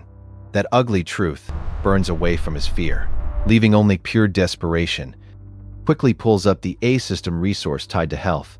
It can be replenished by receiving donations from internal organs and spent on skills or summons. Conversion interface, ready to trade his A system resource tied to health. It can be replenished by receiving donations from internal organs and spent on skills or summons. For raw vitality, he snaps out the number and goes all in. The system accepts his command, and the conversion begins instantly. A glowing heart appears above his hand as the energy visibly transforms into his wrecked body as the restoration kicks in. His vitality surges straight to full, and the sudden comeback nearly stuns our man. Scene 3, Lachiel freezes for a beat, barely believing what just happened. Relief crashes into greedy excitement, because this cheat actually works. Confirms it, his whole attitude shifts. A smug grin creeps in, and he decides to test that confidence on Jabalon himself. He starts mocking the Swordmaster to his face, treating those threats to cripple him like empty barking. That taunt throws Jabalon off, because the Crown Prince should not be standing like this. Scene 4. As those strikes at Lachiel's legs have been blocked twice already and somehow not a scratch remains. So our guy keeps talking trash and dares him to do better. He even drags Palu into the humiliation, just to grind their pride into the dirt. But behind the taunts, Lachiel has one real goal. Buy Damien even one more second, himself to stay useful, even while terror claws at his chest. Then he openly calls Jabalon over, practically daring the monster to chase him. Snarls back, refusing to admit he's taking the bait. Scene 5, Conversion, System Refund. Lachiel's hunger was watching the cost of this stalling game pile up in real time. He starts counting every tiny scrap, trying to survive on miserable little bits of A system resource tied to health. It can be replenished by receiving donations from internal organs and spent on skills. Or stuff. Behind, he triggers another conversion and dumps 1,100 A system resource tied to health. It can be replenished by receiving donations from internal organs and spent on skills or summons. Into raw vitality, the system fills him back to full, and even tosses it out from his eyes. The system fills him back to full. That pathetic refund makes him weirdly hungry, and now he wants every last point. Scene 6. Pain slams into him again and shatters his rhythm. He tries to buy himself a second, but the battlefield gives him none. Everfrost acts up at the worst possible moment, and Lochiel nearly loses his mind from frustration. Then he remembers what Everfrost does when mana is poured into it. The answer clicks almost everything. This ties straight into the Azrahan core technique. Scene 7, he decides to use that technique to gather the mana he needs. Then he plans to drive that mana straight into Everfrost and harden it into a shield. So Lochiel starts dragging mana from the surroundings, with everything he has. Needle and commits to the next step. The energy sinks deep into his muscles, connective tissue, and nerves, and his body finally responds. Then he rips away the blockage and forces the process through. Suddenly, every sense in his body sharpens to the absolute limit. Scene 8. He snaps into action. He refuses to die here, and that resolve hardens inside him. Then something feels wrong. Jabalon loses sight of him and jolts in confusion. In a blink, Lochiel disappears completely from view. Instinct screams that the attack is coming from above. Shouts the warning too late. Lochiel unleashes 14 stars. The force of it makes the enemy grunt through the shock. Smoke and chaos wreck Jabalon's vision, and he starts searching blindly. Dedicated subscale acupoint scanning kicks in and locks onto the target. The lock completes, giving him the exact position he needs. Now he sees through the confusion. Scene 10. He instantly realizes the downward strike is only bait as he tracks the blade's true path, because the real killing blow is the upward slash. Lochiel commits and swings at the perfect moment. The enemy's confidence cracks on the spot. For the first time, Jabalon sounds shaken instead of dominant. Scene 11 was the insult right back at him. Then he twists the knife, mocking all that swordmaster pride. He keeps humiliating him, reading every move like the man is transparent. The system recognizes that desperate efficiency, rewarding how he manages vitality in extreme combat. Then the Azrahan core technique levels up right in the middle of the fight. Keel is stunned, but the wild surge in his circle fills him with fresh momentum. Then the system announces that his organs donate 1,000 a system resource tied to health. It can be replenished by receiving donations from internal organs and spent on skills. Scene 12. Surge. On. Standing. He jolts awake, vision spinning as pain racks his skull. A flicker of clarity pierces the haze. His blood chills when Jabalon's aura roars back to life, where that raw power peaks. His mind races for a plan, panic tightening his chest. Piero screams, voice cracking, begging the Crown Prince to wake.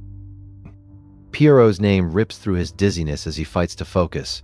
Fear claws at his heart. He refuses another Cremo-level disaster.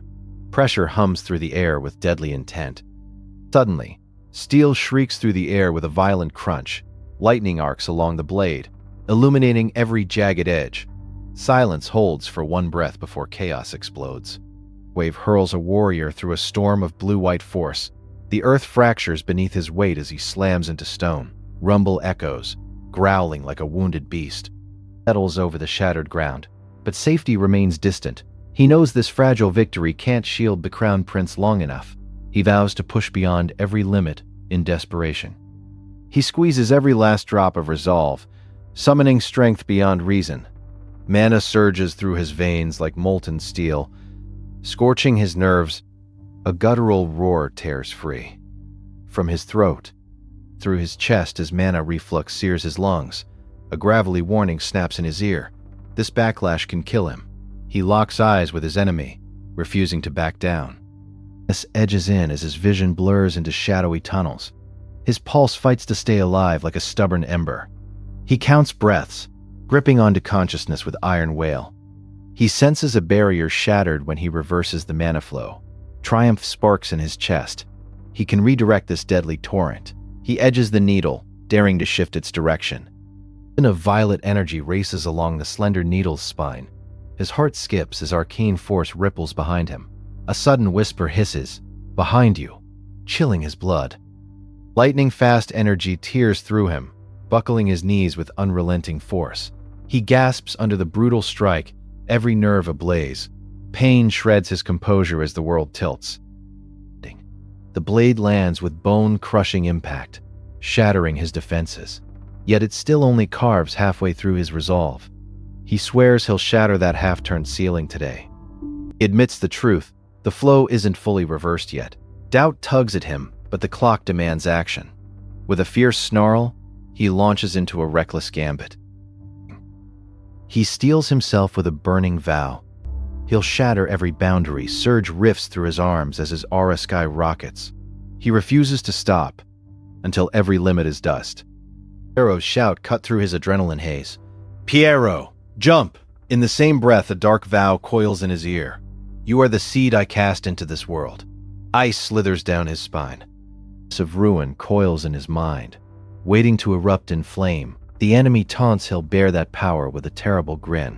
Purple force roars, crushing the chamber with unnatural weight.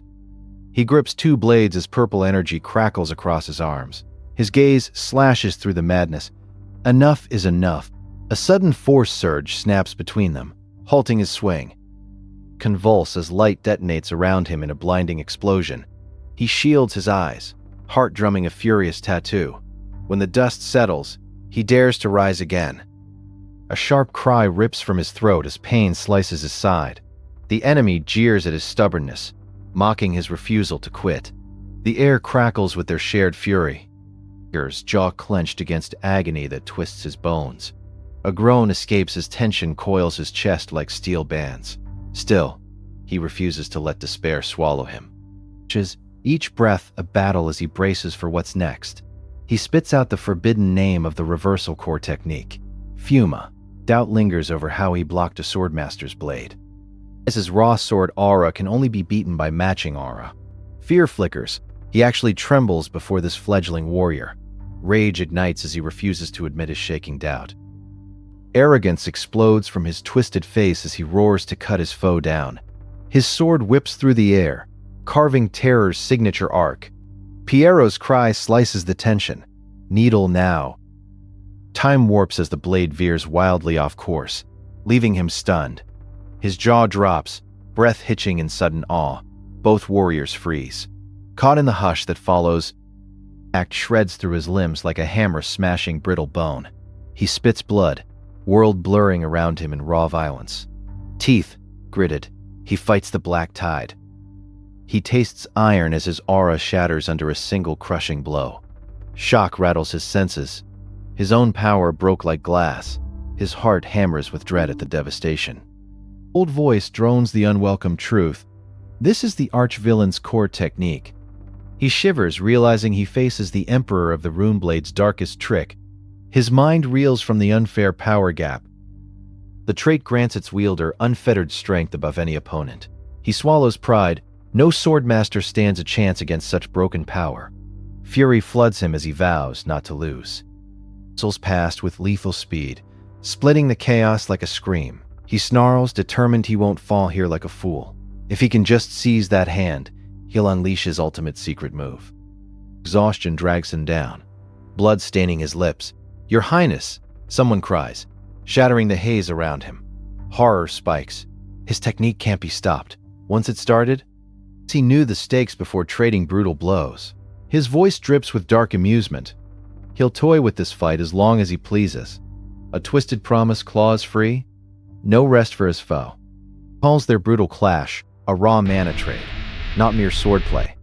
Both fighters rip into each other's cores with deadly intent. The deadlock rages, flesh and spirit, torn with its role. Triumphant groan escapes him. Straight mana clashes crush even the reversal core technique. He smirks at certainty gleaming in his eyes. With Javelin's bulk, defeat was inevitable. Here's at the rebel leader's petty cruelty, mocking his small game tactics. Cruel laughter spills no mercy for a bully who picks on the weak. His insult hangs in the air like a blade. Here to crush, not sacrifice. Unleashing a Kuzman-taught trick, his stance crackles with barely contained power. Abruptly, a warning beeps he's illegally consumed red sunflower seeds for servants. That human gigantification lasts only 3 minutes. He grits his teeth at side effect warnings from every physician and apothecary. Confusion tangles with dread as the countdown blinks. Promises a 5-day coma once the enlargement fades. He snaps at the chaos, demanding the Crown Prince wake before catastrophe strikes. Even in chaos, he can't resist a dry, defiant comeback. As tilts the battlefield, crushing Javelon's advantage like shattered glass. He wagers 5 days unconscious for 3 minutes of monstrous dominance. He believes he can stop Demian's final awakening. He taunts the giant Jabalon, declaring the game is over. Surrender now. Jabalon wheezes, unable to release even shredded vessels. The prince's gargantuan pressure flattens his mana. Beyond recovery, cracks with frantic disbelief. Why can't he shake off this prince? The timer bleeds down, 56 seconds left on his monstrous form. The prince's grin promises an even deadlier ramp-up. A sudden swoosh propels both giants through the air in a brutal spin.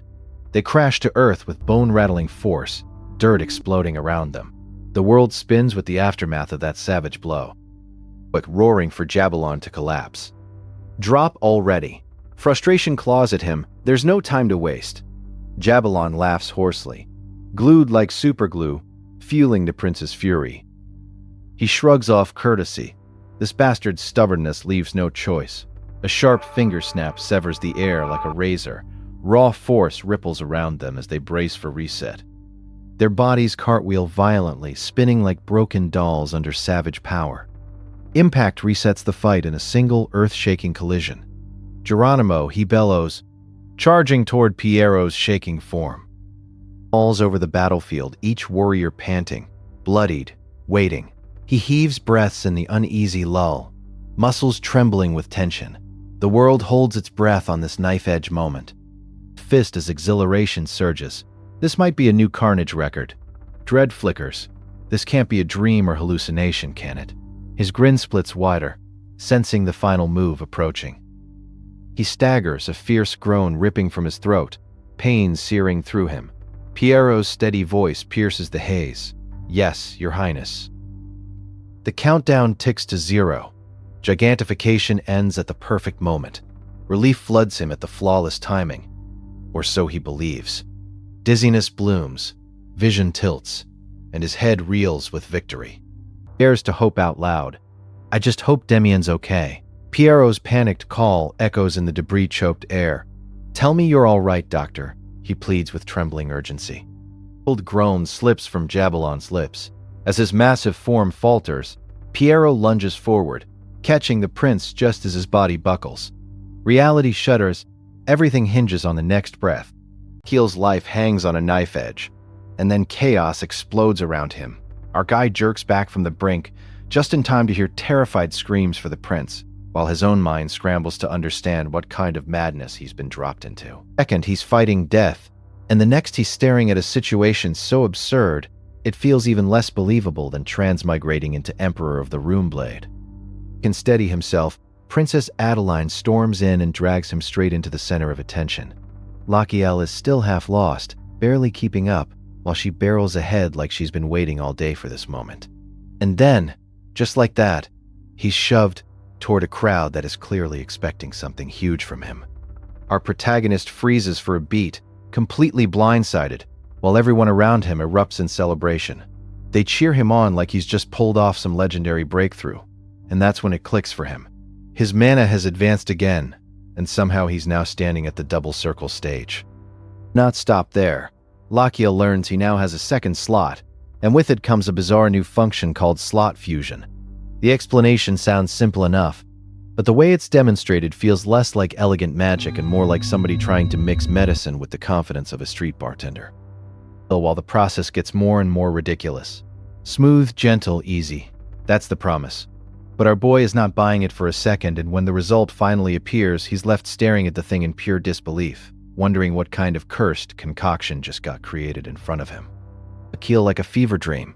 He genuinely starts wondering if this is some lucid nightmare stitched together by stress, trauma, and way too much near-death suffering. But then the mood shifts hard, because buried under the confusion is a much darker question, and he wants answers. And the air turns cold. Lachiel demands to know what was done to him after he arrived in this world, because now he suspects people around him knew far more than they ever admitted. Someone tries to soften it, tries to frame it as protection, but our man is done accepting half-truths. Becoming weak and desperate, and Lachiel's patience finally snaps. The pressure in the room becomes unbearable, and then someone chokes off mid-defense, hit by the force of his anger and the weight of what's being exposed. Whatever happened to him, it is not small, and everybody knows it. Lachiel turns toward Demian, and the betrayal lands even harder because this one feels personal. The disbelief on his face twists into raw fury, and our guy finally lets that rage out, calling him out with all the venom he's been holding back. In the middle of all that tension, the mood swerves. Demian shrugs off the attack with the energy of a man who refuses to let one headbutt erase his suffering, joking that he still expects compensation for all this nonsense. Lachiel laughs with him. And beneath the banter there's real relief, because for the first time in a while, the people around him feel alive instead of distant. Lasts just long enough for Lachiel to slip back into doctor mode. He reaches for Damien's hand and decides to check his condition himself, because our protagonist never stops thinking like a Korean medicine doctor, even in a fantasy impact, or how far the reversal core technique has awakened, and he also wants to know how Demien shot up to advanced sword expert so fast. Reminds him that he has been reading bodies from the start. Back when they first met, he already picked up Demien's symptoms almost instantly, and now he leans on that same instinct again. The system responds with a full medical assessment, and the report is brutally clear. Physically, Demien looks perfect, but his nervous system is running wild and his insomnia is severe. This gets uglier. The system confirms lingering damage from that reckless mana reflux, and it strongly warns that Demien needs rest and meditation before his body breaks balance again. Worse, there is some unknown foreign substance spreading through his bloodstream, and even though it has stopped for now, Lachiel can feel the danger looking underneath it. Hard, and he immediately clamps down on Demien's recklessness. He flat out bans him from triggering mana reflex again, but Demien tries to brush it off like it's no big deal.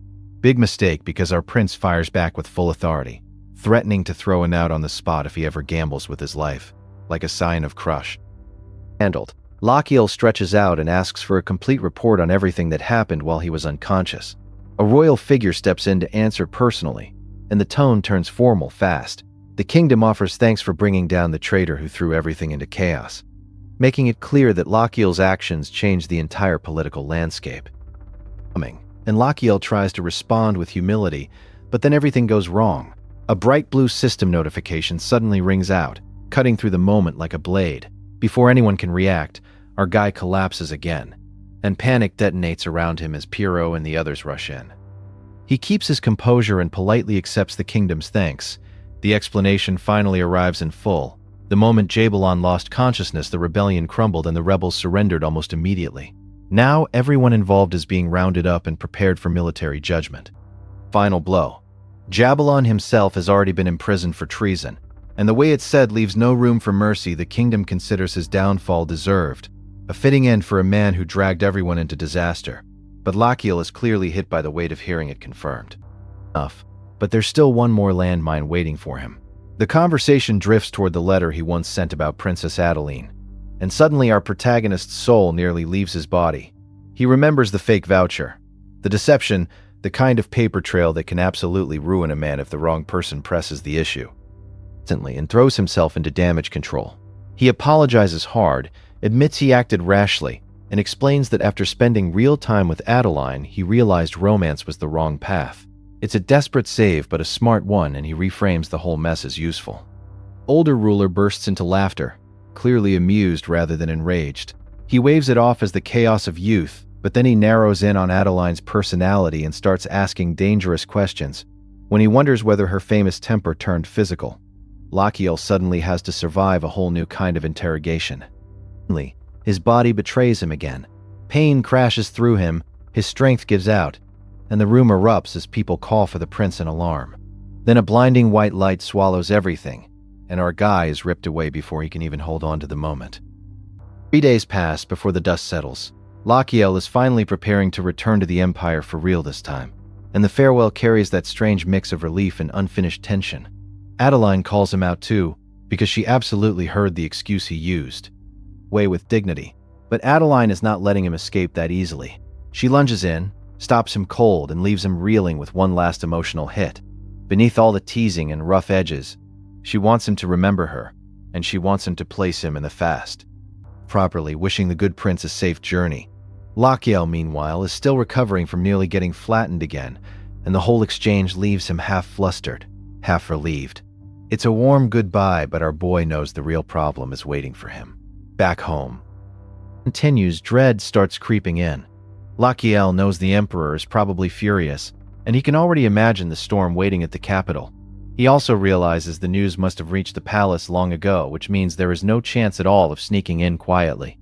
It gets worse the more he reflects on the political mess he caused. Cleaning up after him must have been a nightmare, and he suspects the Empire had to swallow some ugly one-sided deals with amboys just to smooth things over. Then a sudden crack of tension runs through the escort, and a shaken report aroused from the gate ahead. Like a death sentence, the Emperor himself has come out in person to receive him, and Lakil instantly assumes he's about to be publicly torn apart, so our guy braces himself, steps forward with full formal respect, and then gets blindsided. When he turns, lasts about 1 second. The Emperor pulls him into an embrace so crushing that Lakil nearly dies on the spot, gasping for air while everyone around them is left stunned for a different reason. Even the onlookers can tell something monstrous has changed, because Lakil has already reached the double mana circle stage. At an age that should be impossible to know, Lakil finally stands before the ruler of the Empire, and he's trying to figure out what kind of man his father really is. For one brief moment, he thinks maybe the Emperor is genuinely happy to see him. Then the man mocks his weakness right after nearly crushing his ribs, and our protagonist realizes he's celebrated way too early. Thinks the worst is over, the Emperor hands him a stack of documents with a look that promises fresh chaos. These are not routine reports or punishment orders. Noble houses and royal families across the continent have been fighting over them, because every single one is a marriage proposal for the Crown Prince, and our guy's peaceful return home just dies on the spot. Decides whether our protagonist lives or dies, and Lakiel knows it. With his body hanging by a thread, he forces Piero to stay close and witness everything. Because if this gamble fails, there is no second chance. But even while death presses against his throat, our guy still finds room for a sly little grin, dragging out the tension like he's teasing the pyramid of Mandarin, and then that absurd system energy kicks in again, smugly acting like it already knows the exact face he's making. That weird little voice keeps rambling, and suddenly the mood turns almost painfully human. Clutching a book with trembling hands, it looks shaken to the core, even as blood slips from its nose like the strain is tearing something loose. Beneath all the nonsense, one raw confession spills out. It once dreamed of becoming a famous writer. It already sounds half-buried, like even it no longer believes that wish was ever real. It hits hard. It starts picking apart every choice, tormenting itself with the kind of questions that never lead to peace, wondering if one rewritten moment could have saved everything. The bravado crumbles fast, and all that's left is a small embarrassed hope that maybe its flaws can still be forgiven. And with that pitiful plea hanging in the air, Lakiel is left facing something even stranger than death itself. A sudden hush blankets Frontera Square as Lakiel steps into the open. Our hero's pulse thunders as he prepares his next impossible move. Piero stands frozen, dread painted across his face, helpless to intervene. Witnesses hold their breath hard-shell, hide among the crowd, recalling an unbelievable feat from Amboise. Rumor claims Lakiel infiltrated rebel ranks and felled their leader with a single finger. That absurd story spreads like wildfire, leaving bystanders' jaws dropping in dismay. Goffs, refusing to believe anything so outrageous could be real, but a determined storyteller insists he saw the miracle with his own eyes. Rumors balloon further, claiming noble women are already showering marriage proposals on our guy. When people realize this frail prince they knew now commands such attention, teasing laughter turns cruel as a hapless man becomes the next target. His cheeks flare red when jeers mock his marriage ambitions without a proper job. Killing blow by mentioning his overdue rent. A sudden cough tears through the air, marking rising tension. Lakiel snaps at Piero to turn them around, voice sharp with urgency. Title card blazes across the square. The Apothecary Prince. A heavy silence hangs as anticipation coils in every chest. Yet Lakiel pushes forward, restless determination fueling his every step. Piero grumbles under his breath, weary of the prince's relentless theatrics. Lakiel bites back instantly, irritation burning behind his cool facade. Then his gaze falls on the growing pile of proposals, and the other gaze falls on the growing pile of proposals. And the other gaze jokes that everyone suddenly wants him, though even he sounds unconvinced, hiding discomfort behind a smug grin. Then he hurls a mocking jab at the other man's romantic inexperience. A sharp comeback lands faster than anyone expects, backfiring on Lakiel's ebbing pride. One suitor cries betrayal on the spot, wounded by blatant favoritism. Still, the atmosphere shifts when Lachiel admits these proposals have become a real burden. Then a pompous suitor puffs up. Declaring himself a grand master of love, he launches into an overblown lecture on eye contact and courtship rituals. To prove his point, he grabs a hand and starts a ludicrous demonstration. He babbles about hearts meeting gazes until Lachiel cuts him off cold. When the fool leans in for a kiss, the moment turns painfully inappropriate. That's when Lachiel drops the real bomb. He plans to reject every single proposal. Bulls through the crowd as no one grasps why he'd throw this all away. Lachiel lays it out plainly. These offers only exist because they now foresee an emperor. He lets that hard truth hang, exposing their shallow intentions for all to see. The knife home, asking where those offers were before his victory. Silence swallows the square, too shameful for anyone to answer his challenge. With a bitter calm, he reminds them they once saw him as dying baggage. Yet, noble families quietly courted Theodore's hand until Lachiel proved he might survive. Another truth emerges. Theodore had rejected every proposal, insisting Lachiel marry first. Suddenly, after Amboise, our hero has rocketed to the top of the marriage market. Lachiel's meteoric rise, eyes shining with pride and confusion. Lachiel shuts him down with a smug reply, keeping his real thoughts tightly hidden. That leaves everyone staring, more baffled than ever by this royal curveball. Boring pile of letters, making his reason painfully clear. He states it outright. He has no intention of ever becoming emperor. Our guy craves only a long, healthy life as a shameless royal slacker. It's the emperor's political trap. He decides to strike first. Take us to the second prince's villa, he orders, eyes blazing with resolve. His command snaps into action, and the carriage wheels spin away at once. His confidence stumbles under a sudden realization. This will be his first encounter with Theodore since that fateful duel. He brushes the unease aside, telling himself he's simply been too busy. A knock at the villa door leaves no room to escape the moment. Flickers of regret dance in his chest as he wonders about a sooner visit. But visions of flowers and sweet letters make his skin crawl. So he rejects the thought. Hesitation triggers something deeper. He suddenly remembers he isn't the real Lachiel, which means Theodore can't be his true brother either. No matter how close they feel, a darker question rises: what fate befell the original owner of this body? Inside his mind, taunting him for finally asking the obvious. He freezes as the horrifying truth dawns. They've always known he doesn't belong here. Casual replies remind him they're the ones puppeteering this royal vessel. Tighter in his chest as he demands to know where the real Lachiel's soul lies. He presses harder, desperation lacing his every word, craving something solid to hold. For a moment, oppressive silence feels far too heavy to bear. A hesitant reply cracks the tension. The attendants speak carefully and Lachiel braces for the worst outcome. Every part of him tightens, expecting some catastrophic revelation to shatter his world. They don't know either. That useless confession leaves him reeling after all that ominous buildup.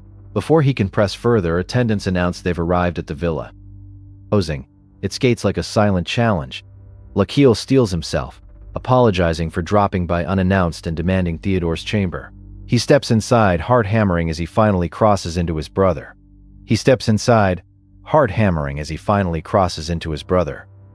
Piero behind, determined to keep this meeting between brothers alone. Alarm flickers when he learns Theodore is still eating at this hour. Attendants admit he's been lingering over meals more than usual. Worry sharpening Lackey's concern. Formal reception is offered, but Lachiel refuses, marching straight toward Theodore's door. In his mind, the strategy is simple. Offload these cursed proposals onto Mr. Perfect. He even imagines a grand banquet of noble women swarming his unsuspecting brother. Lay eyes on Theodore. He's convinced they'll forget him without a second thought. Attendants call after him, startled by his brusque push forward. In his head, noble women already swoon at the sight of Mr. Perfect. Lachiel hypes Theodore as the flawless package. Handsome, disciplined, athletic. The envy of every court. Operation Proposal Dump already feels like a surefire success in his imagination. Our guy can't help feeling a weird surge of confidence. Fantasy. Something aches he can't quite name. At last, they stop outside Theodore's chamber door. Silent tension crackling. Lachiel steels himself, heart in his throat, and reaches out to knock firmly on the door. Theodore, like nothing's wrong, voice steady with forced calm, but the words die on his lips the moment he flips the door open. Shock, slams into him, before he can even process what meets his eyes. Blurts that this must be the wrong room, disbelief lining every word. Time stretches as the stranger flips a napkin, expression calm and patient. Then the man confirms quietly that he really is Prince Theodore. Lachiel recoils, refusal burning behind his eyes as reality fractures. His neat little plan collapses the instant Theodore acknowledges him again. All composure shatters as panic and confusion wash over our guy. Proposal dump dies the moment he sees the hollow eyes staring back. Lachiel rushes in, trying to steady his racing heart while panic claws his chest. Then he blurts the obvious question, desperate to know if his brother is truly all right. Answer plunges the room deeper into gloom, each word heavier than the last. He admits losing that duel cost him more than pride. It drained his will entirely. His confession lands like a blow, ripping the veneer from his every move.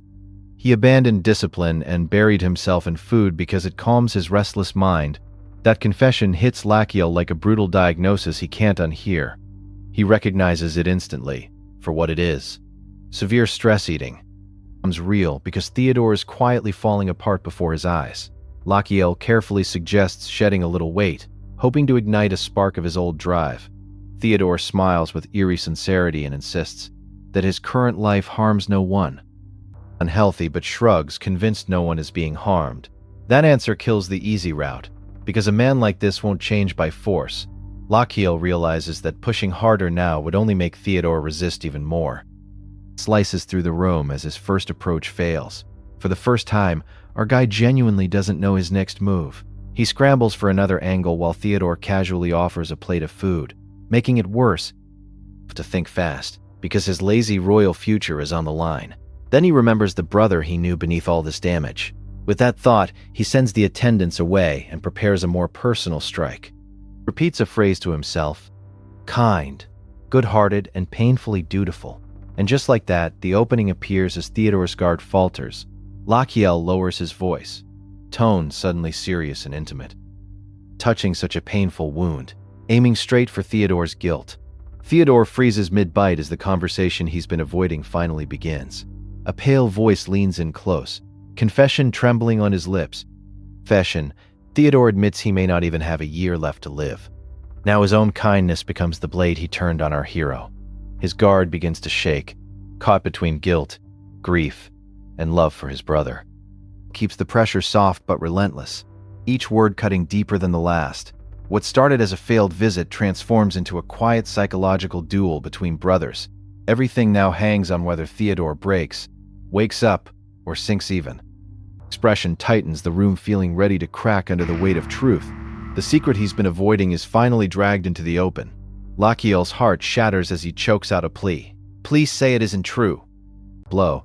He rips the truth open before fate can do it in an even crueler way. And he tells Theodore the one thing that changes everything. Our protagonist has less than a year left to live, and that death sentence leaves him with only one path forward. He stares straight into that future and forces him to get worse. To cut him off, panic already spilling out before he can even think. But Lachiel keeps going and admits he has spent his days treating the Empire sick and cleaning up Amboise's wounded, carrying burdens nobody ever noticed. With that confession, the last tiny hope in his chest finally dies. All he can do now is pray that whatever good he has done will still protect Theodore after he is gone. Like a hammer, Theodore is left staring at his brother in shock, realizing all that suffering was endured for his sake. Then guilt turns vicious, and he starts tearing himself apart. Convinced he should have stepped aside from the very beginning, the shame hits so hard as he can barely stand himself. He calls himself the biggest fool in the room, and this time it isn't self-pity talking, it's raw self-loathing. One lost title, one bruised pride, and he let himself rot into a bitter mess. Now the weight of that humiliation crushes him all the time. To punish him harder if he says it enough times. But Lachiel slices through that spiral with one clean finish, and refuses to let Theodore drown in self-hatred forever. Then our guy corners him with the only question that matters. If Theodore is truly sorry, then he needs to prove it. Asks what the plan is. Lachiel wastes no time and goes straight for the core issue, forcing Theodore to admit he is finally ready to fix his body. The moment that answer comes out, Lachiel orders the next step opened without hesitation. And right on cue, A system message flashes up, announces that the proposal dump has been reactive. Lakil already has Theodore working. He keeps the pressure steady, telling him not to panic and pushing him through the process with that calm, terrifying doctor energy. But our protagonist suddenly stops everything the second he senses something going wrong. He knows one bad move here could wreck the whole body before the real battle even starts. It corners him. Healthy weight loss would take months, and Lakil simply does not have months to spare. The marriage proposals keep closing in. The clock on his life keeps ticking. And for once, even this guy runs out of answers. Just when the pressure becomes unbearable, a servant bursts in with news and directions. Just when the pressure becomes unbearable, a package from the presses is aroused. Here's what's inside. His eyes light up like a mad scientist finding forbidden medicine. Queen Vesperith-infused liquor is not a gift to him, it's a miracle wrapped in wood. It's a miracle wrapped in wood and bad decisions. Hope slams back into his chest so fast it almost feels dangerous. And then the doors burst open as the demented its chest, so it almost feels dangerous. And then the doors burst open as the delivery finally arrives. When he sees it, the barrel is so absurdly huge that he looks genuinely offended by its size, like he expected medicine and got a siege weapon instead. Piero stumbles in, half dead, groaning that he and the soldiers nearly collapsed homelessly. Piero stumbles in, half dead, groaning that he and the soldiers nearly collapsed homelessly. Piero stumbles in, half dead, groaning that he and the soldiers nearly collapsed homelessly. Piero stumbles in, half dead, groaning that he and the soldiers nearly collapsed homelessly. Piero stumbles in, half dead, feels attention and locks him in place. Coma. He gets a firm little confirmation, and that instantly sharpens his focus. Instead of drinking it himself, he studies the liquor like a physician examining a dangerous specimen. Curiosity beating temptation by a mile. Then with shameless confidence, he offers the first taste to Glubby like it's some sacred honor. Naturally, because our protagonist is acting way too friendly for this to be safe. Lakil immediately turns on the sweet talk and starts buttering up his so-called best buddy with the smoothest nonsense imaginable. It's the kind of fake affection that only appears right before disaster, and somehow, he sells it hard, and then it gets even weirder. On top of everything else, it stacks gigantification onto him like this world just refuses to behave normally. Then, because chaos still isn't satisfied, Glubby starts writing a diary. Lakil freezes on the spot, staring at the endless entry in disbelief and wondering what's had happened. Glubby starts writing a diary. Lakil freezes on the spot, staring at the endless entry in disbelief and wondering why this ridiculous thing is so insane. Because nonsense is still data if you're desperate enough. The diary starts with a bizarre little complaint about finally getting a treat from its master, which already sounds suspicious. Then it spills everything. Lakil tricked his best buddy into drinking a disgusting brew. Lakil tricked his best buddy into drinking a disgusting brew, whining about the awful taste and the strange fat-burning effect kicking in inside the body. It begs for its fat back, mourns its soft belly, and acts like losing Chubb is a personal tragedy. But that ridiculous complaint sparks something in Lakil's mind. He instantly connects T-carnitine to L-carnitine from diet supplements in his old world. And suddenly this joke starts looking like a weapon. Money enters the equation. Lakil nearly starts dreaming with his eyes open. If this works, he isn't just looking at a treatment, he's looking at a gold mine. Theodore, meanwhile, understands exactly how cursed this discovery is, and lets out a scream that says his soul already knows what's coming. Lakil shows absolutely no mercy, forces the tonic down, and throws him right back into training. And begs for it to end, completely wrecked. Lakil, cold as ever, announces that the workout is over, which sounds merciful for about half a second. Then comes the catch. Now it's time for more tonic, just as that fresh wave of despair hits. A voice calls, out of weight. Perfect calm. Like this whole torture regimen is just standard medical care. Theodore can only groan from the floor, body and pride both destroyed. But the results are so dramatic that nobody can deny them. After only 2 months, the transformation is so extreme that even Theodore can barely believe his own body. He's fully back into healer mode.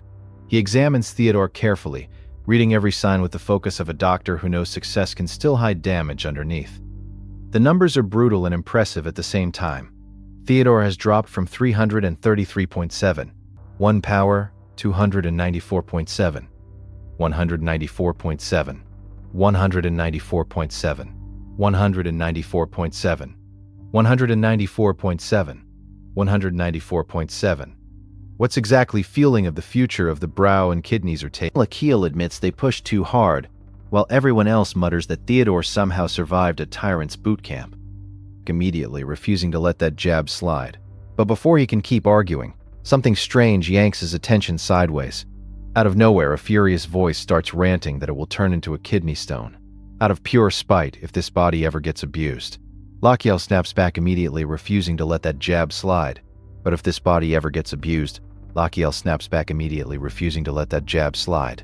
But if this body ever gets abused like that against a devastating stone. Out of pure spite, if this body ever gets abused like that against a devastating stone. Out of pure spite, if this body ever gets over him all at once. Then memory clicks and Lakiel suddenly remembers that his kidneys woke up back in Amboise. That means this chaos actually makes sense by this world's completely broken standards. He scrambles to smooth things over, acting like the confusion is just a minor misunderstanding, and definitely not prove that his organs are now opinionated roommates. Asks if the results are bad.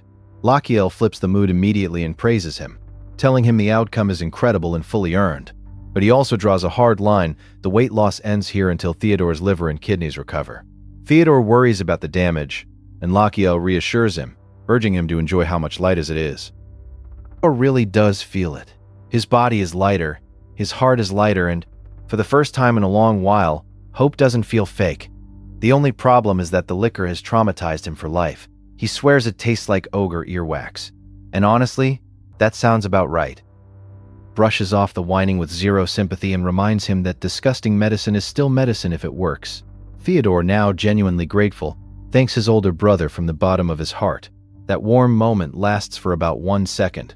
Then Lakiel tilts his head and asks if that gratitude is really all thinking about that job. That warm tower searches out the whining with zero sympathy and reminds him that the disgusting medicine is still medicine if it works. Theodore, now genuinely grateful, thanks his older brother from the bottom of his heart. That warm moment lasts for about 1 second. He realizes he has stepped on a trap. Lakiel acts almost generous, giving him a chance to repay the favor, and Theodore swears he'll do anything. Lakiel drops the bomb without blinking. Theodore needs to marry in his place. So hard it's almost physical. Lakiel immediately needles him, pressing on the guilt and daring him to admit all that emotional gratitude was just empty talk. Theodore panics and starts backpedaling, insisting that isn't what he meant at all. Lakiel goes quiet and lets the disappointment hang over. And that silence bites deeper than any shout. So Lakiel pretends to pull the request back, and that only makes Theodore this isn't some random whim. Death is already breathing down his neck. Theodore asks why he can't simply tell the truth. Lakiel shuts it down at once and insists his condition must stay hidden, especially from His Majesty. Own brush with death by a miracle, but the danger around him still hasn't fully passed. Theodore can't bear the thought of piling another mortal burden onto their father, and that finally breaks the last of his resistance. Once he gives in, Lakiel calls for Pierrot, and the needles is. Theodore asks what exactly he needs to do. Lakiel answers with terrifying simplicity. They just have to make the women want Theodore instead. Then he gives one cold warning and tells him to clench his teeth. Theodore obeys immediately, jaw tightening as dread calls about it. And every flap feels like a message carrying his fate beyond the villa. The birds surge upward in a rush, then another sharp flutter cuts through the stillness outside the palace. The air turns heavy, like trouble is already on its way. Visuals: white pigeons exploding into flight, close shots of wings, the sky above the villa, tense stillness outside the palace. SFX/music, rapid wing beats, rising strings, low suspense, drone. One smug little pigeon delivers the imperial reply, and the crowd stares in disbelief when they realize it came by homing pigeon. Then the real cruelty lands. Only the first 50 women will be admitted, and that single rule sends orders flying for the fastest carriage available. Shocked faces, message being read, servants jolting into action, carriage orders shouted, SFX/music cooing, paper rustle, sudden percussion hits, fast-paced strings. Two noblewomen launch themselves forward with marriage fever in their eyes, screaming for more speed, like missing this chance will ruin their lives. One rival gets way too confident, convinced she already has first place locked down, and then her momentum explodes into a brutal crash. Lurching forward, passengers jolted, determined noblewomen, one carriage surging ahead, violent collision. SFX/music, galloping horses, wheels rattling, women shouting. Crash impact. Scene 3. Courtesy. While one ruthless lady mocks the wreckage and glides away like this whole disaster is funny, a scream tears out from the pileup behind her. But nobody slows down, because pride has already turned this race ugly. Visuals: broken carriage debris, smug noblewomen passing by, dismissive gestures crossing off the brake, X/music wood creaking, distant screams, sarcastic lights sting over tense music. Scene 4. Start barking for the road to be cleared, while more passengers get slammed around inside surging carriages. Drivers whip the horses harder and harder, and one noblewoman flat out threatens to fire her driver if he makes her late. By now, this looks less like a banquet run and more like a full marriage war on wheels. Crowded road, carriages forcing through, terrified drivers, angry noblewoman leaning forward with a threat. SFX/music, horse whinnies, whipping reins, frantic orchestral rhythm. Scene 5. The latecomers sense disaster before the gatekeepers even said it. The desperate women beg for just 10 more spots, while one lucky guest slips inside and nearly melts with relief. Visuals: villa entrance, anxious crowd, gatekeepers blocking the way, women pleading, one admitted guest stumbling inside.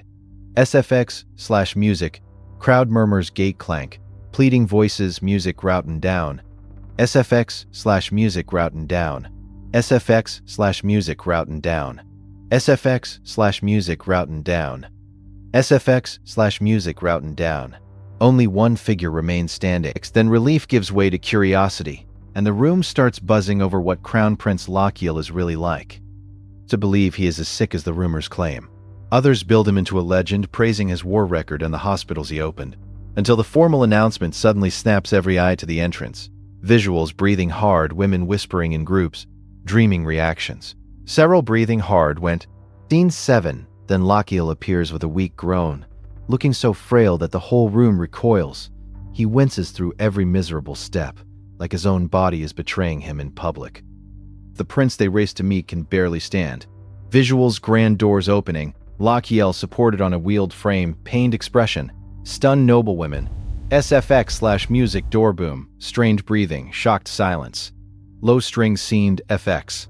Sharp-eyed schemer notices Sir Zenedis' disguise magic and immediately understands this humiliation is deliberate.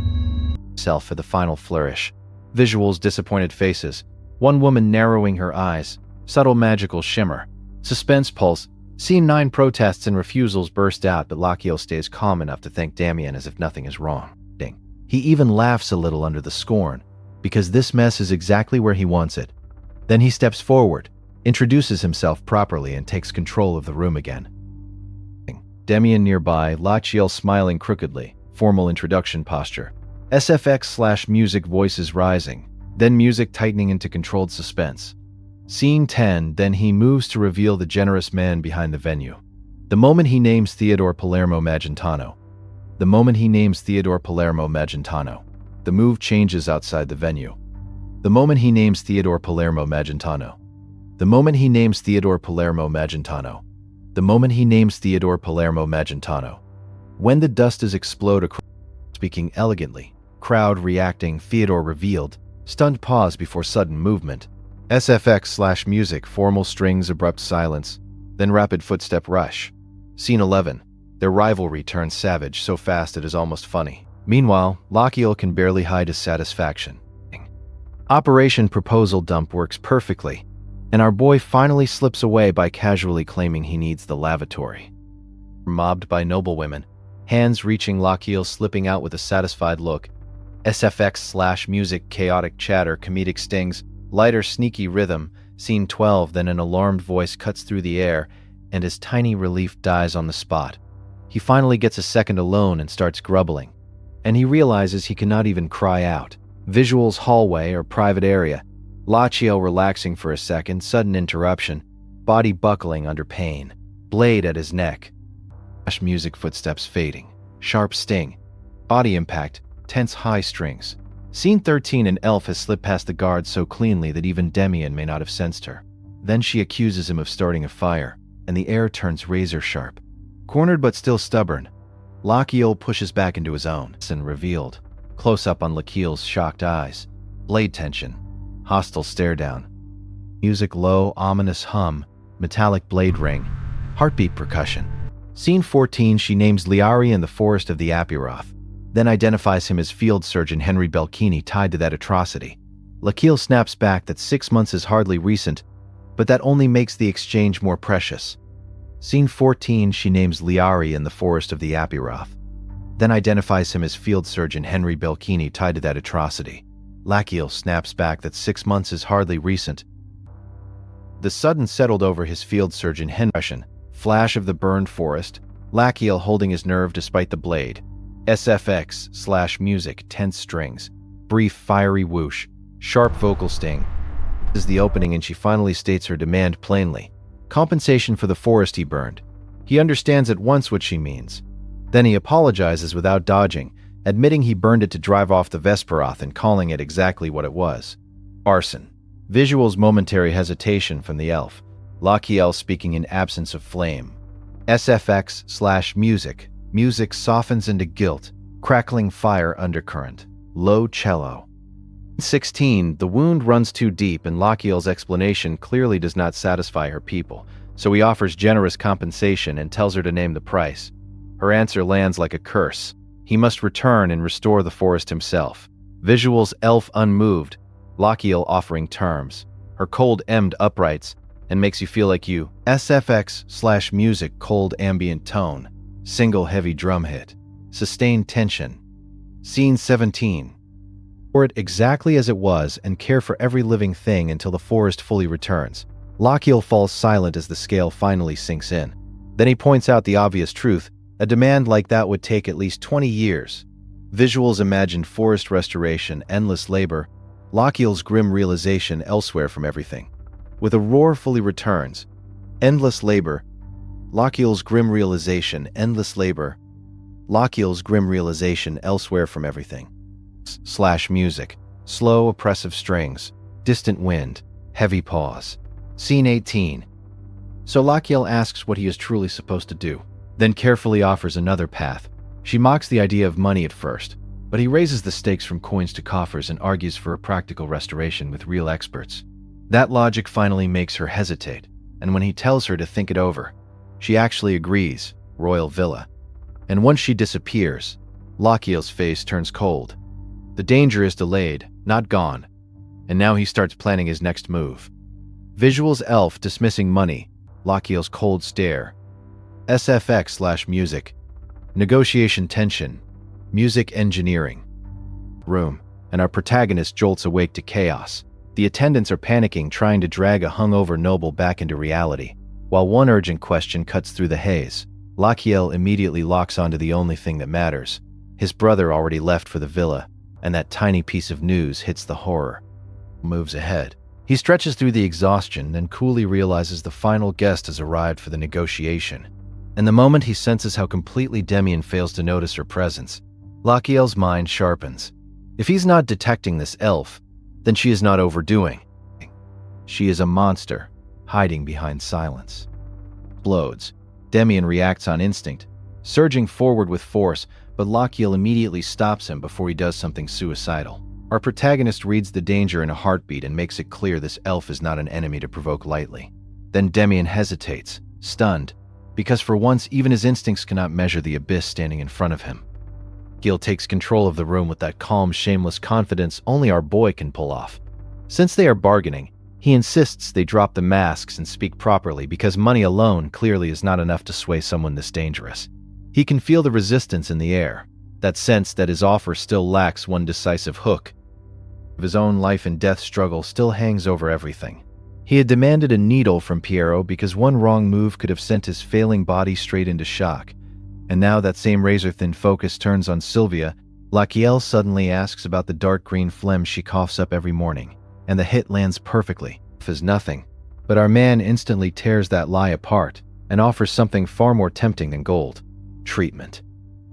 With a dramatic flourish, a tiny flaming chicken pops into existence, and right after that a glowing human figure appears with the chest lit up like a warning beacon. Lakiel uses the summon to expose the state of Sylvia's lungs, and her confidence finally cracks. She wants to call him a liar, but even her own people know something wrong. And just like that, doubt starts eating through her pride. It's the real killer. He identifies a lung fluke, Paragonimus Westermani. And the room goes cold because this is no curse and no dark magic. Lachiel explains that she likely swallowed the larva without ever noticing, and his summoned helper backs him up like an overeager intern. Desperately backs him up like an overeager intern. Desperately backs him up like an overeager intern. Desperately backs him up like an overeager intern. Desperately backs him up like an overeager intern.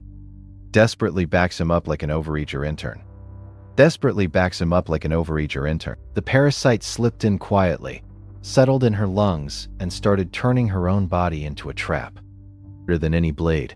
The symptoms she dismissed as overwork suddenly line up into something horrifyingly real, and Lachiel keeps pressing until she cannot run from it anymore. Fatigue, weakness, mental decline, all of it points to a slow death. All of it points to a slow death.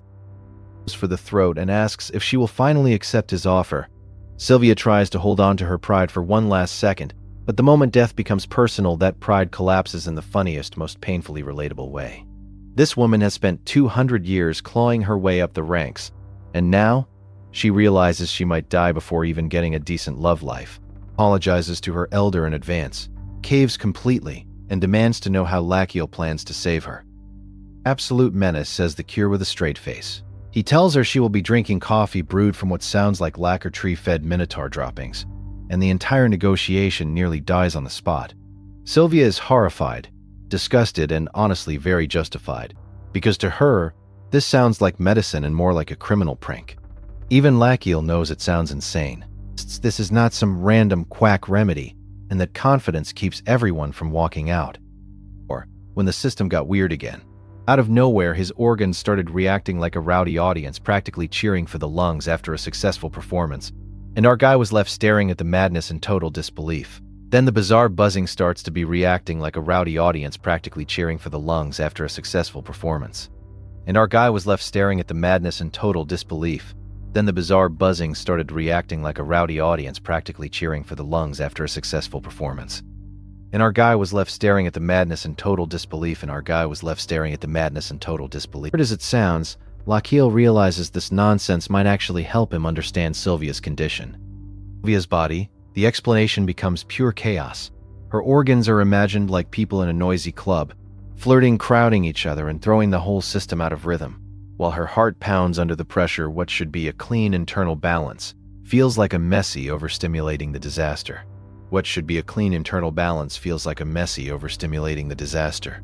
What should be a clean internal balance feels like a messy, overstimulating the disaster. What should be a clean internal balance feels like a messy, overstimulating the disaster. What should be a clean internal balance feels like a messy, overstimulating. As it together, the clearer it becomes that her body has been screaming for help long before anyone noticed. Bill narrows the diagnosis with careful practical questions. He asks what she likes to eat, what she can tolerate, and then what food she absolutely cannot stand, because the answer could expose the hidden route of infection. Sylvia starts to respond, and the tension tightens against it, as our man presses his fingers just below, firming everything. And once that final piece falls into place, somebody's entire fate is about to change. Death's cold grip tightening, Lachiel, the crown prince, forces himself to confront his ultimate fear, urushiol, the potent compound from lacquer trees. A sudden realization clicks into place, and he pushes the cave of pain, determined to find a way out. His loyal attention peers over. His loyal attendant peers over. System's unseen forces vehemently refuse, making it clear Piero can only follow over their dead bodies. Lachiel is left utterly alone in this desperate life-or-death gamble. Scene 1. The cow and the curé. Explains his plan. Processed urushiol, broken down by a strong herbivore digestive system, becomes a parasite's worst nightmare. He addresses Urus, who responds with a simple, reluctant move. Lachiel's glowing hand reaches out, sensing the cows deep enough, no other way, admitting he held back a terrifying detail that might make Urus freak out. Scene 2. The parasite's journey. Urus. The cow seems to ask where these parasites go. Our man explains they crawl up to the brain, slide along the optic nerves, and settle inside the eyeballs. Terrifying revelation hangs heavy in the air. Freezing the moment, Urus, horrified, then asks what happens next, but the system's voice cuts in, stating it cannot assist with that request. Leaving the cow in dread. Scene 3. Urus's desperate bargain. cries out in absolute terror, refusing the dreadful treatment. But the thought of the needle and the parasites crawling into her eyes quickly changes her mind. She desperately agrees to do anything, to drink all of it, to obey every command. A deep groan escapes her, signaling her reluctant surrender to Lachiel's horrifying remedy. Scene 4. Pierrot's disgusting duty. Lachiel calmly tells Pierrot to step aside, declaring the concoction is almost ready. Pierrot, ever loyal, expresses concern for his prince. Asking what's happening, he insists it's job to protect Lachiel, even if it means dealing with this strange task. But then a foul stench hits him, and he gags, wondering why he's coughing up such disgusting waste. He questions if cleaning up this mess truly counts as protecting his prince. Scene 5. Lachiel's ruthless resolve states it cannot assist with Pierrot's request. Lachiel, however, remains focused, knowing that if this medicine saves Eurus, it will save his own life. He tells Pierrot to stop talking back and grind the ingredients properly. Pierrot, with a sigh of resignation, complies. A blade flashes down with a violent swing, cutting through the air. Scene 6. A blinding purple slash slams down with a violent bang, startling everyone. Confusion ripples through the air as they wonder what just happened. Then a blinding burst of purple light tears across the darkness, slashing through the room in sharp, vivid streaks. For a split second, everything seems to free, suspended in the aftermath of the battlefield. A voice asks if that was sufficient. Scene 7. The Blargurus coffee. Lachiel simply nods, confirming the power was sufficient. A thin stream of dark dust and sparks drifts down through the still room. He urges Pierrot to continue, warning that the concoction loses potence if it cools as the destiny, dubs the vile mixture Blargurus coffee.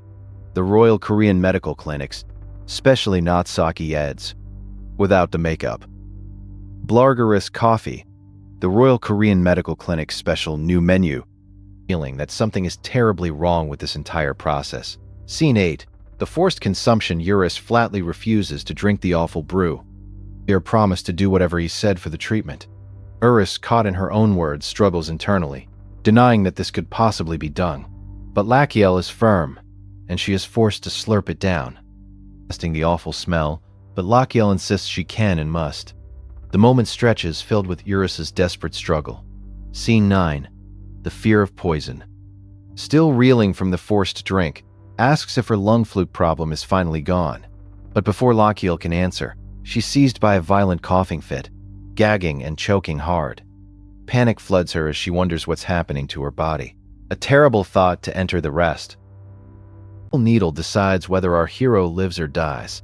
Lachiel forces his trembling body to obey, while Pierrot stands beside him like a man watching someone balance over an abyss. The pain hits harder than he expects, savage and immediate, and suddenly this is not some clever medical trick anymore.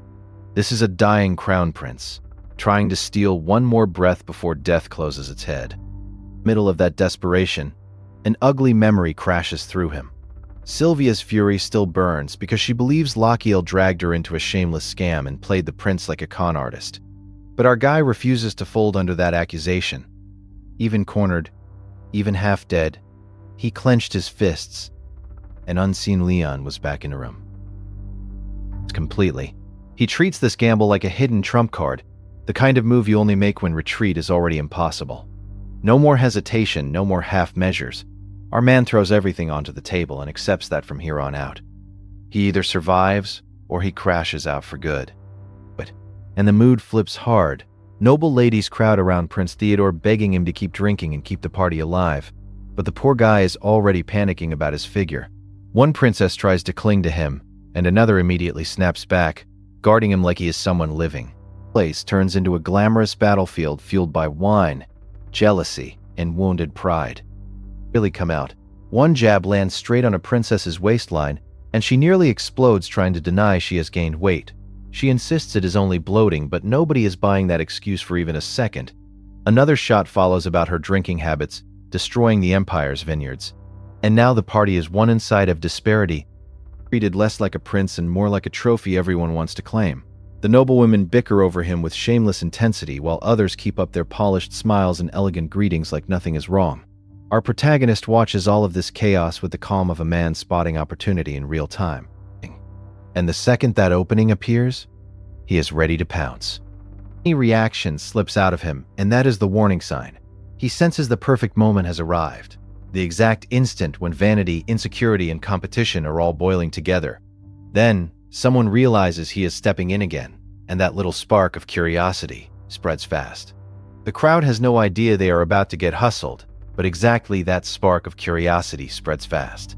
The crowd has no idea they are about to get hustled by a doctor in Prince's clothing. Princess's attention, and frees his own hands for business's attention, and frees his own hands for business. He decides to focus on his side of the deal, then drops a bomb into the room by unveiling a so-called revolutionary weight loss formula. The reaction is immediate and confused, because nobody expects Crown Prince to start pitching diet medicine at a royal celebration. But confusion is exactly where our guy thrives. With full confidence, making a dramatic show of the product like a seasoned salesman. Then he reveals the absurdly fancy explanation behind it, dressing up the formula with exotic ingredients and ridiculous prestige. It sounds expensive, mysterious, and just scientific enough to hook rich people. It sounds expensive, mysterious, and just scientific enough to hook rich people. He hypes the tonic like it can melt fat with terrifying speed, turning body anxiety into pure panic-buying energy. Then he points to a majestic example and practically dares the crowd to imagine themselves looking just as refined. It is outrageous, shameless, and honestly, kind of genius. Our boy is selling hope. It is outrageous, shameless, and honestly kind of genius. Our boy is selling hope and practically dares the crowd to imagine themselves looking just as refined. It is outrageous, shameless, and honestly kind of genius. The room is full of people already doubting their own appearance. A refined young man calmly sipping red wine becomes the perfect image of what they want to be. And suddenly everyone starts noticing their puffier faces and tighter clothes. One person after another begins wondering if they should buy it too. The insecurity spreads like fire through dry grass, and Lakiel knows he has them. The nobles start declaring they will buy the tonic no matter the cost, and others rush in before the stock can vanish. Lakiel calmly directs them into a line and sweetens the frenzy by announcing a special first launch package with limited supply. The moment those words hit, restraint dies on the spot. Rich people here, limited in their souls, leave their bodies. Chaos. Everyone shoves, protests, and tries to reach the front first, desperate to grab the miracle cure before anyone else. One person even tries to buy the entire stock in one sweep, because apparently dignity is the first thing to disappear when vanity gets thrown. And just like that, our man turns a banquet into a battlefield. Over diet vials. Tries to keep order, calling for a proper line while the madness spirals around him. At the same time, the system reacts with that weirdly hilarious organ commentary, booing and cheering his shameless sales tactics like his insides are hosting their own variety show. Even while he squeezes every coin possible from the crowd, the absurdity keeps going. And yes, someone even questions whether using an elf-like model is basically false advertising. He does not even flinch. He practically admits he is doing whatever it takes to survive, and the system's organs respond by admiring how sneaky and brazen he has become. Then the number that really matters appears. His HP has climbed all the way to 2,900. Lakiel knows he probably looked like a total quack out there. But when the health meter rises that fast, shakes becomes a luxury. He is not bluffing completely. Lakiel knows the medicine has real value because he tested it relentlessly on Prince Theodore, and the results were obvious enough to become his best advertisement. That is what makes this hustle so dangerous. It is not a pure scam, and that tiny bit of truth makes the lie hit even harder. With careful conditions, Lakiel explains that the tonic alone will not magically slim anyone down, and that proper instructions and precautions come with the package. He even offers a full refund if someone follows the plan and sees no results, which sounds noble until you realize proving that would be a nightmare. Nest is already thinking 3 steps ahead, and these nobles do not stand a chance. After the sales frenzy, Lakiel turns back to Sylvia with the confidence of a man who just robbed a room legally. He tells her not to worry so much, because he can cover her compensation now thanks to the fortune he pulled in. Overhead. C can cover her compensation now thanks to the fortune he pulled in. In his head, the math is simple. Pay Sylvia, fund the next move, and keep climbing.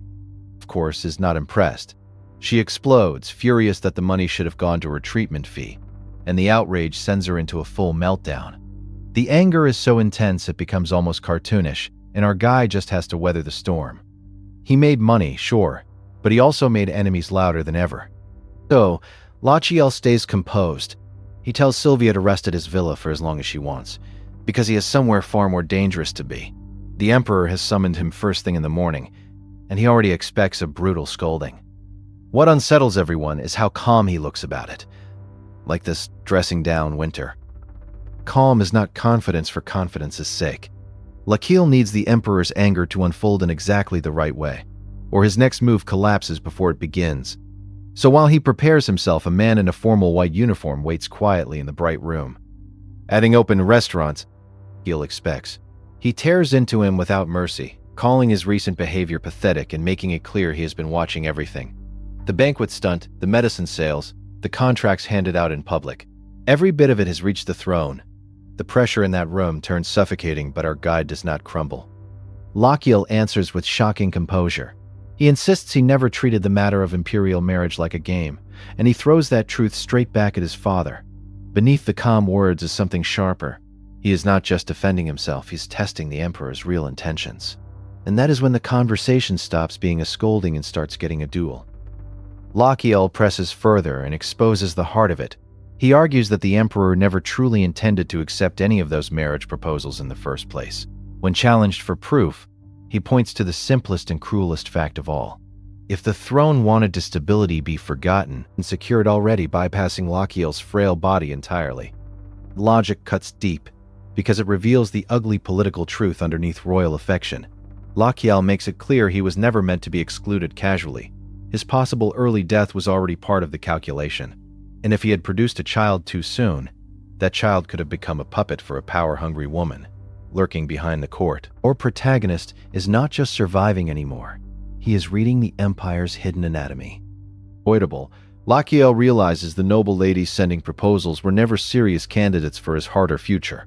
They were pieces in a political game, and the Emperor needed a way to reject them without inviting backlash. So our guy did what he does best. He built a spectacle that solves multiple problems at once.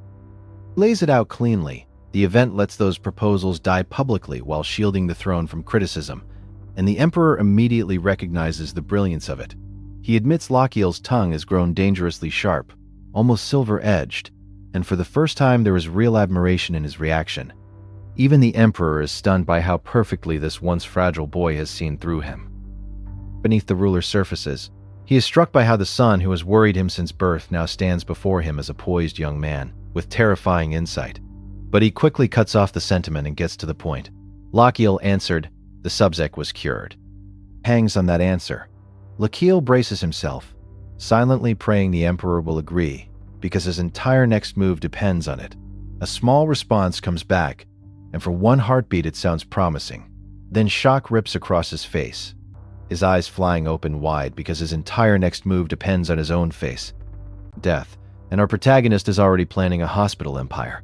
Lachiel knows that if this desperate treatment works, a new disaster begins immediately. He and Piero can barely keep one dying prince alive, let alone handle a flood of patients. So even with his body hanging by a thread, this guy is already thinking about the battlefield. Royal blood means nothing if he has no proper medical license, and that turns his whole dream into an illegal clinic. Worse, under imperial law, an unlicensed clinic cannot even hire licensed doctors.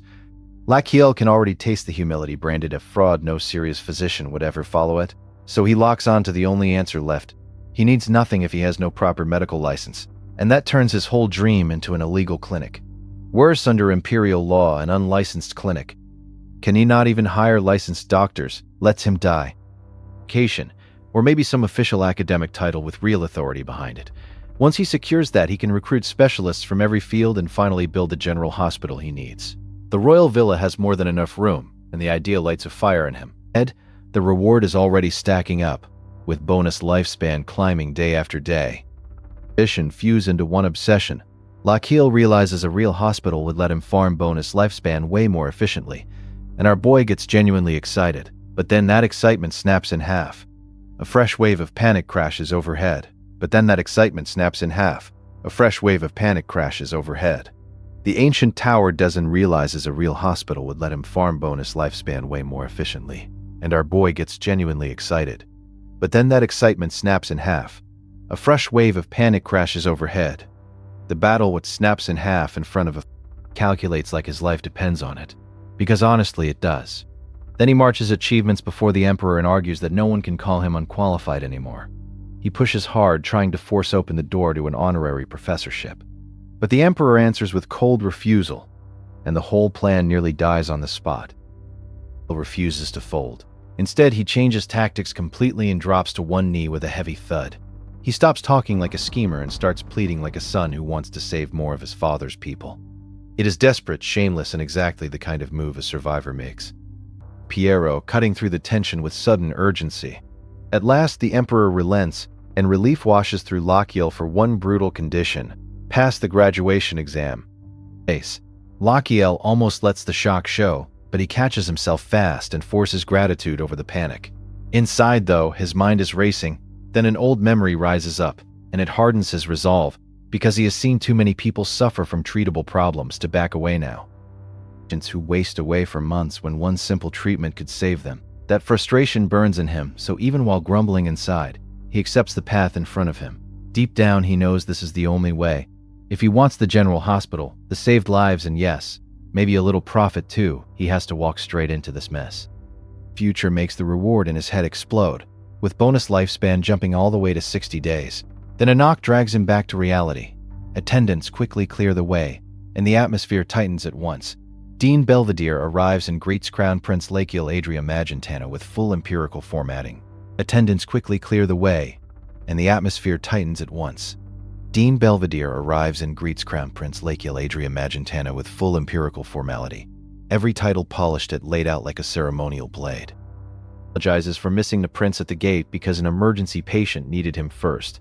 Lachiel answers with calm grace, making it clear that patients should always come before ceremony. That one response lands perfectly, and the dean's respect rises for a moment. But suspicion still lingers in Belvedere's eyes, because he clearly thinks this royal transfer is just privilege dressed up as merit. The school probably thinks even worse. Lachiel can already feel the label forming around him. Flashy prince, fake doctor. Walking disaster is to bat a graduation exam right away. Fuss and starts explaining the process. That smooth response feeds Lachiel's confidence, and his pride starts creeping up fast. He is so sure of himself that he even sends Demian back to Villia like this whole exam is just a formality. This guy was the valedictorian at Korea University's School of Korean Medicine, and he knows exactly how dangerous confidence can look when it starts smiling. And the real battlefield waits on the other side. No swords. No monsters, no assassins, just a room full of future doctors who are absolutely not ready to welcome a prince into their ranks. And for Lachiel, that makes it even more dangerous. Cold and clinical. A human skeleton diagram hangs nearby while Lachiel studies the room with the focus of a real physician, not a pampered royal. Belvedere raises his voice and introduces him to the class. But the reaction is exactly as icy as expected. Even the dean's awkward attempt to lighten the mood cannot hide the tension choking the room. It's the real bomb. Lachiel will complete the graduation process alongside them, right here, right now. The response is so weak it barely qualifies as applause, and the insult hits immediately. You can feel the room breaks out from conflict, because of this is all right the process being. And finally voices what everyone else is thinking, and the room leans toward him. Belvedere praises the question and tries to soften the issue, explaining that the prince will naturally be unfamiliar with their curriculum. Then he wraps the whole thing in polite academic language, calling it a meaningful chance to help one another graduate. Nice try, but these students are not buying the sugarcoating. This arrangement spits on the principles their institution stands for. Belvedere counters by invoking the school's ideals, but the student refuses to bend. Through all of this, Lachiel notices something important. The dean carefully avoids mentioning the royal clinic, and once that silence settles in, the students stop spreading wet. Lachiel liked them more. At least these future doctors have spine, and our guy respects that. He is already half amused, half calculating like he might recruit the whole batch someday. Then Belvedere cuts through the clash and announces the graduation assignment. Teams of 6, 1 patient each, and they must heal that patient better. Belvedere reveals that teams will be decided by lottery, and Lachiel is caught off guard for a second because his fate is literally sitting inside a box. The dean explains that the box contains balls in 5 different colors. Whoever draws the same colors locked together, deliciously cruel, they ask the prince to draw first. The students immediately start panicking, clearly terrified of ending up on Lachiel's team. The box rattles in his hands while every eye in the room locks onto him. Then the ball comes out, and the result is called the instant it appears. That is all Lachiel says to himself, calm as ever while everyone else spirals. No dramatic reaction, no royal offense, no panic. Our man just notes the color like he is checking ingredients for soup. Meanwhile, the rest of the room acts like destiny just pulls it out. Kiel notices that scruffy-haired student is here too, and that little detail sticks in his mind. Now that the teams are set, the exam finally shifts away from politics and into real medicine. Belvedere announces that Team 1, including the prince, will begin first. Then he turns gently to their patient, Miguel, and asks how he is feeling today. The tired resignation of a man who has already suffered too long. Nothing has improved, and his legs still refuse to move. Belvedere closes the curtains and tells him to rest, treating him with quiet care that instantly changes the mood. Then the dean explains the core mystery. There was no accident, no visible injury, and yet one day the patient simply lost the use of his legs. Miguel suffered severe enteritis symptoms, especially relentless diarrhea that drained him day after day. Then the condition worsened and his chest and abdomen became rigid. 6 days ago, everything crossed a terrifying line. From that point on, he lost all ability to move past the room. Paralysis spread upward until both legs became completely useless. Lachiel hears enough to realize this is no joke, and suddenly the students' grim expressions make perfect sense. Belvedere leaves them with crushing stakes, reminding them that McGill's future now rests in their hands. Orders them to work together, find the cause, and treat the paralysis with everything they have. Delph and Lachiel answers with perfect courtesy. Then the door shuts with a hard clack, and all the formal protection disappears. One student steps forward immediately, too tense to waste another second. He bluntly asks the Crown Prince not to use royal authority to drag Team 4 through the exam. Explains that even Dean Belvedere could not solve this case, so passing through favoritism would be a disgrace. The whole team would rather fail honestly than crawl across the line through corruption, and they mean every word of it. Lachiel repeats their point back to them, making sure he understands the student battlefield. Lachiel repeats their point back to them, making sure he understands the student battlefield. Makes Lachiel like them more. These kids have principles, and our guy respects that kind of backbone. So he acknowledges their feelings and lets them think he is about to agree quietly. Then he drops the real bomb with casual confidence. He already knows the answers. Detonates, they stare at him like he just claimed he can pull the moon out of the sky. And disbelief rips across every face. But Lachiel stays calm, steady, almost annoyingly composed. He insists understood the case the moment the dean finished explaining it. And now everyone is about to find out whether this prince is a fraud or an absent monster. Lachiel stands at the precipice, death itself hanging on the tip of his needle. He makes a cold, deliberate jab, testing the very limits of his power. With a dismissive huff, he demands to know why he should give up his knowledge without a proper exchange. Pierrot finally cracks, becking his prince to stop. Eyes are focused, knowing a young man's entire future hangs by a fragile thread. Our prince settles himself, radiating a calm and sharp intensity. Ready to seize control of the entire room, he eyes the bright young students with almost playful contempt, as if he already knows they are completely conquered. Then our man lays down his audacious wager. If he finds the cause and cures the paralysis, all the credit belongs to him. He twists their own desperate confession against them, reminding them they have been utterly lost for days. And then he drops the hammer, declaring that by their own logic, every single one of them has already failed. Rupt, accusing the prince of hiding behind his status and playing doctor with quack treatments. One student tries to object, but the courage in their voice is already cracking under the pressure. Another finally bursts with raw frustration, humiliated and absently furious at the situation. Slips out from the students because the pressure from Lachiel is becoming utterly unbearable. They trade silent, desperate looks and slowly begin to fold under his gaze. A tense, heavy silence hangs in the air as our prince finally falls quiet, letting his words fist hang out. One of them finally gives in, their resistance crumbling. Then the rest swallow their pride, accepting Lachiel's impossible terms. But our man presses even harder, his voice cutting, asking if they are truly ready to lose an entire year of their lives. Clinging to the one principle they still hold dear, they insist that the patient's recovery matters far more than their own graduation. With that settled, they turn back to Miguel, their focus now entirely on his worsening condition. Just one more chance to examine Miguel properly. A desperate plea, Lachiel immediately challenges them, his doubt cutting straight through their fragile resolve. Our prince then falls quiet, his hand tightening thoughtfully beneath his chin, observing that the future Prince hangs over them thick with pressure and impossible expectation. They begin carefully, asking if he suffered a serious fall, searching for any clue, all he can remember, and they quietly accept his answers. Lachiel watches them closely, noting how well they keep their faces under perfect control. He respects that crucial restraint, because a real doctor never lets their own fear spill onto a vulnerable patient. And only poisons the patient's peace, and Lachiel knows this truth deep in his bones. All right, that's enough for our guy. He decides it's finally his turn to step in. A small scoff escapes him, full of an almost arrogant confidence.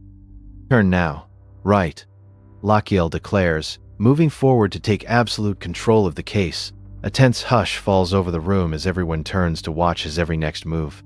He greets Miguel with calm, professional warmth, instantly easing the boy's palpable fear.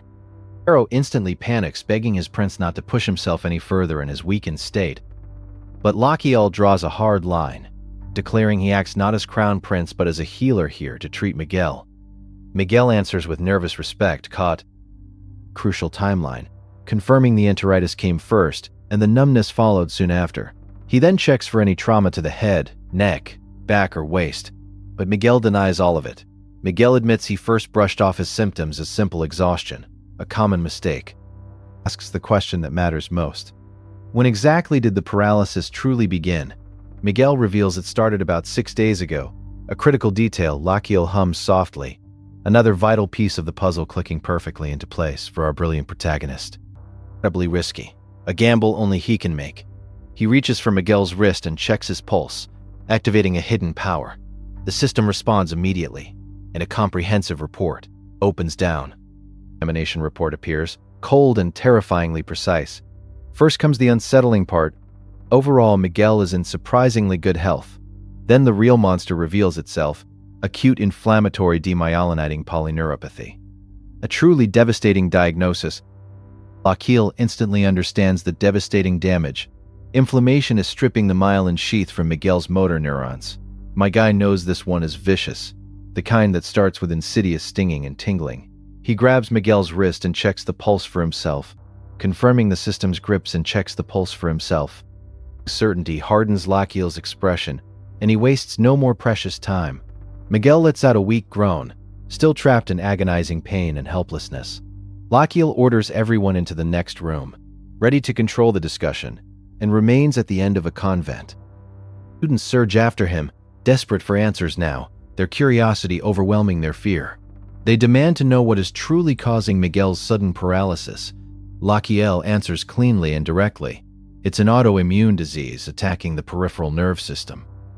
He names it outright, a term completely alien to them: Guillain-Barré syndrome. The students latch onto the first word in utter confusion, their faces blank. Then they repeat the strange disease name, stunned by how utterly foreign and impossible it sounds. Next question comes fast and furious. What could possibly trigger something like this? Lachiel gives them the ugly truth. Nobody knows for sure, but the strongest theories point to infections and immune disorders. He adds that in rare cases it can even appear after vaccination, a truly baffling condition. It happens when the immune system gets its wires completely crossed, a terrifying internal betrayal. In short, anything that scrambles the immune system badly enough can light this devastating fuse. Once that happens, the body mistakes its own myelin for an enemy and starts tearing itself apart. From the inside, so lost he can only blink blankly at the word bacteria, completely out of his depth. Another sounds ready to punch the disease itself, and yeah, the room is getting absolutely ridiculous. Even through the chaos, Lachiel reminds them this is still only the most likely explanation, not a proven fact.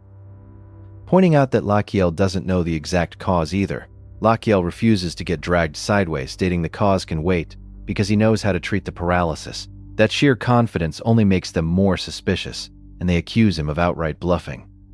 To know where he learned such strange and impossible knowledge, Lachiel answers without a flicker of hesitation, smooth as ever. He claims he read it in an ancient tome, hidden deep within the Imperial Vault. A secret only he could access. Calls it on, calling it the wisdom of a lost ancient hyper-civilization. A truly outlandish tale. According to him, the tome was filled with forgotten medical techniques, far beyond their understanding. The students can only protest that they would never be allowed anywhere near such a sacred place. Off immediately because something far more urgent is closing in on Miguel. He warns them that the patient is about to slip into severe respiratory distress. That terrifying news lands like a death sentence, and pure panic flashes across their faces. Port points to tingling in the diaphragm, a telltale sign that Miguel's breathing is starting to fail. The room goes cold with dread, because this nightmare can still get much, much worse. Laquille says Miguel may need a ventilator if things keep spiraling out of control. He orders them to watch Miguel closely until he returns with a ventilator. And of course, one of them blurts out the obvious question: what even is a ventilator? Laquille can barely believe their ignorance and snaps, asking if anyone plans to actually watch the patient. Pulls them into action, and they rush to Miguel's side, fear gripping their hearts. For a beat, all that follows is stunned, terrified silence.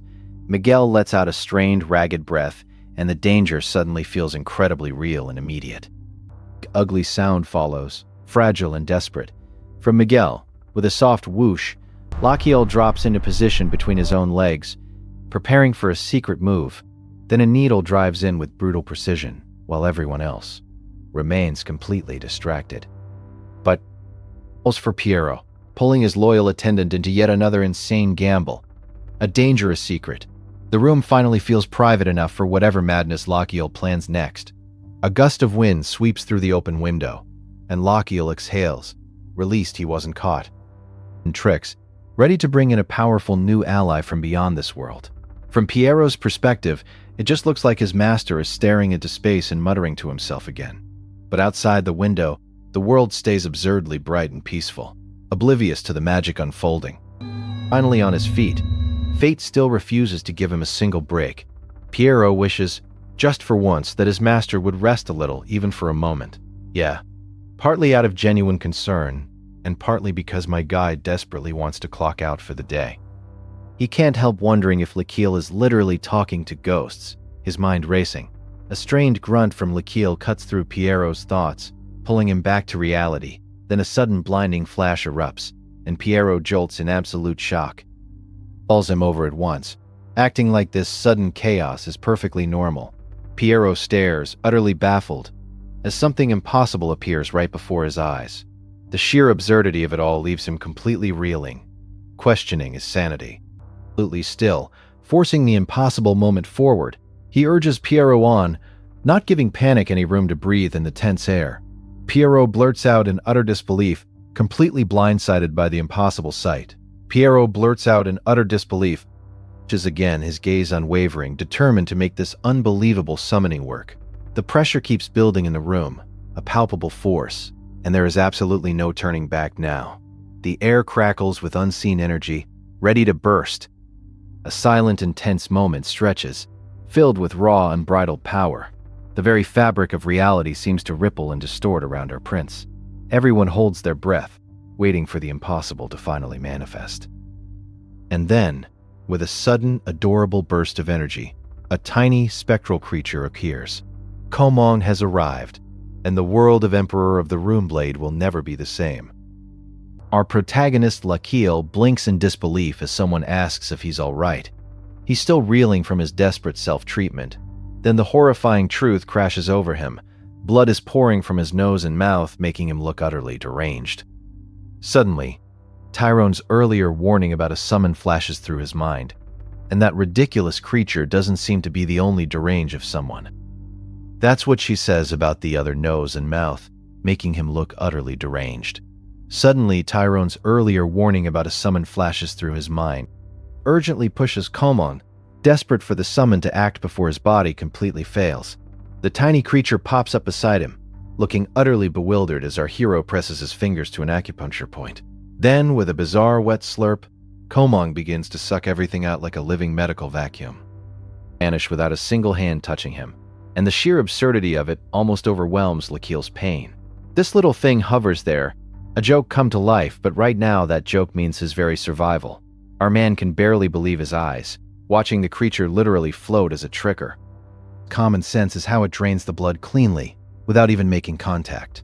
But before he can process that miracle, the little menace suddenly lunges for his needle pouch, sending a spike of panic through him.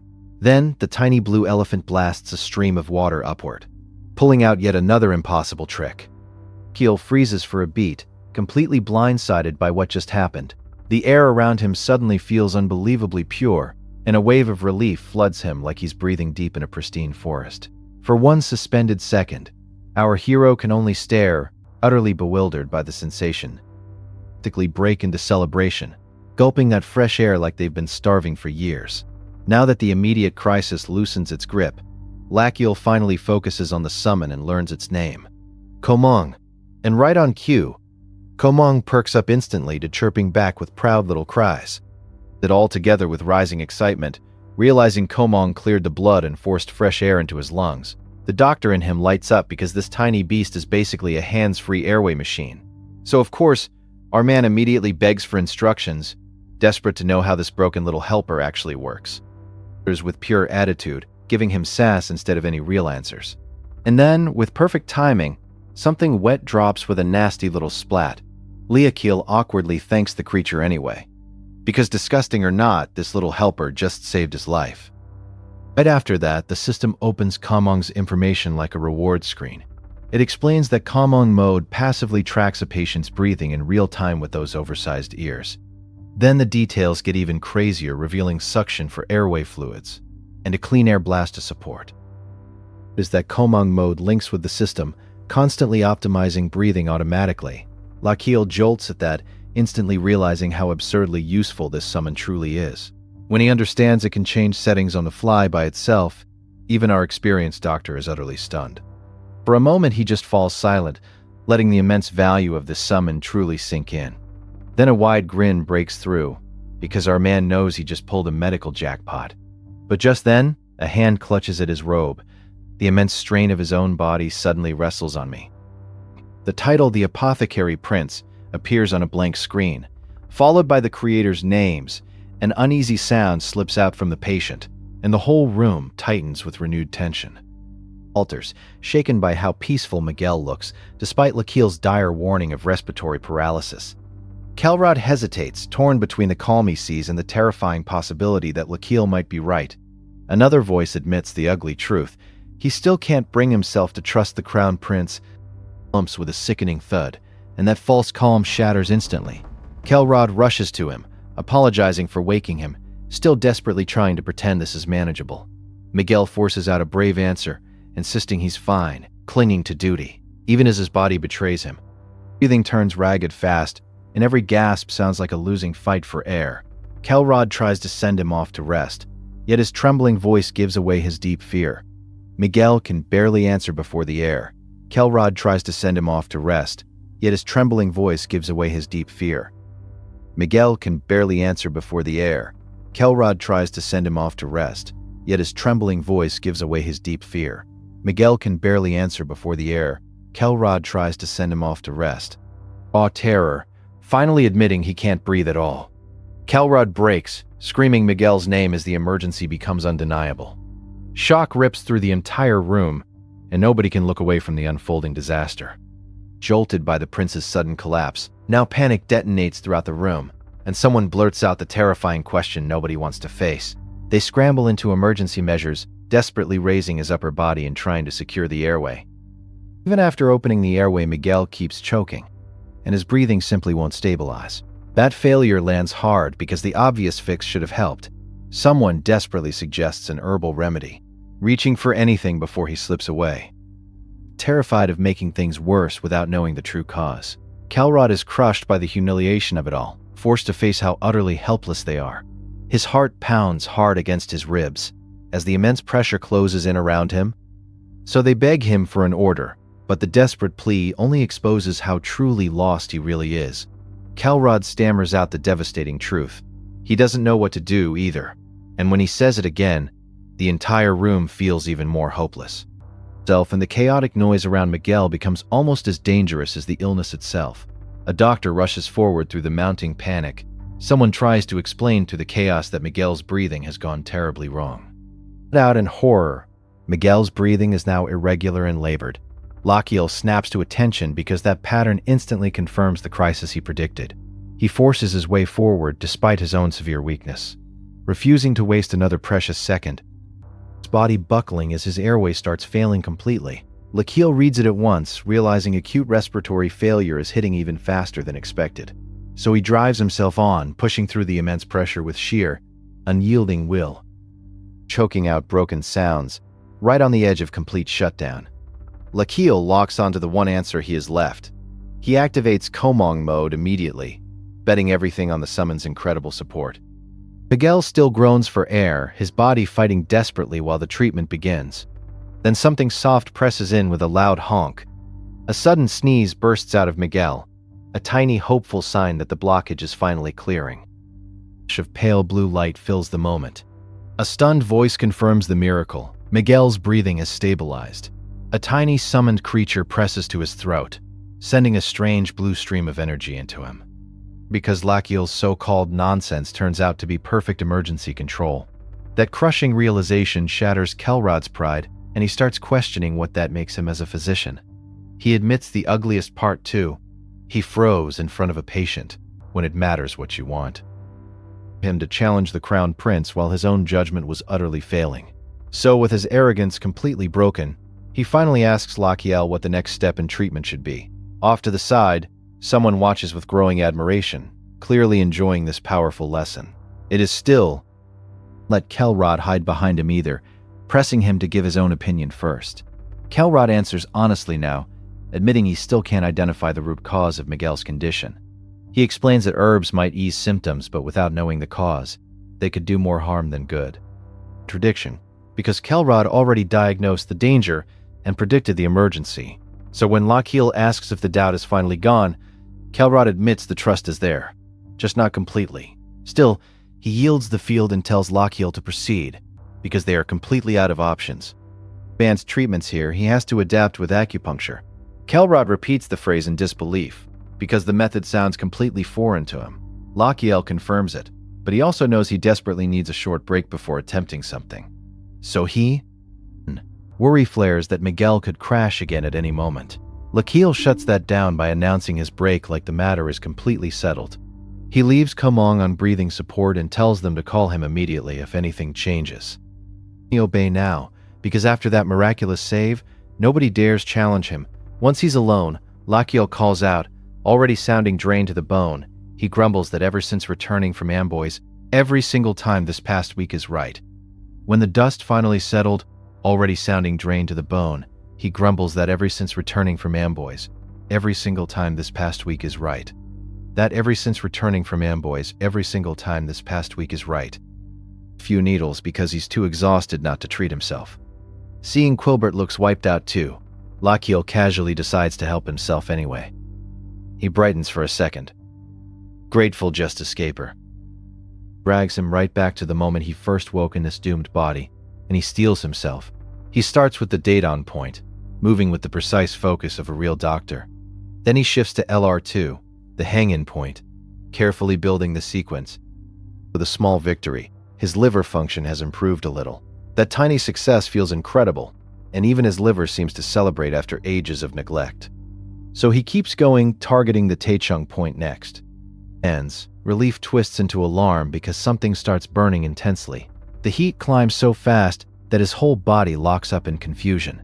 Lachiel tries to stop and think, realizing something is very, very wrong. Beads on his face as he suddenly goes completely still. Then the answer clicks with pure disbelief. This isn't some dark curse, it's Korean spice flavor. And the moment he understands that, pure agony detonates through his entire body. Flicks as he jerks violently, completely overwhelmed by the searing pain. Lachiel screams through it, barely able to form words while the effect tears through him. For one brutal moment, all our hero can do is endure the fire ripping across his nerves. Some coldly explains that he used the black quill infused with a K-spice effect on himself. A second message confirms it. The K-spice quill effect is now actively tearing through him. One word slips out through the pain, raw and utterly miserable. And then the system piles on, declaring his metabolism has kicked into absolute overdrive.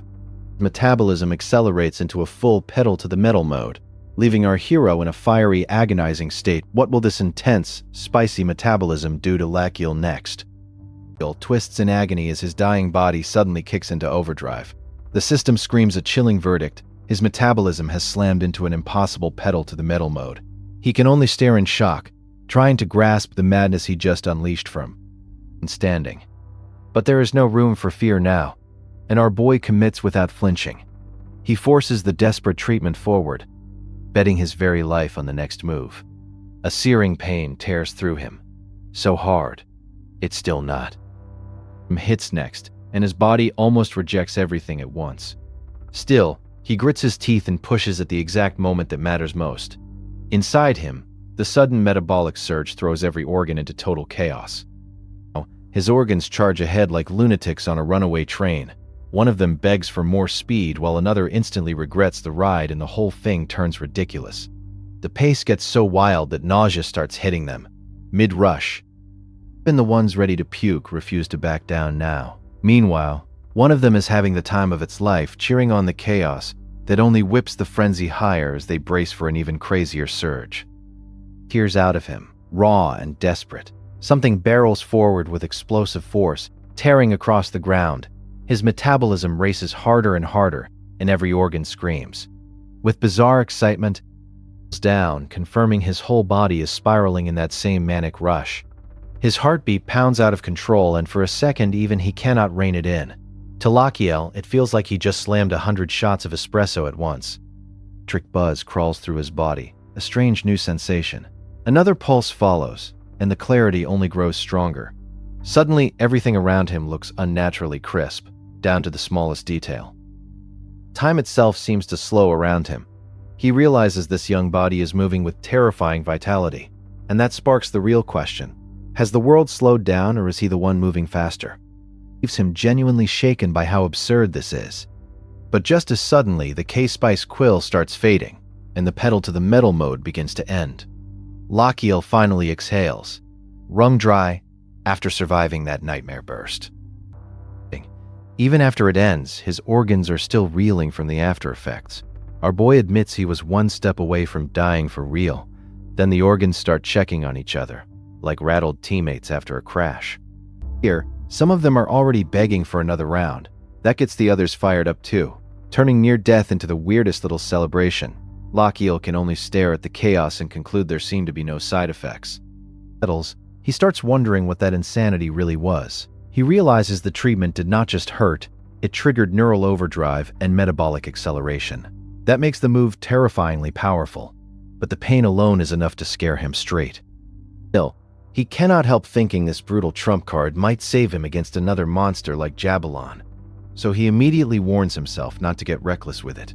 And right on cue, the system bluntly agrees with it. He calls out for Piero. Then another system message crashes in, saying his acupuncture experience has crossed a critical threshold. It reminds him that he has treated countless patients and placed thousands upon thousands of needles. Skill and desperation has now been carved into him as a defining experience. His concentrated effort finally unlocks acupuncture as a level 3 skill. Then the reward appears. Acupuncture reaches level 3 in its effectiveness, just as a devastating blow. Then the reward appears. Acupuncture reaches level 3, and its effectiveness just as a necessary process. His concentrated effort finally unlocks acupuncture as a level 3 skill. Then the reward appears. Acupuncture reaches level 3 in its effectiveness just as a necessary process. Acupuncture reaches level 3. Kiel's eyes widen because that boost is absolutely insane. Then the system reveals a sub-skill, acupuncture simulation requiring 500 GP to level up. A prompt appears, asking whether he wants to proceed. And our guy does not hesitate. He stares at the name for a beat, baffled by what this new skill could be. Then, naturally, he activates it on the spot. The system says data gathered through acupoint scanning can be loaded into simulation mode. Lakiel is completely blindsided by how absurdly useful that sounds. He can't hide his excitement anymore, so he immediately calls up the acupoint data he scanned from Miguel earlier. The system responds at once and begins loading patient Miguel's information. Buzz hums as the process starts. Then Miguel's full dataset renders in front of him, ready for testing. Lachiel knows even a day's delay could create subtle but dangerous differences. He decides to run the tests immediately. Before the margin of error grows, a virtual needle appears and the system practically taunts anyone foolish enough to ignore a shortcut. With the tool ready, Lachiel dives straight in without wasting a second. Driving the needle in without hesitation. He pushes the pace hard, treating every attempt like a race against death. The simulation answers with pure cruelty. It fails him, instantly. For his breath, but he refuses to stop. The failures keep piling up, hammering his nerves again and again. Still, the system rejects him. Even as he launches another attempt, he finally gets the slightest reaction, and that tiny movement jolts him awake. He is exhausted, drenched in sweat, and still nowhere near done. But even after all those failures, he feels the answer getting closer. The knight, refusing to let Miguel die for lack of one solution. Gasping for air, he forces himself through the next desperate step. And suddenly the diagnosis clicks. Guillain-Barré syndrome. It's like a thunderclap, and the whole nightmare finally starts making sense. Sunlight spills quietly over the palace eaves and leaves. Outside the window, a small group gathers in hushed discussion. First time all night, Lachiel can finally see a path to victory. Morning comes and he stares in disbelief at what he found. His battered body groans from the all-night punishment. Sound starts drawing attention. The groaning gets worse, rough and painful, like his body is barely holding together. Even Lachiel clicks his tongue at how wrecked he feels. He staggers weakly, swaying like a man flattened by his own plan. And the wobbling only gets sadder with every step. Someone rushes to support him, horrified by what one night has done to the Crown Prince. Then the damage becomes obvious. His body is covered in tiny puncture marks. Lachiel brushes them off with dark humor, calling them the scars of one hellish night. Because while everyone slept, he ran hundreds of simulations at insane speed and tested nearly everything you had. Calls for Pierrot again, already moving to the next step. A small sharp motion follows as he steels himself through the pain. He keeps going anyway, because stopping now would make the whole night meaningless. It feels like binge-watching entire shelves of movies at 32 times speed all night, and since the boost faded faster than he expected, the whole ordeal turned even more brutal. That leaves him drained to the bone, but still not finished. He forces himself to go again. The pain is so savage it brings tears to his eyes, and everyone around him panics. Even so, he reveals the payoff. He finally figured out how to cure Miguel for good. The thing that matters now. How Miguel is doing. Pierrot reports that Miguel has slept since last night and his breathing has improved, which is all Lachiel needs to hear. When someone doubts his condition, Lachiel catches the concern immediately. Of collapse, he promises Kelrod he will endure. A fresh wave of pain hits, but he powers through it. He snaps into motion and prepares the procedure. He calls Quilbert over and demands more quills immediately. A quill is handed over without delay. With the tool in hand, Lachiel is ready to begin for real. His breathing and condition throughout the procedure. Then he lays down strict rules. No talking, no interference unless death is on the table. With everyone locked in, Lachiel finally begins his energy surges through his body. He activates acupoint scanning to guide every move. His focus narrows onto Zhengbu, the critical point. Then he chooses the Chengwei point on the gallbladder meridian as his opening move. He repeats the target in his mind, leaving zero room for error. As the needle approaches, he warns Miguel not to move, because now he has to recreate that successful simulation. Exactly. Every detail matters, and Lachiel clings to that perfect route like a lifeline. A bead of sweat slips down in the silence. He knows he cannot be off by even a single second. There's a grunt out of him as he tracks the shifting flow in real time. Then Miguel's body reacts, and the pressure spikes instantly. Right at that critical moment, Dean Belvedere barges in, stumbles over names in total confusion. The room freezes, and someone gulps as the interruption threatens everything. The Dean explodes, horrified that the Crown Prince seems to be tormenting a helpless patient. He cannot make a reckless move now, because he is tracking the shifting chi pathways in real time. He knows if the Dean stops him here, the entire treatment is finished. Then a heavy impact cuts through the chaos. Someone immediately shuts the Dean down and demands silence. The Dean struggles in muffled outrage, but the answer is simple. This treatment cannot be interrupted. The room holds him back as the procedure continues without pause. And when they force him to actually look, the truth is impossible to ignore. The treatment is working. At this rate, everyone can feel a breakthrough coming. The change is tiny, almost impossible to catch at first. Something has definitely shifted, and that hope is starting to feel real. Moves. That tiny twitch rips through the silence, and every doctor in the room locks onto Lachiel like they have just witnessed a miracle. The shock on their faces says everything, because none of them truly believed this gamble would work so cleanly. One even realizes they only agreed because the patient was already at the edge, but this is no blind luck anymore. Crown Prince is dragging a dying body back from the abyss with his own hands. First walked into the clinic, looking like a man who had not slept at all. Our guy is pale, drained, and barely holding himself upright, like he spent the whole night tearing through the case alone.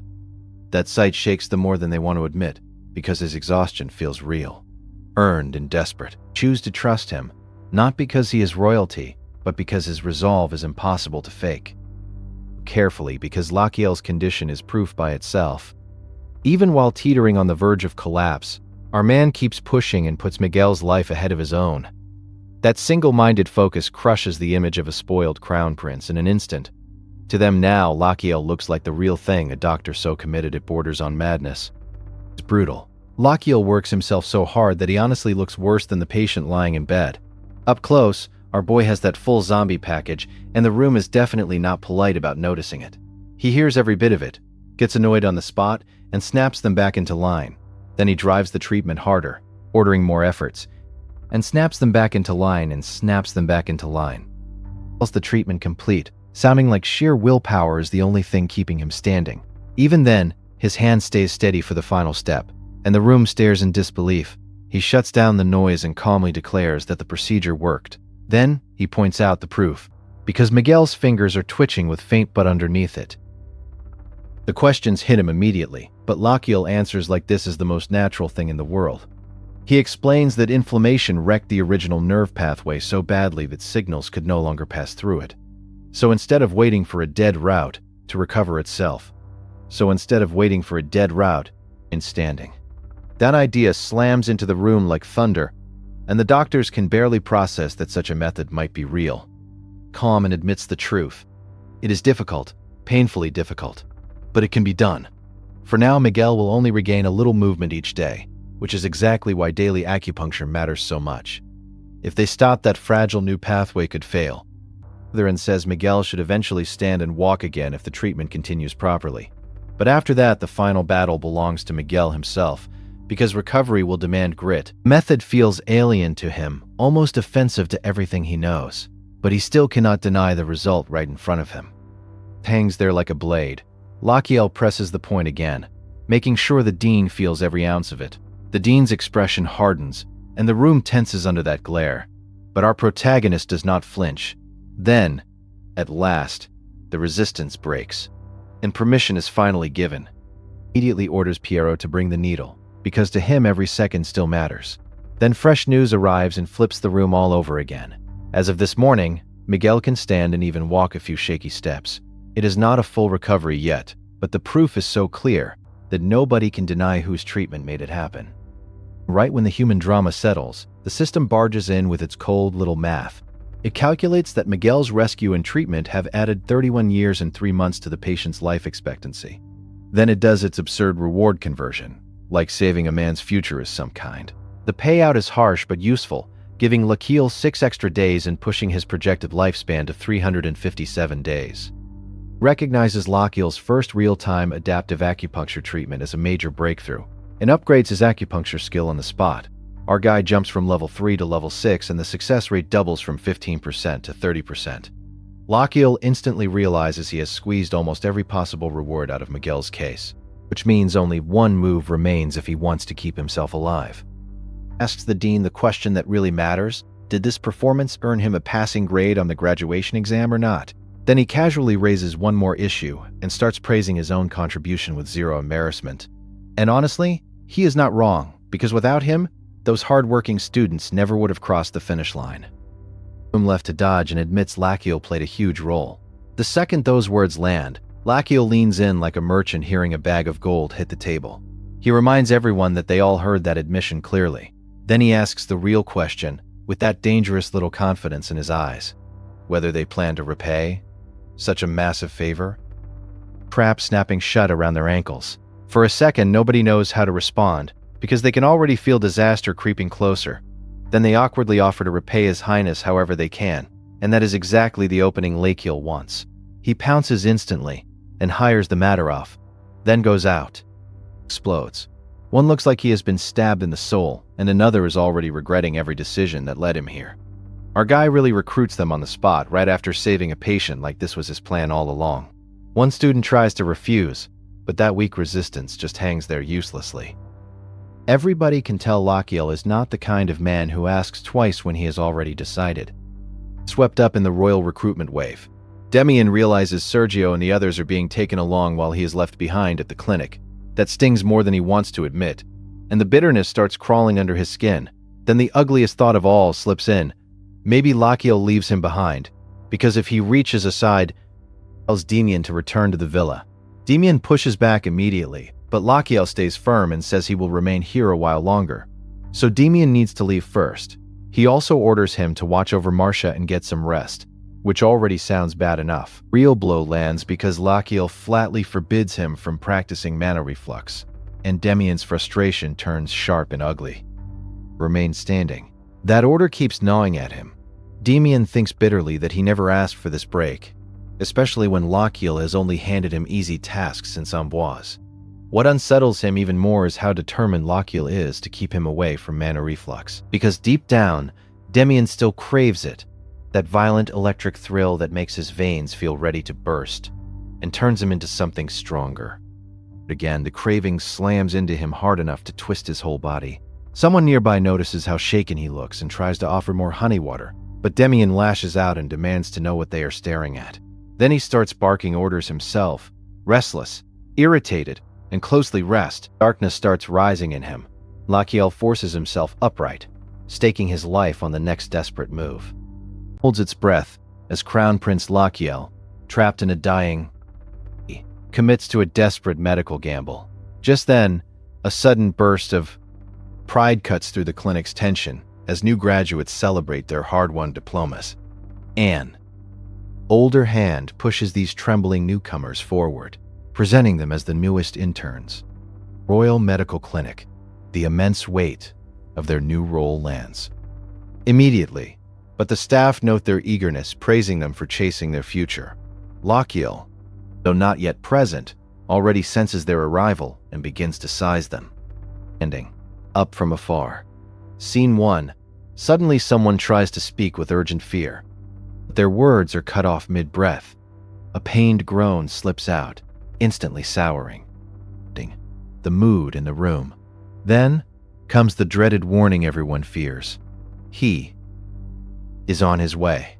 The room erupts with a sharp collective gasp as Lakiel returns, carrying himself with effortless authority. A wave of palpable relief washes over everyone now that their prince is back, his presence instantly calming the rising. 2. Lakiel asks if these are the fresh graduates mentioned in the letter, receiving a quick confirmation. The orientation begins immediately, with stern orders to diagnosis and treatment under 2 senior guides. But then the real shock drops. Each intern will be paired with a werewolf nurse for an entire. One poor intern, Kelrod, blurts out his utter disbelief, completely thrown by the over our hero as he finally names his true enemy. A ruthless genetic mutation, copper claws inward, trapped by a flawed excretion system, stalking his organs day by day. His body is a ticking time bomb, quietly unraveled from within. The mutation spreads, his liver and kidneys buckle under chronic hepatitis and cirrhosis. Our protagonist feels the clock ticking. First symptoms ignite a deadly spiral. Without treatment, full-blown hepatitis will close in with terror.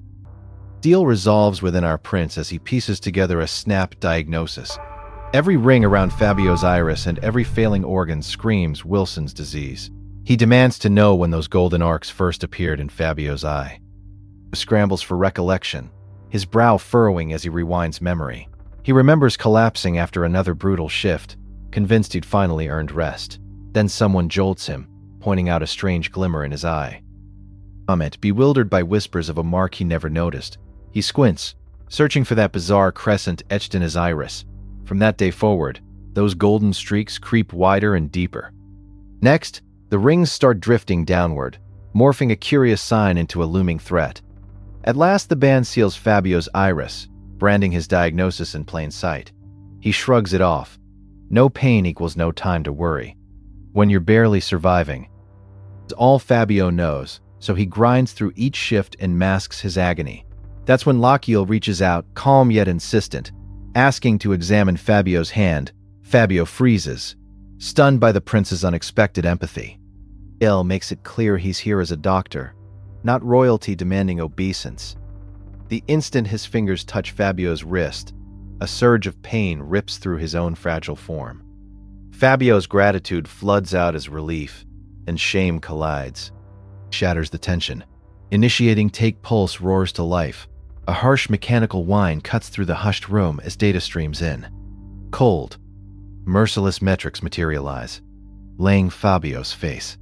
The report confirms every fear. Wilson's disease, a mutation in a TP7B on chromosome 13, blocking copper excretion. Worse still, it reveals 2 years and 7 months of unchecked damage. Lachiel's jaw tightens. This battle cannot wait another moment. The system cracks a dark joke. Fabio's liver packs so full of copper it sounds absurd. Lachiel presses for details, desperate to gauge the full scale of destruction. But the inner fear slams shut, refusing to reveal another shred of data. As he whispers the darkest question, did he do this to himself? Lachiel's voice thunders softly, crushing guilt with one simple truth. None of this is his fault. That fragile reassurance steadies Fabio's shaking heart. Hesitates, wrestling over the hereditary truth that cuts even deeper. Fabio locks onto that pause, confusion and fear rippling across his face. Lachiel steals his mind. Fabio's life comes first, and he turns to Valentino without a second thought. Lachiel commands him to care for Fabio's mother at once. Pride bristles, and the man recoils, convinced that task is far beneath his status. He stammers an admission. Yes, such work usually falls to lower ranks. He insists his physician's skills deserve higher purpose, his tone dripping with entitlement. Lachiel's gaze chills the air as he delivers a brutal truth. A doctor's duty extends to every suffering soul by their patient's side. Neglect the family in the title means nothing. Silence smothers the room as Lachiel's rebuke hangs in the air like steel. He doesn't raise his voice, but the weight of his words crushes Valentino's pride outright.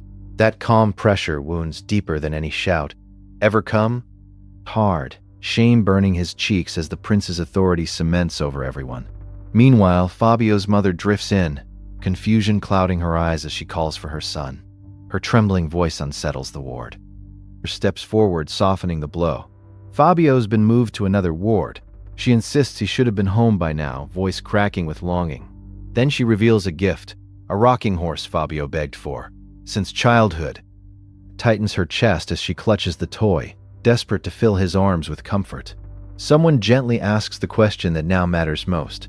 How old does she think her son is?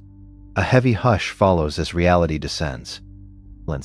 One number betrays the fragments of her memory. Sweat beads as Fabio's eye snaps wide at the truth burning through the room. She rasps out a question that hangs like a lifeline. Why did he leave them here? She drifts into uneasy sleep, and the staff exhales in relief. Valentino mutters his resentment under his breath. He hates this burden thrust upon him. Frustration curdles into self-pity. As he battles his own bitterness, throbbing headache slams into Valentino as exhaustion drags him down. He convinces himself a short rest is harmless, reasoning nothing serious could happen. Then the air shifts, unsettling every nerve. Snaps to attention, voice sharp as he orders a rapid needle treatment. He barks at Piero. 10 needles now, urgency ripping through his tone. Piero flinches, hesitating, and Lachiel repeats the call with mounting pressure. The needles to drive in, commitment flashing in his eyes. Valentino jolts awake, panic flooding his senses as guilt claws at his skull. A lone beep slices through the quiet, yanking him back to reality. This is around, half convinced dinner time is overdue for his patient. Moving to fetch a meal tray, relief flickers in his chest. Then he stops, a cold prickle of dread rooting him to the spot. Tino's eyes snap wide as something subtle snaps him fully awake. He spots an ominous mark creeping into view, dread sliding down his spine. A deathly stillness falls over the hallway. Bursts into a frantic run, every step fueled by raw desperation. Under his breath, he prays his patient still roams somewhere in the wards. Footsteps thunder around corners as hope slips further away. Heart pounds in time with his frantic sprint, fear tightening its grip. He forces himself onward, ticking off every second before disaster strikes.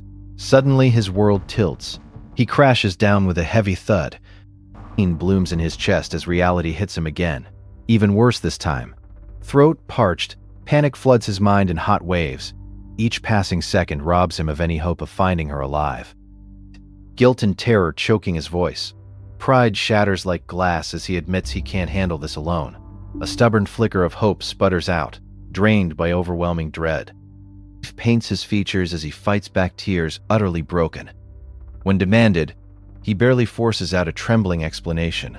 Sweat streams down his face with every brittle word he utters. Crashes through the room as everyone realizes a patient has vanished. Valentino knows he'll face the prince's wrath, but truth demands he confess. He chokes out details.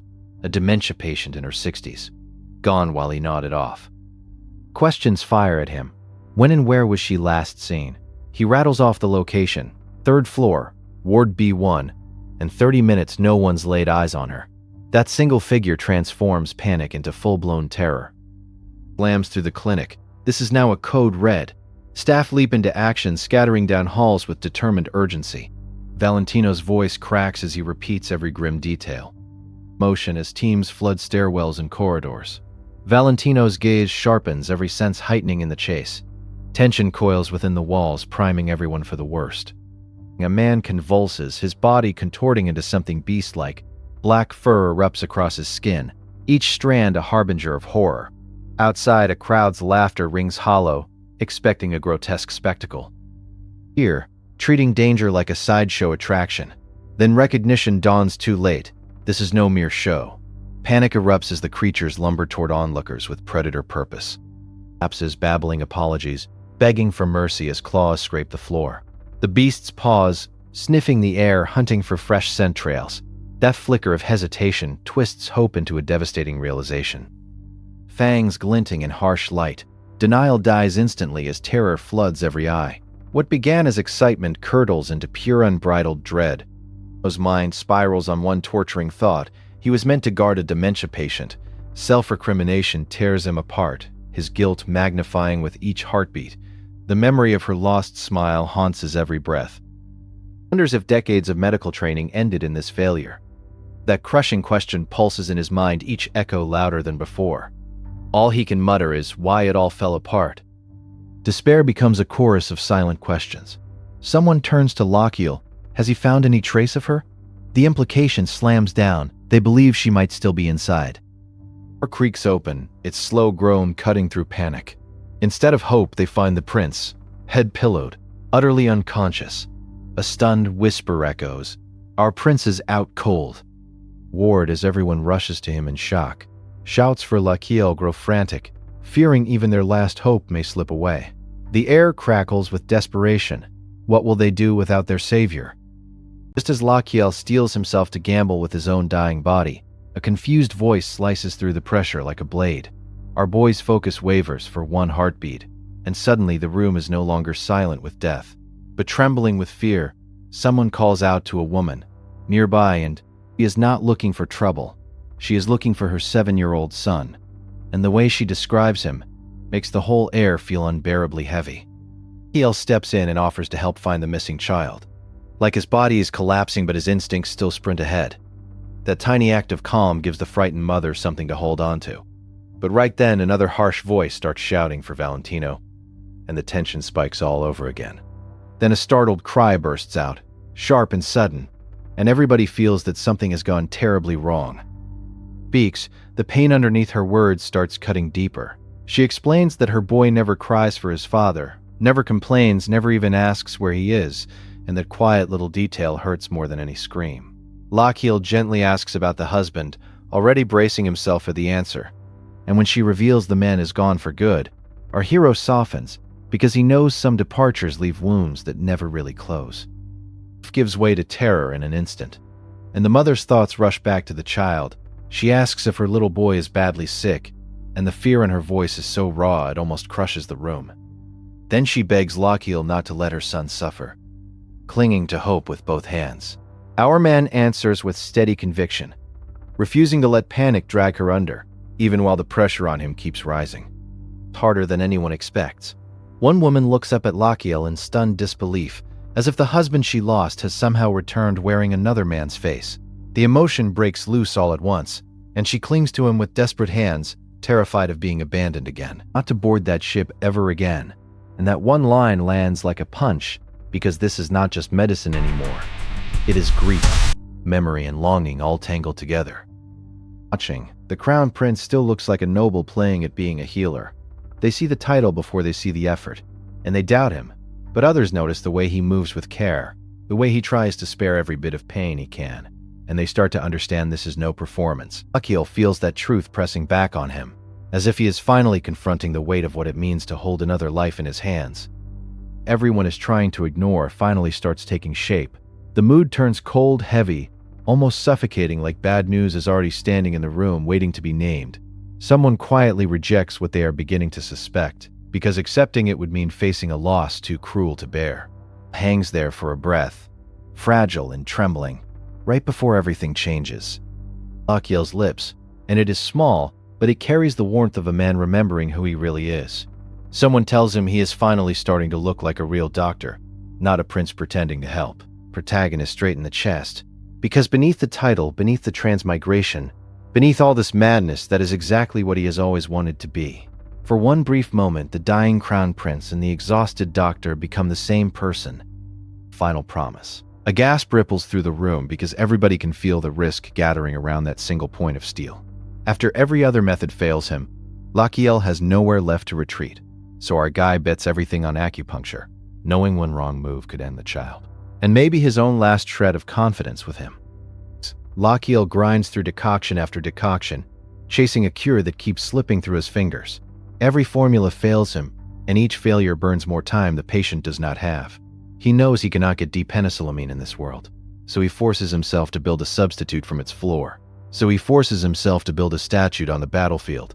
By the time he reaches his 100th attempt, our man is running on stubbornness, exhaustion, and pure refusal to give up. Patient peaks. The system suddenly cuts in and recognizes his homemade medicine. It offers to analyze the concoction, and for a second that feels like a lifeline from heaven. Then the results come back completely ridiculous. His organs practically cheer for experimental deco, while also acting like it is the most cursed thing they have ever tasted, and the whole moment turns absurd in the middle of all this suffering. System's organs start chiming in one after another like a bunch of unhinged food critics trapped inside his body. One reacts like it has found hope, another acts personally offended, and the chaos is so stupid it almost loops back into genius. In a life-or-death crisis, Lochiel has to deal with his internal organs throwing dramatic reviews at him, like they are judging a cooking show. But beneath the comedy, the real question still burns.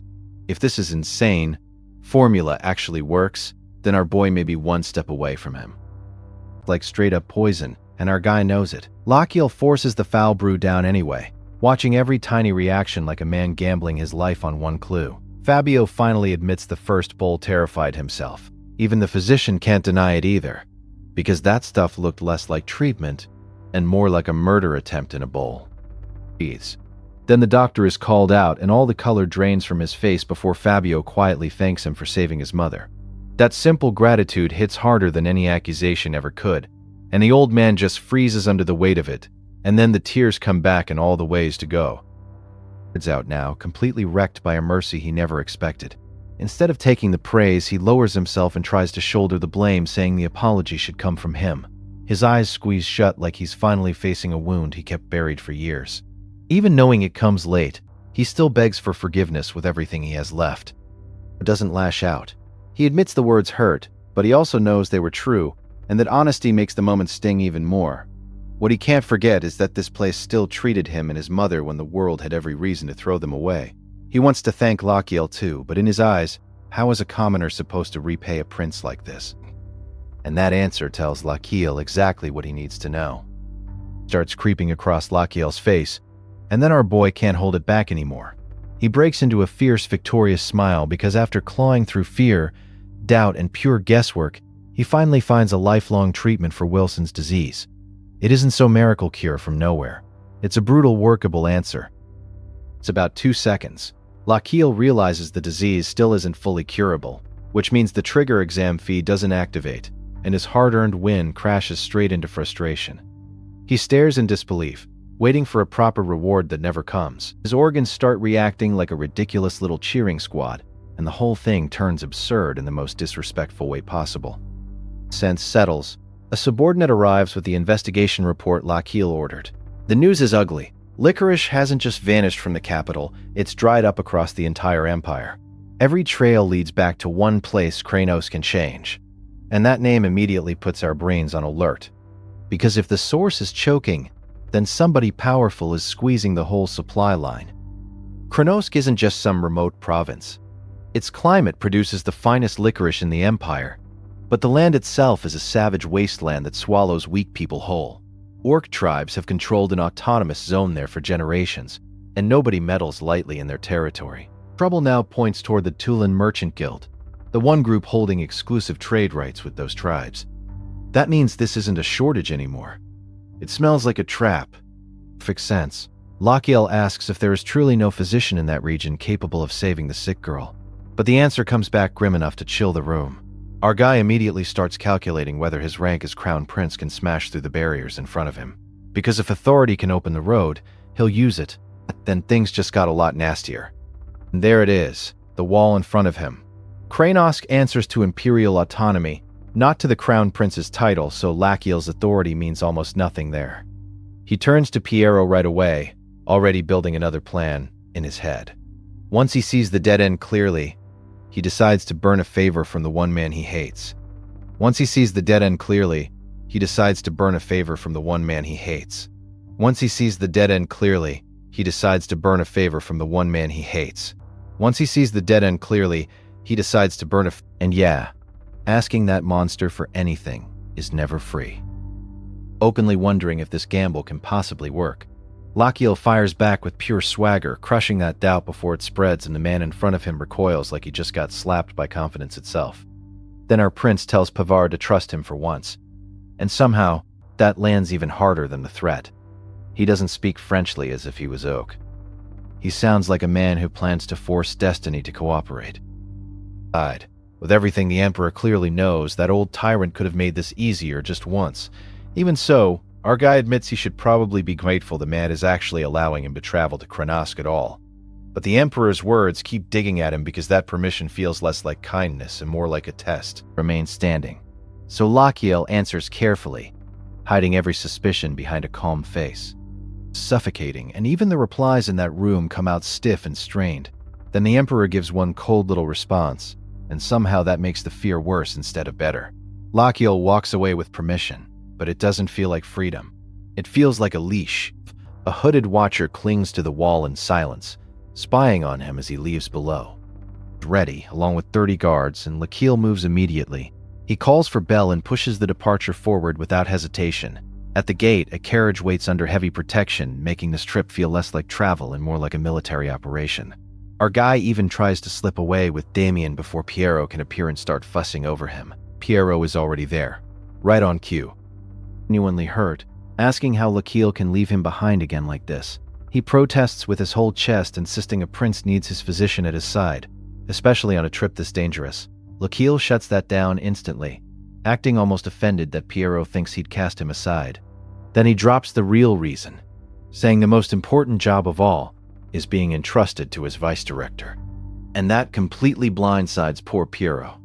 Closer and places the appointment into Piero's hands.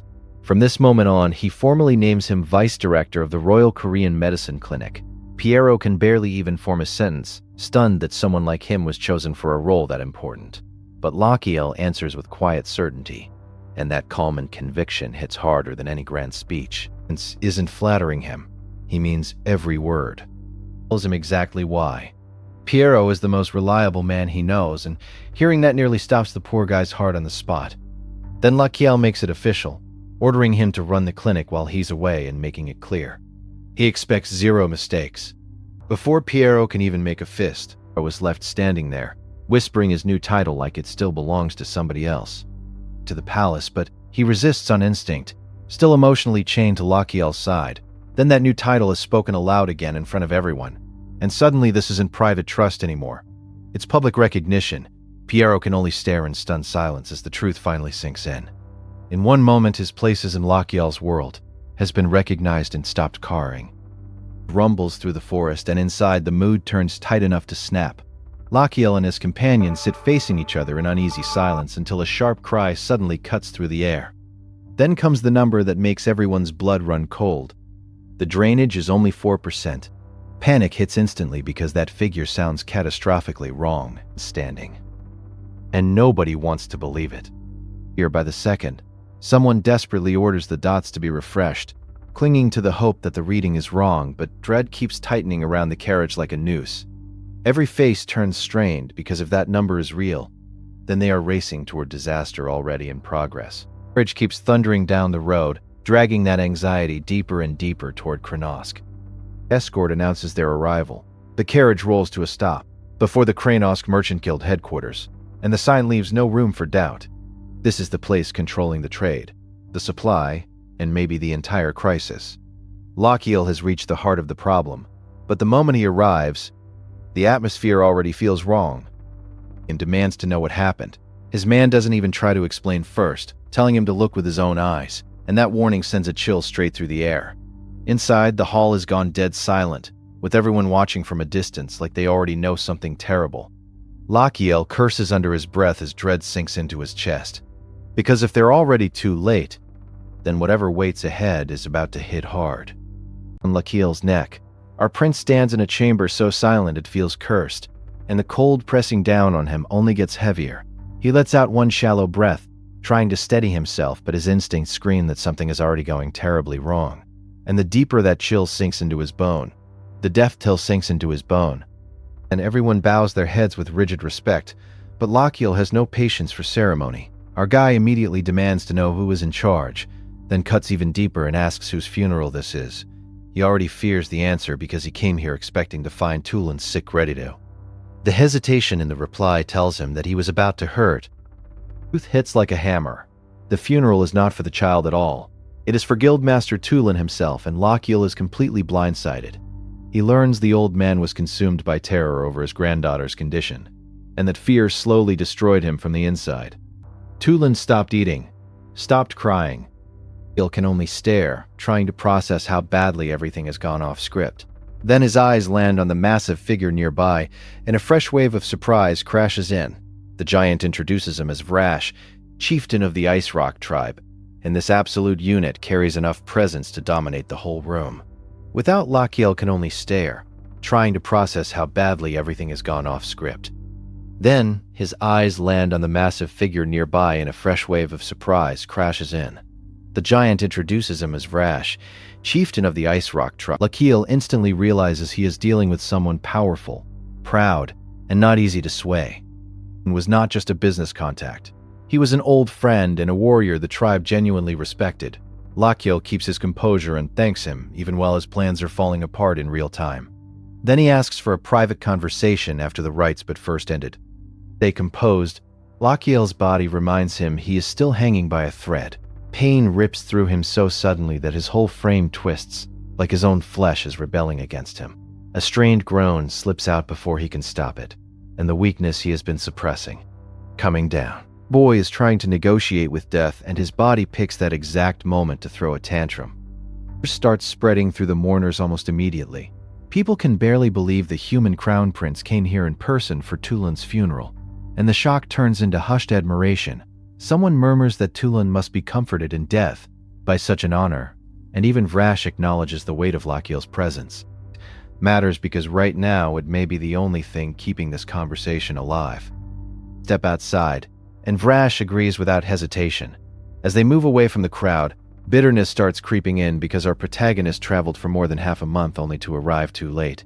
The man he needed most is already dead, and the clean solution he came for dies with anger rests with it. Lachiel refuses to give up, because Tulin may be gone, yet the guild and the supply route still exist. Vrash tells him to hold his posture almost like enduring the pain itself has value. But Lakil can barely hide how badly it hurts. Every second feels like his body is being wrung out from the inside. Then Vrash finally asks what the prince wanted to discuss. He says that once the funeral is over, he wants the herb trade to resume.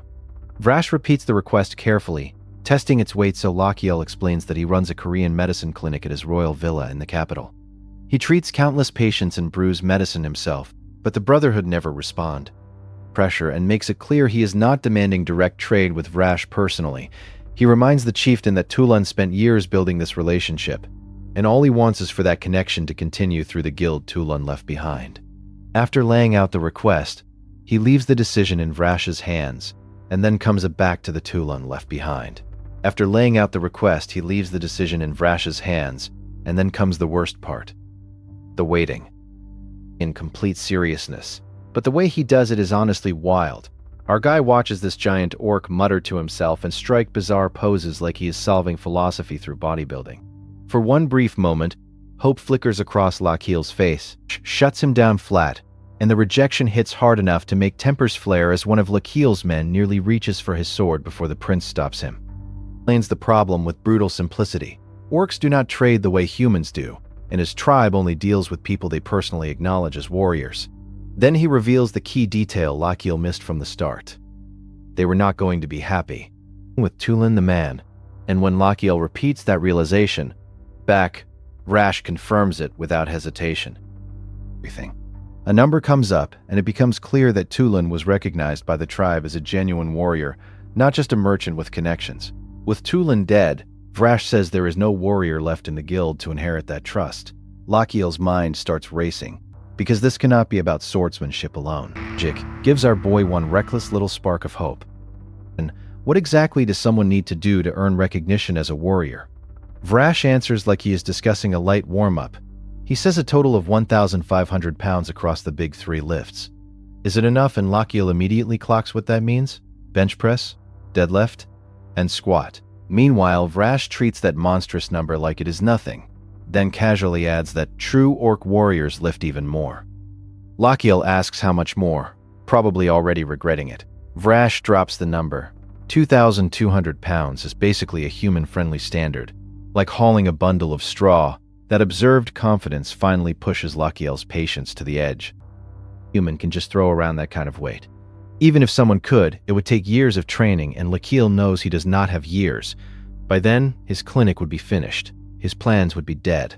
And honestly, he might be dead too. The defeat tastes bitter as he admits he continues at death. Lakiel tries a workaround and offers up his companion instead. He hurriedly pitches the man as deceptively strong, the kind of lean build hiding dense practical muscle, basically saying, "Trust me, bro, this one is built different." Vrash rejects the idea instantly, keeps insisting those are real muscles, not decorative ones. But Vrash catches the flaw immediately and asks the obvious question, is that bodyguard the one buying licorice? Starts scrambling. He tries to patch the lie on the spot, claiming he simply forgot to mention that little detail, and even drags Demian into the mess. The poor guy awkwardly plays along and pretends he needs a lot of licorice, but Vrash is absolutely not buying it. Clear that a leader must prove his own worth with his own body. And just like that, Lakiel's cheap shortcut dies on the floor. Starts spiraling fast, numbers blur together, options collapse, and panic starts tightening around his chest. Then Vrash reveals there are only 2 exceptions to the tribe's warrior test. The first is the emperor ruler over all, under the sun, and after a deliberate pause, he gives the second ruler over all, under the sun, and even further. It has to be someone who inherited the blood of a recognized warrior. Lakiel instantly throws out the emperor option because, yeah, that was never happening, and latches onto the second like a drowning man grabbing driftwood. He repeats the condition under his breath, and suddenly, his medical instincts flare. He confirms that such a person could trade without taking the test. Vrash says yes, and a new path cracks open. Brings up Tulun's granddaughter. He says he came all this way intending to examine her, then asks where she is. Vrash immediately sees through him and realizes what our prince is planning. If the girl lives, the trade may live with her. Lakiel does not dodge it for even a second. He wants to save her, then throws the truth right back at Vrash, because deep down, the chieftain wants that exact same miracle too. Room's tense silence shatters with a violent fit of coughing and choking. Our hero Lakiel instantly recognizes the dire medical emergency. A sharp, thin wheeze cuts through the air, sounding like a desperate flute. He feels a chilling dread as a life teeters on the brink. And snaps to the source of the terrible pain. His gaze locks onto a figure right in front of him. Without hesitation, he barks orders for everyone else to leave the room. The treatment must begin immediately, and he needs absolute focus. Silence descends, punctuated only by a lone cough. Our protagonist takes a decisive step toward the suffering patient, but then he freezes, a sudden chilling realization washing over him. Something is terribly fundamentally wrong. His hand moves to his own chest, ready to commit to his desperate self-treatment, but a violent cough seizes him, his ruined body trembling against the sheets. Through his own pain, his sharp eyes spot telltale pechiche scattered across her burning skin. The severity of her illness suddenly becomes horribly horrible. Urgency, Lakiel starts issuing hard rules to everyone present. He orders them to cover their noses and mouths, and to eat their meals alone. The others freeze in stunned confusion, bewildered by his sudden severe tone. Our protagonist explains that this terrifying plague spreads under droplets, flying out with every single cough. Wait, when the servants who cared for the girl are mentioned, a chilling memory clicks into place for Lakiel, making Tulin's final days seem far more ominous. Worse still, his own coughing sounds even more severe than the servant's case. A terrible, possible, begins to dawn on him. He sinks in for Lakiel. He may already be infected himself. The air around him grows heavy with unspoken fear and dread. No one in the room can pretend this is a minor illness anymore. The stakes have just skyrocketed for everyone. To question the true danger, Lakiel's answer comes with grim certainty. He spells out the brutal damage plainly, warning that the relentless coughing can trigger vomiting, hernias, and even prolapsed hemorrhoids. But an orc dismisses his warnings with rough amusement, acting as if the prince still has no clue how this harsh land truly works. Here, the sickness is treated less like a crisis and more like a miserable fact of life. They casually explain that everyone suffers through it at least once while growing up. The cruelty runs deeper still because surviving this brutal ordeal is treated as proof of adulthood. Lakiel feels a surge of disbelief at their callousness.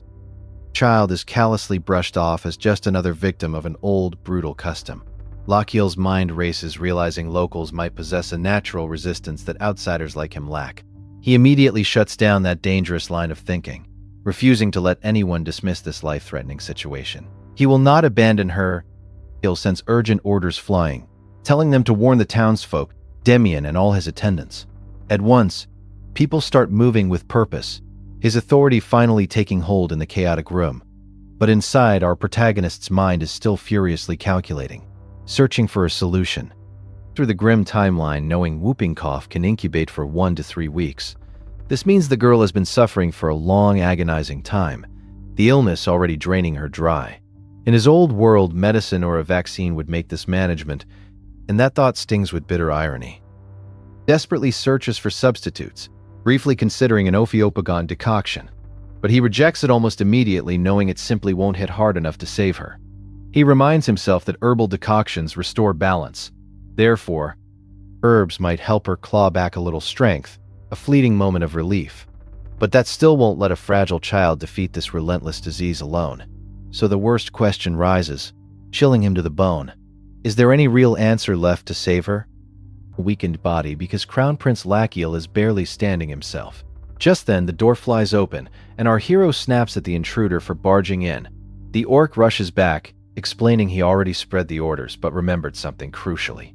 In fact, desperate for anything that might save Neela, the girl's life hanging by a thread. That is when the orc mentions a rare, legendary plant called longroot licorice. He assumes Lakiel has never heard of it, and honestly, our protagonist confirms he is absolutely right. That only a tiny handful of people even know this mysterious plant exists. That finally hooks our protagonist, and he urgently asks if the herb possesses extraordinary healing power. The orc pauses dramatically, like a man about to drop an ancient, sacred legend, ends his tale. His voice dropping to a reverent whisper, he explains the legend comes from the age of their distant powerful ancestors. At the very center of it stands a handsome orc chieftain named Arosh of the Sand and Steel tribe. Harsh wasteland, Chieftain Arosh stumbles upon a simple licorice plant. At first, the story sounds almost laughably ordinary, a common find, But Lochiel senses the narrative is clearly building towards something far stranger and more significant. That his people have always loved boiling licorice in winter, so Arosh starts digging happily. For a moment, it seems like nothing more than a lucky little find, a simple pleasure. Then the mood shifts dramatically, because Arosh suddenly realizes something is profoundly off. Again, delivered with a tone that suggests even the teller still cannot quite believe it. Lochiel locks in completely, sensing this is the crucial part of the legend. He waits, tense and utterly focused for the revelation. Just like the ancient legend says, the licorice root keeps stretching deeper and deeper into the earth. The first number mentioned already sounds completely ridiculous, defying all logic. Then the scale jumps again, and the root becomes absurdly, impossibly long. It hits everyone in the room with pure, unadulterated disbelief. Even Lochiel looks completely thrown, because this herb story just turned utterly insane. Still, the wild tale rolls on as Arosh somehow drags the impossible root back to his waiting trup. Finally brew it into tea. The first sip is offered with ceremonial weight and reverence. The ritual is repeated like sacred law, making the mysterious root feel even more powerful. And then, abruptly, the room gets noisy all over again, shattering the storytell of... A voice suddenly calls out for Madam, cutting through the narrative. Another confused call follows, only adding to the growing chaos and bewilderment. Someone blurts out a baffled response, completely lost in the sudden interruption. Then a flat refusal drops into the chaos, making the moment even stranger and more unsettling. Lochiel cuts through the noise by sharply calling for Piero, trying to drag the conversation back to something useful. The madness hangs in the air for one more confusing beat. The line of the legend finally lands. After drinking the tea, the chief supposedly gains monstrous, unbelievable strength. The orc sounds genuinely impressed, as if this root is a miracle beyond miracles. Lochiel cannot help a dry, cynical thought, because it sounds more like some fantasy pre-workout than actual medicine. Asks the only thing that truly matters now: can this legendary longroot licorice save the dying girl? The orc answers with absolute conviction, practically begging him to save the child. So Lochiel skips the fantastical legend and asks the crucial practical question. How do you even find it? Brutal. Maybe 1 in 10,000 licorice roots is the real legendary thing. That staggering number alone makes hope feel painfully thin and distant. To make it worse, the rare root looks exactly like ordinary licorice from the outside. Immediately sees the nightmare scenario. Someone has to dig up thousands of roots one by one. Even so, he thanks Vrash and leaves the girl in his care for now. Inside, though, frustration burns fiercely because searching blindly could waste her last precious. Because the fact that the tantalizing possibility keeps clawing at him, refusing to be dismissed.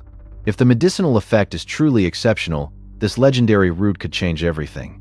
So he hardens his resolve, deciding to use every single option he had. And, as if summoned by his desperate resolve, the system responds. A dazzling list of unlockable skills flashes before his eyes. The options pile up fast, offering everything from needles and cupping to herbs and brewing. A strange, bizarre entry catches him off guard for a fleeting second, but he shoves that odd distraction aside, because there is absolutely no time for nonsense. Then his eyes land on the one crucial skill that could solve the impossible search itself. On the spot to use it, his mind racing with desperate hope, and of course the system still finds a way to be utterly weird and absurd. He stares in disbelief at a bizarre dress-like image popping up right in the middle of this life-or-death crisis. Goes through, and find herbs costs a staggering 8,000 GP. A second later, the unlock completes, and find herbs becomes his newest, most powerful weapon. The system explains it activates Root Hunter mode, scanning for medicinal herbs within 32 feet. Trying to process how utterly broken and overpowered that sounds. Then the full realization hits him, and desperation flips into raw, exhilarating excitement. He starts laughing like a man who just found a cheat code in the middle of a deadly plague. Our hero is done hesitating, done with doubt and despair. He fires himself up, ready to move at last, a new resolve burning within him. Out at the edge of the vast wasteland, a horned warrior stares across the endless, and horned warrior stares across the endless. The desperate hunt for the impossible herb feels like it is finally beginning. The tension keeps tightening, a palpable force in the air. Something truly big is about to move, shifting the fate of this dying world. The vast, unforgiving wasteland waits in ominous silence, holding its breath. No one can afford to fail now. not with a child's life on the line. Every single second still matters, ticking away relentlessly. The young girl's fragile life hangs precariously on what comes next. Lachiel has finally found his answer, but not yet his hard-won victory. So the immense pressure keeps building, pushing him to his absolute limits. To begin for real, a race against time and death. There is no room left for doubt, no space for hesitation. Only swift, decisive action can save her now. Desolate wasteland stretches on before him like an impossible challenge. But our man, Lachiel, is finally ready to meet it head-on. The hunt for the miracle cure begins now. Use a command that brooks no argument, and Pierrot instantly springs into action. Even as death looms, Lachiel feels a sharp pang of worry for Demian. Just then, the little creature lets out a soft chirp, momentarily easing the crushing tension. This bizarre moment reminds Lachiel of the precious life he fights to protect. Swallows his guilt, knowing no perfect choice exists in this desperate situation. He understands a single monster attack could turn their mission into a bloody nightmare. Our prince fiercely protects Demian safe no matter the cost. Lachiel's face hardens with quiet, unyielding resolve. Setting a grim tone, a cold, breathless stillness descends upon the group, heavy with unspoken dread. Kang Ho Ha, His Majesty the Moon, stands ready as their desperate search for the cure. Truly, the pale of their faces hardens with quiet. A cold, breathless stillness descends upon the group, heavy with unspoken dread. Kang Ho, His Majesty the Moon, stands ready as their desperate search for the cure. Truly, when spoken dread stands apart, Lachiel takes care of the last thing within his power. He hands over an Ophiopogon decoction, ordering it delivered to Nayla immediately. Our prince knows it won't save her, but it might just buy her a precious few more hours. Every second counsel Dose to leave, declaring he will find the long route licorice himself. A frantic bodyguard immediately questions his decision, then rushes to join him. In the scramble, she nearly spills the precious medicine, highlighting the chaotic urgency of their situation. Our prince remains unyielding, his resolve burning fiercely. A sharp grunt of irritation and a firm command, he orders her to stay behind and help Anis keep Neela alive. Her protest hits with genuine hurt, feeling like a failure to her beloved prince. She desperately wants to join the search. With cold, undeniable logic, if Nayla worsens, she can reach him fastest with the news. She pushes back, arguing Anis would handle that better, still refusing to let go. Lachiel presses harder, asking who would stay behind for the child if she followed him. That is exactly why he leaves both of them there, no matter how bitter it feels. He even lays out a signal plan. If Urus waves a red flag, they are to come at once. His mind never stops, and he reminds them to feed Marcia, and gets up in water. It lands like a finishing blow, draining the fight out of her completely. She can only stammer, torn between loyalty and helpless frustration. Our hero resolves to find that herb and get back as fast as humanly possible. The fate of many rests on his shoulders. He turns away and steels himself, knowing he must find that herb and return swiftly. Then he calls on the system, activating his new Find Herbs skill. Our protagonist unleashes the power of his unique medical knowledge. The desperate hunt for a miracle begins now. Once, initiating its level 1 search with a sharp electronic buzz. A glowing system window flashes up, slicing through his desperate quest. And suddenly this desperate search gains formidable teeth. The system immediately starts scanning for medicinal herbs within a 32-foot radius. Lachiel is stunned. It looks exactly like augmented reality dropped into a fantasy wasteland. This technology is beyond anything he knew. Fast as colors sort herbs by their use and potency. Anything useful for the patient glows a vivid fluorescent green, a beacon of hope. Poisonous plants burn bright red, warning of danger, while harmless weeds remain. A dull grass and freshness. Effect, good or bad, the brighter the color shines. He repeats the rule to himself, locking on to the one detail that truly matters. More system static crackles through his vision.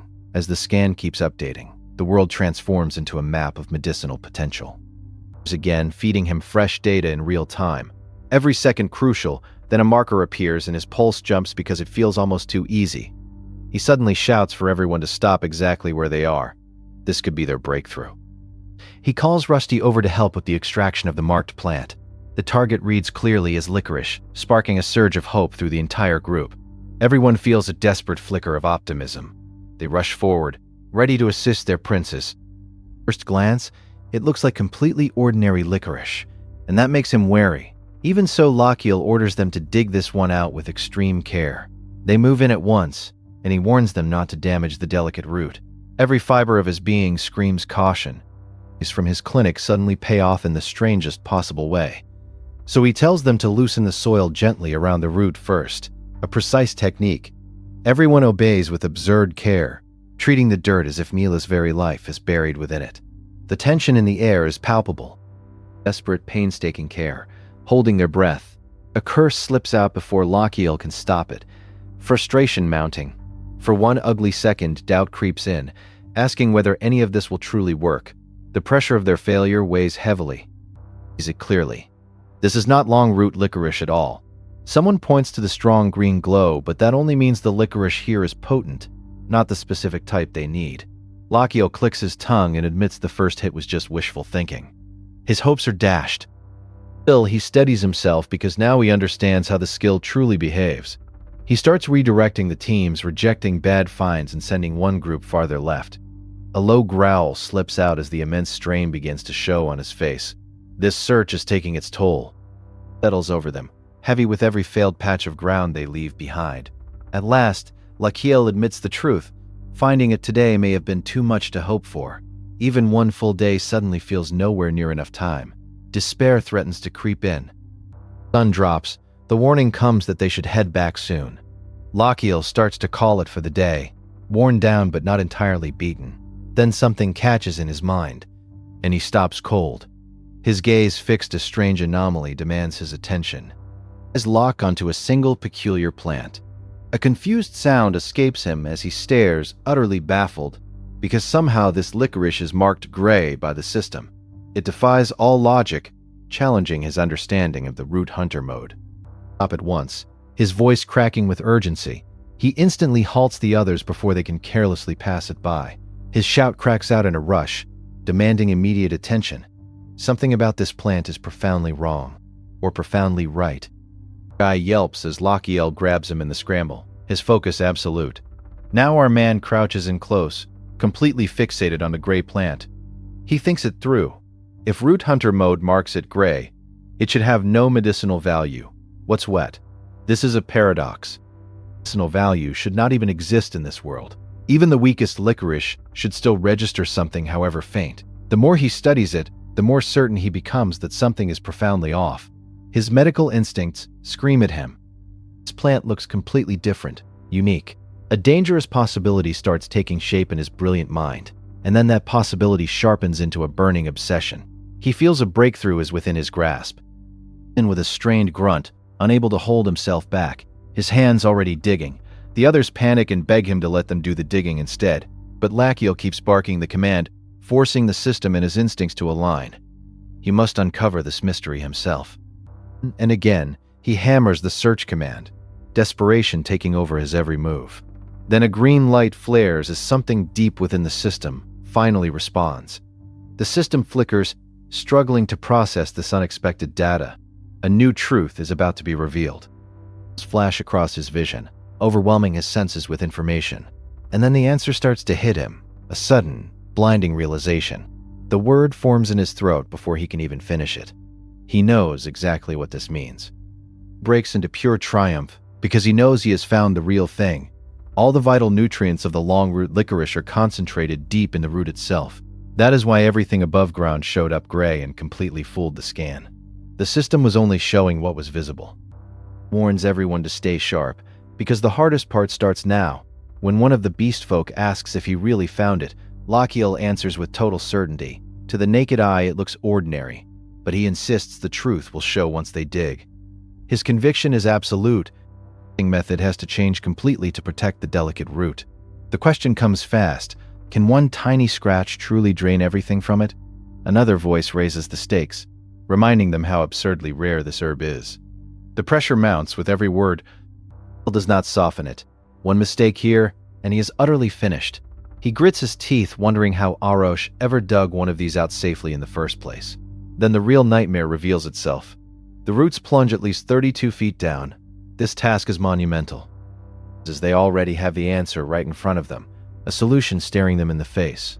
And then, suddenly, inspiration strikes our brilliant prince. Lachiel remembers he already has the perfect worker with him, a powerful ally.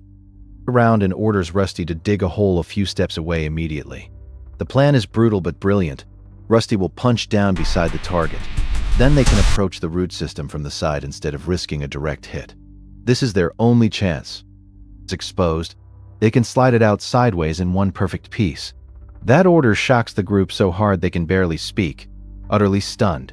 A few of them panic on the spot at the sheer scale of the task. This is an impossible feat. Someone calls out for everyone to hold on just a little longer, pushing through the exhaustion, but the pressure in the air only tightens, growing heavier with each passing second. Still, they grit their teeth and push on, refusing to give up hope. Their determination is unwavering. Tude bursts out toward Lachiel in the middle of the chaos, a wave of relief. Then someone falters, overwhelmed by what this incredible discovery truly means for Nayla. A ridiculous chant about forearms erupts. As the workers desperately hype themselves up, the energy is frantic and desperate. Something huge suddenly lunges in with a vicious flick, a terrifying surprise attack. A horned beast suddenly crashes into view with a startled bellow, threatening their progress. The frenzy keeps building around the impossible task, now compounded by danger they are running out of time. Rattles through the air, adding to the tension and confusion. Lachiel strains and urges them on, refusing to let this precious chance slip away. He pushes them harder, his voice hoarse with desperation. They must have Suddenly, a voice from above demands to know what is taking so long. A sharp commanding order slices through the chaos, snapping everyone back into frantic motion. Then, a violent surge of power explodes through the area, leaving someone utterly stunned by the incredible sight. What impossible force has just been unleashed? A surge cracks the air as our hero seizes his moment. Lachiel hammers another needle into his own flesh, defying death's grip with brutal resolve. The chamber quakes in a thunderous roar, but surrender isn't an option for this absolute menace. Rips through his chest, each breath jagged and raw. He thrusts forward, crushing every tremor in his limbs, determined not to die like a minor NPC. A colossal pillar slams the floor, shards of stone exploding as soldiers scramble for cover. Against the wall, obliterated by that shockwave, the pressure builds, punishing and unnatural, as if Lachiel drags a miracle from a corpse. Whirling gusts lash around him, turning his treatment into a raging storm. A torrent of force slams him faster, each wave more punishing than the last. The aftershock blooms outward, tearing past the bed with savage intensity. Yet beyond his chamber, a giant boar presses its tusks against trenching desks against the bed. The soldier steels his trembling courage, trying to choke down rising dread. A child's soft cry shatters the silence, a reminder of innocence teetering on the edge. The monstrous boar charges again, spears leveled at its flank. Despair is better as innocence. Teetering on itself, once you discovered the specks, a reminder of innocence. Teetering on its enemy's charm. Clutching Eurus's coat, the rescued child sobs out thanks. Relief flooding his small frame. Sir Eurus barely nods, his focus locked on the real threat charging at them. Blood erupts in a sudden spray, snapping the moment into brutal reality. Falters, horror twisting his features as violence snaps over them. A gauntlet-clad hand thrusts out, demanding weapons and a bark of authority.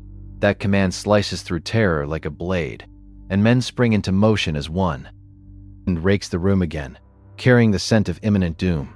Energy crackles in the air, each pulse threatening to snap their bones. Lachiel's eyes fly wide as his reckless treatment surges all at once, because yielding now means certain death. Deafening whoosh rips through every bone as power thrums upward. A tortured groan slips free, each fiber screaming rebellion against the treatment. His eyes snap open wide. That same Stech awake. That Stech awake. Cry bursts from his lips, pain shredding his concentration. The impact reverberates through the floor, rattling wood and stone alike. Inside, nerves twist and coil, as if his entire body is being violently rewarded. A flicker of mechanical logic snakes through his agony, chilling in its precision. Even his breaths come ragged and shallow, his body teetering on collapse. A wave of dread washes over everyone present, eyes locked on his faltering form. Instantly, as the room braces for catastrophe, Lachiel grits his teeth through bone-deep agony, but his body screams that it's at its limit. Suddenly, a sickening crack echoes. Something inside me. Another resounding crack follows, erasing any denial of looming disaster. Heavy footsteps thunder ever closer, fear curdling into outright alarm. A panicked shout finally tears through the chaos. Move on. Forming a haphazard shield around the prince as panic fractures their shouts. One voice snaps out that this warning should have come before the ground split. Then an eerie hush descends, the calm before an inevitable storm. Kiel's gaze darts wildly, confusion twisting his features as he surveys the wreckage. A cold, ominous calm settles around the title that looms overhead. A grim answer echoes back, doing nothing to soothe the mounting terror. Really out of his depth, as he stands guard over the sick prince clutching a spoon, the words the Apothecary Prince linger heavy in the air, a promise and a threat. Inside, Demian spirals with doubt, convinced he's shattered the prince's faith. Bodyguard feels laughably inadequate beside bedside care. That thought circles relentlessly, clawing at his confidence. Yet he refuses to step away, clinging to the prince's direct orders, despite the dread. Anna snaps, telling him to quit hovering and just move. She shoves him toward the obvious choice. If he's worried, go check on His Highness. Demian resists out of duty, even as anxiety gnaws at his resolve. Pulls his excuses, calling him useless if he stands paralyzed. Then she hands him the perfect out. If the prince is fine, he can return right away. That's enough for Demian. He finally bolts toward the bed. Without missing a beat, Annis promises to leave the child with villagers and fetch help. Her decisive words land, and Demian breathes out relief, gratitude flooding his eyes. He pivots and dashes through the door, urgently driving every step. She doubles down, insisting everyone stick to their strengths. Action, she reminds them, beats standing around stewing in fear. Then the world itself seems to shatter with another bone-jarring crash. His unwavering confidence steadies his racing heart, giving him the push he needs. Demian finally gives in, and that choice echoes in his every breath. Then a sudden realization halts him mid-stride, dread blooming in his chest. He forces a bitter laugh, mocking the fairy tale royal life he's trapped in. The room answers with weightless stillness, his humor landing more hollow than he intends. He clutches his head as tremors rack his body, and then a faint sound stirs the silence. In sprinting back, guilt and urgency pounding in perfect harmony with each frantic step. A distant shudder of noise seeps through Lachiel's haze, and he strains to place it. Then a body slams down nearby, someone's arrival crashing into the room. Proof that his emergency treatment is still ripping through him. Demian drops at the bedside, panic etched on his face as he fumbles for a pulse. That familiar voice slices through the fog, and Lachiel fights to place it. Demian is here, alive, and Lachiel can't mask his astonishment. Time seems to freeze as they both process this impossible timing. The prince stares, disbelief churning as he tries to make sense of the chaos. Lunges at him with questions. Why are you here? And what happened to Nayla? Demian blurts denials, swearing he's no irreplaceable charm. He just couldn't sit idle. The prince sees through the excuses and lashes out, accusing him of defying direct orders. Admitting that Annis branded him dead weight, Demian confesses he felt useless. That moment flips Lachiel's mood from fury to fascination. He treats Demian like a treasure found. The prince practically lights up, welcoming his guard as a walking miracle. Gratitude dies on his tongue because anything the prince wants now sounds reckless. A single nervous gulp betrays his regret for showing up. Lachiel's intensity sharpens as he warns. This isn't about mana reflex. It's about survival. Turns brighter, all traces of caution gone. Lachiel has already chosen his gamble. Words of explanation drift uselessly as the prince tunes out everything but his plan. A fresh wave of agony crashes over him, bending his spine as he groans in protest. Force won't cut it. A needle snaps into place because our guy's answer to disaster is always acupuncture. The treatment bites hard, and Lachiel grinds through another savage wave of agony. To one brutal truth, when scales carve through stone, power is meaningless. He bets everything on surgical precision, anatomy over brute strength. Every weak point matters more than armor now, and he fights like the doctor he once was. Precise poke lands, tiny but lethal in its intent. He murmurs his own logic aloud, anchoring himself to the only viable strategy.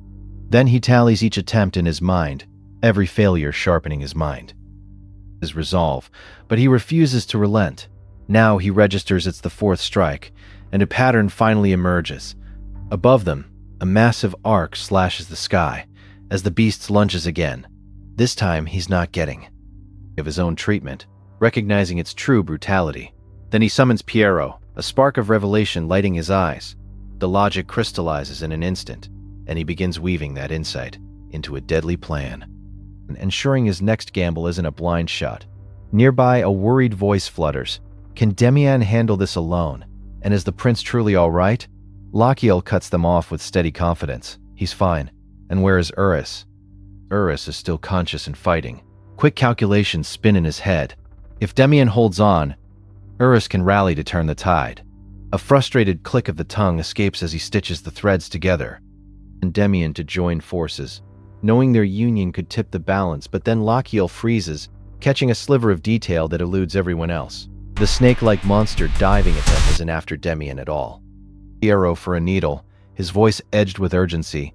Without flinching, he drives it into an acupuncture point Lachiel targets during his emergency self-treatment. Forcing another brutal correction, Pierrot's face blanches, accusing the prince of madness and demanding to know what he's doing. Bill is already committed, swallowing the fear because no safer path remains. The strain slams into him again, his knees threatening to buckle. Then he cuts himself off, eyes narrowing as the pattern finally snaps into focus. Pulses off the bed, pain and urgency tugging him in brutal tandem. A harsh groan rips free as the backlash surges ever higher. A violent cough tears from his lungs, proof that this gamble is exacting its toll. Drenched in agony, his mind churns. This monster's behavior still defies all logic. A sharp, unsettling grin spreads across his face, hungry for the next risk.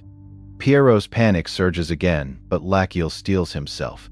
Pushing down the battlefield, our hero, Lachiel, plunges into the desperate fight for his life. He initially misjudges his opponent, thinking it a mere mindless beast. But that illusion shatters instantly, revealing a terrible effort. The pressure becomes lethal, demanding every ounce of his skill in this impossible gamble. A rush of air rips through the room, stealing his breath away. Our man grunts, pushing his failing body to its absolute limit. He knows he must be faster, aiming for one swift, clean motion to tear it out. Lachiel's body lurches forward. A desperate sudden movement, something long and deadly, whips through the air with a violent swish. He locks onto his brutal objective, committing fully to piercing through his target. Backup plan, our man forces himself onward, driven by sheer will. His mind narrows to that singular, desperate goal. Pierce it. His very life hangs by a thread. Yet Lachiel steels himself throwing everything into this one decisive move. A vicious impact slams back at him, immediate and brutal. A sharp, metallic ring cuts through the air as his strike snaps into place. But no, something is terribly wrong, and panic slices through his desperate focus. Unexpected reaction completely throws off his rhythm. Lachiel barks out a warning, desperately trying to regain control before everything unravels. But the creature's reply catches him off guard, and his concentration slips for a crucial heartbeat. It's him over, a brutal reminder of how close he is to collapsing. A violent impact explodes through the room with a deafening bang. Then, everything twists at once, and pure shock flashes across our hero's face. He didn't even scratch the bastard. His attack fails so spectacularly, leaving him humiliated and stunned. That devastating result hits everyone like a physical slap, leaving them frozen in shock. Suddenly, something lashes through the air in a terrifying blur. Under the immense pressure, still trying to drag himself back into the fight. A brutal blow knocks the very breath out of him, nearly making him retch. Then, one crucial word cuts through the chaos. Alcohol and his medical blows. Heavy drops with a dull thud, and the entire struggle shifts dramatically. He braces for another hard crash, but the landing is strangely soft. Gratitude bursts through him for Sir Urus, whose quick save just spared them from utter disaster. Lachiel like a poised blade. Death. A fresh surge of movement whips through the air, dragging everyone back into immediate danger. Our prince's killing intent spikes, and he hurls his will at any time, plotting out. And crackles, raw and utterly reckless. A hulking beast squares off with the menacing serpent, and the ground between them splinters. Then, our hero panics, blurting out a shaky order for Slithers to stop. rapping and red opened up once, making the tense standoff even messier. Our prince then starts barking orders, dragging everyone into his insane plan. He tells them to shout as nastily and loudly as they can, turning their fear into pure harassment. Immediately, he has to stop them from repeating his words verbatim. He can barely believe this is their strategy, but there is no time for elegance. Our man snaps at Slithers, threatening to shovel the thing if it keeps resisting. He swears he will bury the creature outright if it dares to resist any further. Then he slams the shovel into the ground with everything he has. A piercing scream rips out at once, proving his threat landed exactly where it hurts. Slithers answers with a shrill screech. Furious and completely rattled, Lachiel hangs on that reaction, wondering if his absurd plan is actually working. Then, the tense silence of the room is suddenly broken. The air crackles with unseen energy, a silent battle unfolding before their eyes. Everyone holds their breath, waiting for the next move. The tension is palpable, thick enough to cut with a knife. Our hero's mind races, analyzing the situation with sharp precision. He knows the medicinal potency drops the moment it gets scratched. So, he demands his opponent back off, asserting his knowledge with fierce determination. Its movements momentarily stilled by Lachiel's unexpected declaration. A flicker of doubt crosses its ancient eyes. Our prince presses his advantage, his gaze unwavering. He takes a deep, ragged breath, pushing past the pain still racking his body. Every muscle screams in protest, but his resolve remains ironclad. This is a battle of wits, as much as strength. He remains eerily quiet, the only sound the frantic beating of his own heart. He prepares for his next move, a calculated risk in this high-stakes game. The fate of everyone rests on his shoulders. Urge of desperate strength, he drives the needle in. He plunges it deep, committing with everything he has. This single, precise action could change everything. Courses through him, a faint spark of hope in the darkness. He feels the subtle shift, the immediate consequence of his bold move. The air itself seems to hum with newfound potential. Searching for any sign of success or failure, the seconds stretch into an eternity, filled with agonizing suspense. His medical expertise is put to its ultimate test. Suddenly, with a desperate, urgent motion, he rips the cloth open. He needs to see to confirm his suspicions immediately. The fabric tears, revealing what lies beneath. His eyes widen at the sight, a mixture of shock and dawning comprehension. The revelation is stark, undeniable. This changes everything he thought he knew. A new wave of determination washes over him. Fueled by this critical discovery, he now understands the true nature of his predicament. The path forward, though perilous, becomes clearer. He processes the information, his mind working at an incredible speed. Every detail matters, every nuance could be the key to survival. The pressure to act decisively is immense. Alpha Glycer Hisen, never heard of that one before.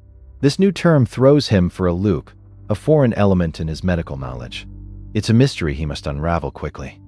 Now furrows in concentration, grappling with this unexpected piece of information. The world of Emperor of the Rune Blade continues to surprise him. He feels a renewed urgency to adapt and learn. Away the unfamiliar term, knowing it holds significance. There's no time to dwell on it now, but it's a puzzle piece for later. His immediate focus remains on survival. Sound reaches his ears, drawing his attention back to the immediate danger.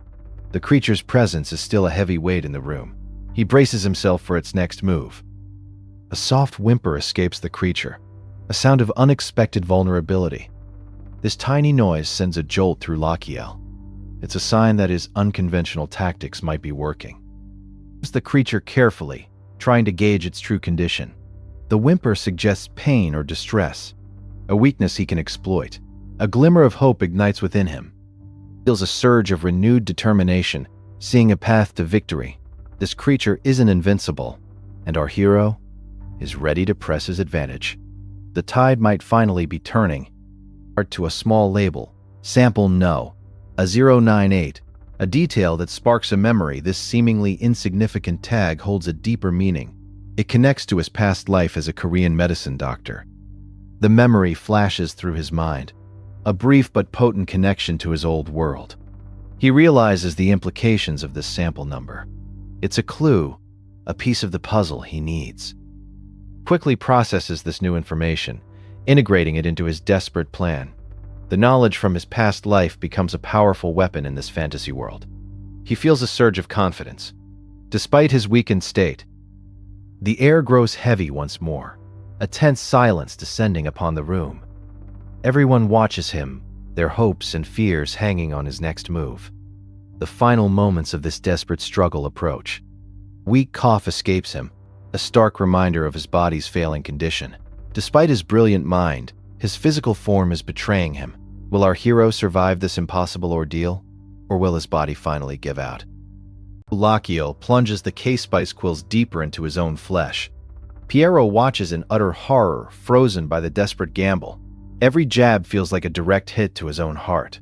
This impossible treatment is their only hope for survival. The system roars to life, calling for all organs to prepare for emergency deployment. Our protagonist's stomach clenches in protest. Even his lungs feel the strain of this intense procedure.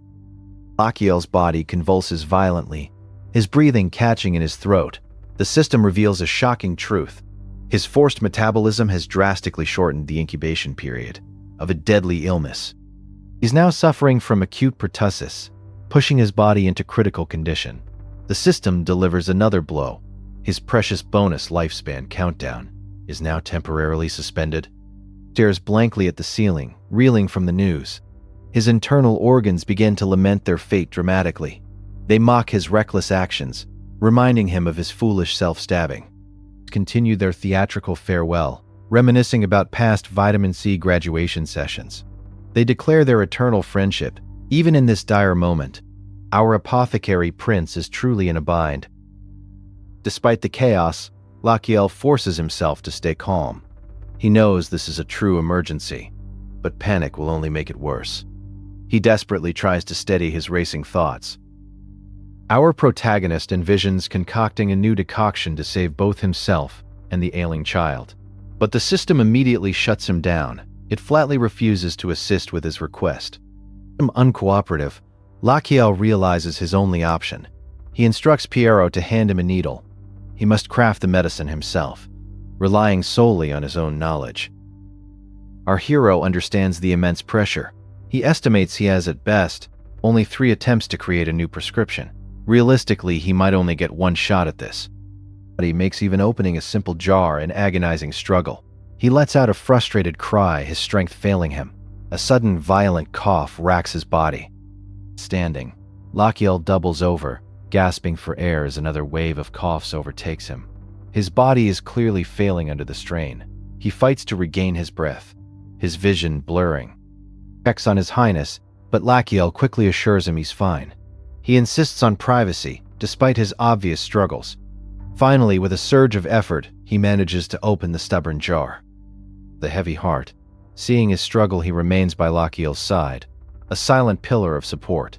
The tension in the room is palpable. Prince's frustration gently advises him. He acknowledges the difficulty of crafting a never-before-seen formula. He urges Lachiel not to push himself too hard. Suggests trusting his instincts rather than relying solely on old notes. Lachiel, surprised by the insight, agrees with his loyal servant. He apologizes for his earlier dismissiveness. Piero recognizes the wisdom in Piero's words. He realizes that long-root licorice is completely new to him. Forcing it into familiar patterns will only lead to failure. He desperately wishes he could understand the unique properties of long-root licorice. He needs to unlock its true strengths. A strange sensation begins to stir within him. Only a profound realization washes over him. He senses something extraordinary emanating from the herb. Is that mana? An unexpected emoji appears, baffling our hero. It only shows up when he looks at the long-root licorice. The system explains his new insight into adapting to patient conditions and available herbs. This newfound understanding has significantly improved his decoct herbs skill. As he steadies himself, a new dedicated sub-skill unlocks. He now possesses uncanny ingredient intuition. Instinctively sense what ingredients prefer. Pairing herbs with compatible ingredients reduces side effects and boosts synergy. He realizes long-root licorice holds a far higher mana density than other plants. This means the emoji must reflect the herb's mana output, changing with its mood. Our hero wonders if a happy herb will actually smile. He's quickly grasping this strange new ability. Pierrot's eyes widen in utter shock at Lachiel's bizarre interaction with the herbs. Our hero, ignoring the reaction, continues to test the long root licorice. He holds up another ingredient, asking its preference. Proves surprisingly blunt, clearly communicating its preferences. It ruthlessly weeds out everything it dislikes. Lachiel understands its directness, a strange connection forming. Standing. Our hero desperately hopes this new approach will finally work. Suddenly, his internal organs begin to cheer him on with sincere encouragement. They marvel at his indomitable will, wondering if this isn't another scam. Despite their initial skepticism, the organs decide to stand by their boss. They declare their unwavering loyalty to Lachiel. They're all in, ready to support his desperate efforts. The system icon flickers as Lachiel hurriedly pours out medicinal pellets. His hands tremble with urgency and exhaustion. He dumps the precious ingredients into the bowl, racing against time. Suddenly, everything begins to go dark around him. Our hero fights against the encroaching unconsciousness. He fiercely vows that he will not vanish. Not now. Suddenly lurches forward, his body giving out. He scatters the precious ingredients he was holding. The room watches in stunned silence as he collapses. He wakes up disoriented, his mind a fog. He struggles to remember where he is or what happened. He even asks who he is, completely lost.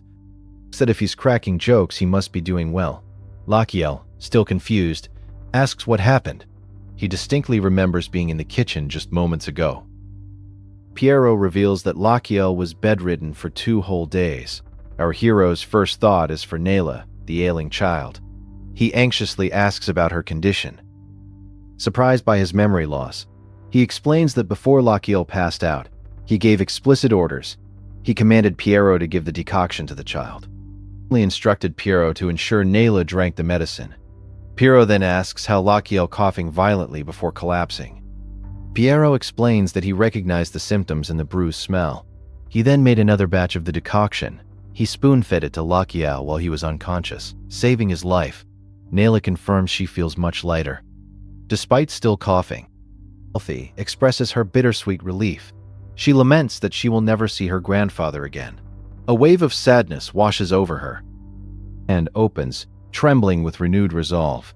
He prepares himself for his next crucial move. A powerful determination burns deep inside him. Lachiel turns to Pierrot, his voice firm. He asks for a needle ready to continue his treatment. A dark, breathless pause hangs heavy over the room. Tension stretches thick and suffocating. As the same desperate energy builds, Lachiel's body convulses violently on the bed. The agonizing life-or-death treatment begins anew. Reassurance, urging Nayla to stay strong for her grandfather's sake. A hush follows, raw fear dancing in every eye. And then, the system spits out 1,000,000, slamming silence into the room. Pierrot snaps upright, seizing the prince's command, like a lifeline. In the chamber, as a frantic voice calls for the prince. He refuses to yield, snapping orders to Annis to lead Nayla to safety. Without missing a beat, he sends Demian out to hold the line by the door. His calm authority slices through panic like a blade. It's the air as someone spits, the tension turning bitter. A second spit lands like a verdict, fueling silent contempt all around. Pierrot paces beside the bed, every breath rattled by fear. Even this loyal servant feels the prince's gamble teetering on collapse. He's in, commanding the drive-through with merciless conviction. Every fiber strains as he demands his payment from the void. He begs shamelessly, bargaining for extra moments of life with the desperation of a man at death's door.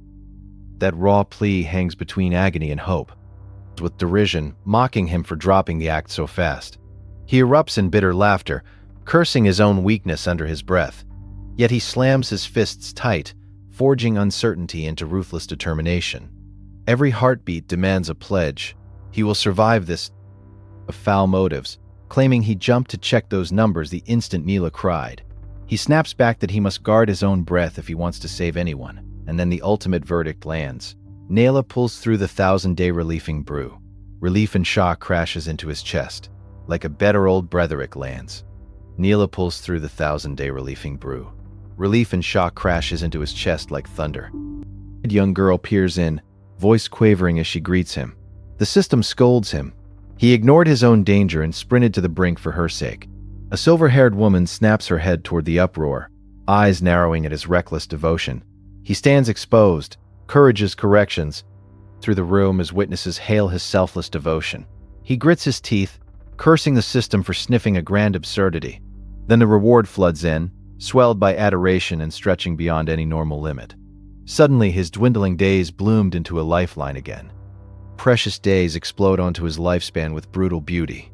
His projected remaining days leap to 351, pushing death's shadow further away. A ragged gasp escapes him as shock and relief collide in cost escape. Like the price of his suffering finally justified, a name resonates with cold power. Kang Ho Ha, His Majesty the Moon. Beyond the doors, a banner proclaims Chief Rash's arrival. A new force edges into the chamber, ready to claim his due. Heads in, Beastman authority radiating off him. Lachiel dives into the licorice trade, eager to seal their pact. Rash bows his head, reminding that this meeting owes its breath to the prince, saving his friends as they're rolling to the brinks. Forward, demanding why gratitude didn't bring Vrash at dawn's first light. The chief blinks as if confronted by lunacy. He heaves stone weights in midair, uninterrupted by the question. To him, morning worship belongs solely to weapon and muscle. Front shatters any doubt. Beastman mornings bow only to strength. He vows missing a single sunrise with iron would warp his body into ruin. Every fiber of his Beastman pride cements that discipline outranks all else. A challenge hangs. Can mercy stand against such iron will? Where a tiny creature presses a curious kiss against his forearm. He groans, muttering about these muscle-obsessed maniacs. His lips twitch with reluctant amusement at their ridiculous ritual. As long as they honor the promise, he'll embrace their crazy devotion. Fitz, setting a new condition that sharpens every eye.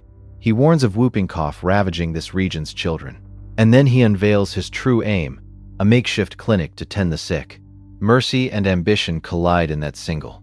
Mercy and ambition collide in that single thing. His brow furrows in bafflement. Why would a prince soil himself with sickening disease? Lachiel's voice remains steady. Healing the sick is simply the right thing to do. No hint of ambition taints that purity. For once his crown and conscience march hand in hand. On, Kranosk may stand alone, but its children belong to the Empire's destiny. Behind that bold speech, he tastes the promise of a mountain of bonus lifespan. His heart pounds with both pride and calculation. He cannot ignore suffering children. While wearing the crown's weight, Sarman, calculating the HP windfall dancing at his fingertips. A sudden squeak slices through the charged air, shattering his focus. Then he snaps back, scream rending the moment into panic. His body betrays him at the worst possible moment. Eyes wild, voice cracking with pure terror. A respectful cry greets him. As human crown prince, they bow their heads. In that instant, they proclaim him the rightful monarch of their era. The weight of that title crashes into his chest. Confesses he's deeply moved by the prince's mercy. Lachiel blinks, disbelief and relief flooding his face. Around him they gush over his boundless compassion and sacrifice. Their admiration swells, forging an unbreakable bond. In their rows, his mercy feels legendary to their eyes, almost mythical in scope. At his will, green-skinned warriors collapse to the earth in unquestioning obedience. They pledge their trust and blade to his cause. Without hesitation, his command now ripples sovereignty across this land. Ocean with composed surprise, his chest still pounding. He addresses their deepest pain, acknowledging families that watch their children fade. Vrash swears to aid him whenever he commands. Taking that vow, Lachiel leans in with another urgent request. It's into strategist mode, proposing in a long-route licorice farm to secure steady medicine.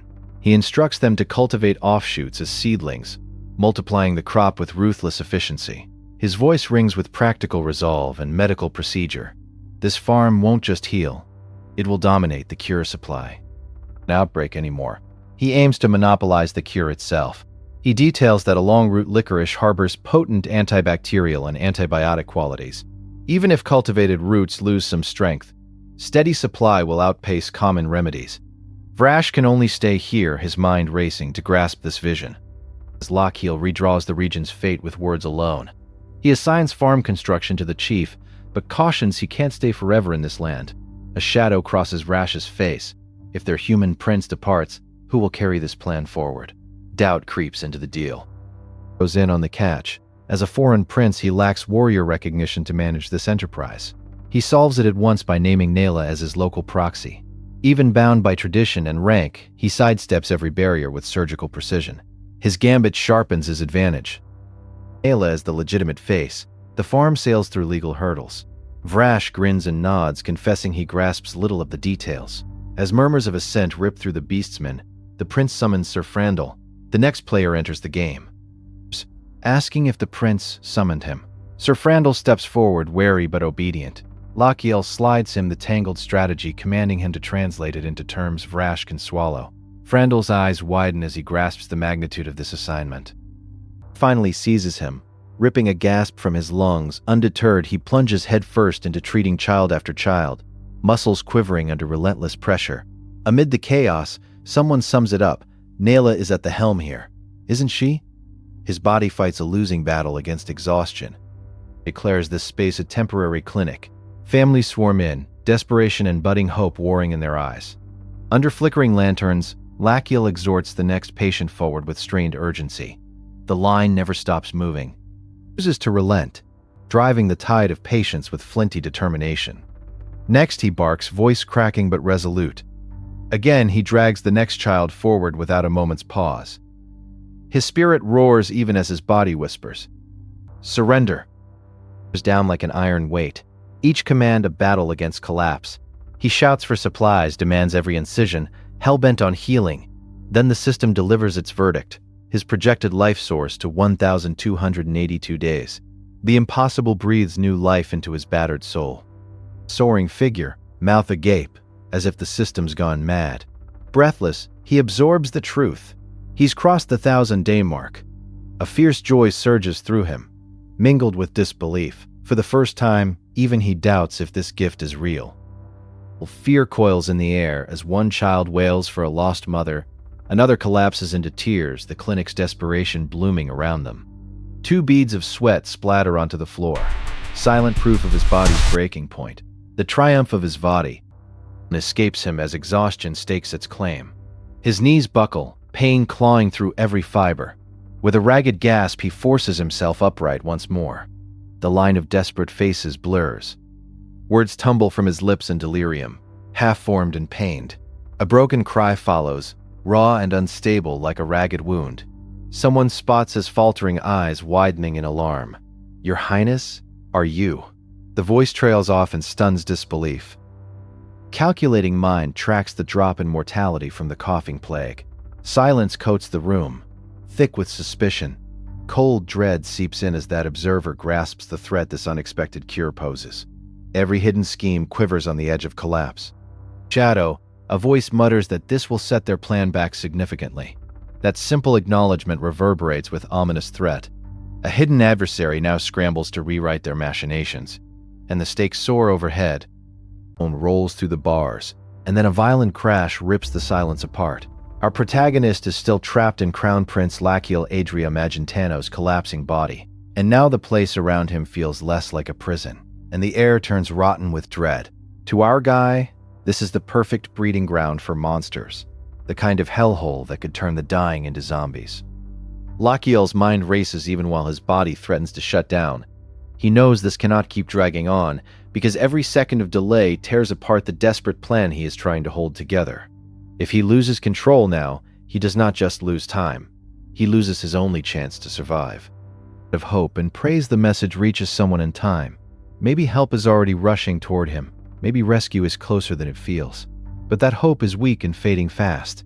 Inside, his body feels like it is ripping itself apart. Peace, every breath tells him. Death is already working from the inside. Spikes all at once and crushes whatever composure he has left. Piero calls out to his prince in panic, but there is no calm reply waiting for him this time. Our man is too deep in the pain, too busy fighting to stay conscious. The loyal physician can only watch his master unravel right in front of him. Voice cuts in, and the words land like a challenge instead of comfort. The loyalty is real, but the hurt underneath it is just as sharp, and Lachiel catches that instantly. Our guy realizes this is dangerous in a completely different way. If emotions boil over now, this whole situation gets ugly. Fast. He immediately understands the risk. If resentment takes root here, he could lose a crucial ally at the worst possible moment, so he forces his thoughts into a cold, clinical line.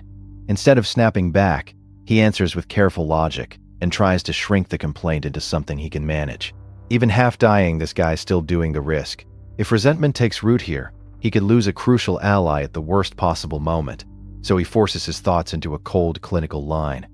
Instead of snapping back, he answers with careful logic and tries to shrink the complaint into something he can manage. Even half Demian wants to stand close enough to truly shield his master, not linger uselessly at the edge, while danger closes in. Lachiel presses him with a hard question and reminds him he is not fighting alone. He needs more than a sword at his side. He needs eyes and ears he can trust. He pushes the point even harder. There are already other guards around the Crown Prince, and Demian is only one blade among many. No matter how loyal he is, so why is this man trying to carry every burden by himself? Our protagonist sees the flaw immediately. Twice as hard because it is true. The man is not acting out of pride or some reckless fantasy. He is trying to protect the one person he has chosen to serve, and that desperation leaves him exposed. Lachiel feels the weight behind it, even while his own body keeps screaming. He stares back with dry sarcasm sharp enough to cut steel. He tears apart the fantasy of staying safe while other people make every decision for him, as if hiding quietly somewhere could ever count as living. It is bitter, almost mocking, but the point lands. Lachiel refuses to survive as a puppet wrapped in silk. He hears the loneliness buried inside Demian's complaint, so he softens just a little and lets the man know he understands what that isolation feels like. He promises he will remember it, and then everything narrows down to one trembling finger, because the treatment cannot wait any longer. In his impossible attempt to save himself. In his heart, Lachiel looks at Demian like a stubborn kid still wet behind the ears. Loyal but painfully reckless, and our man makes one thing absolutely clear to himself. He will not abandon this servant first, not unless death beats him to it. He comes into him again and shatters the moment with a ragged cry. Even while his body convulses, part of his mind stays brutally practical. For now, at least, the argument is contained and Demian is still within reach. That tiny victory is all he can afford to hold on to. He already knows this is not enough. He needs a cleaner way to keep danger away from Demian without letting loyalty curdle into resentment, and that problem is still hanging over him. Then the movement around him starts to feel wrong, like the world itself is tilting. Before he can settle on a solution, another wave of agony crashes through him. Loads. Lachiel forces out the order to stop the carriage immediately, and the command hits with pure desperation. Pierrot panics on the spot and rushes to him, voice cracking as fear takes over. The old physician looks like he is watching his prince die by inches. For comfort, he cuts through the panic and says he only needs a few answers, because even while gasping for air, he is clinging to a technique he trusts more than blind fear. This is our protagonist at his core, still thinking like a doctor while his body falls apart. The pain is savage, but his focus refuses to break. He is inward and still feels the flow moving through the body. That tiny sensation makes the air itself feel tense, because whatever he detects next is serious enough to freeze Pierrot where he stands.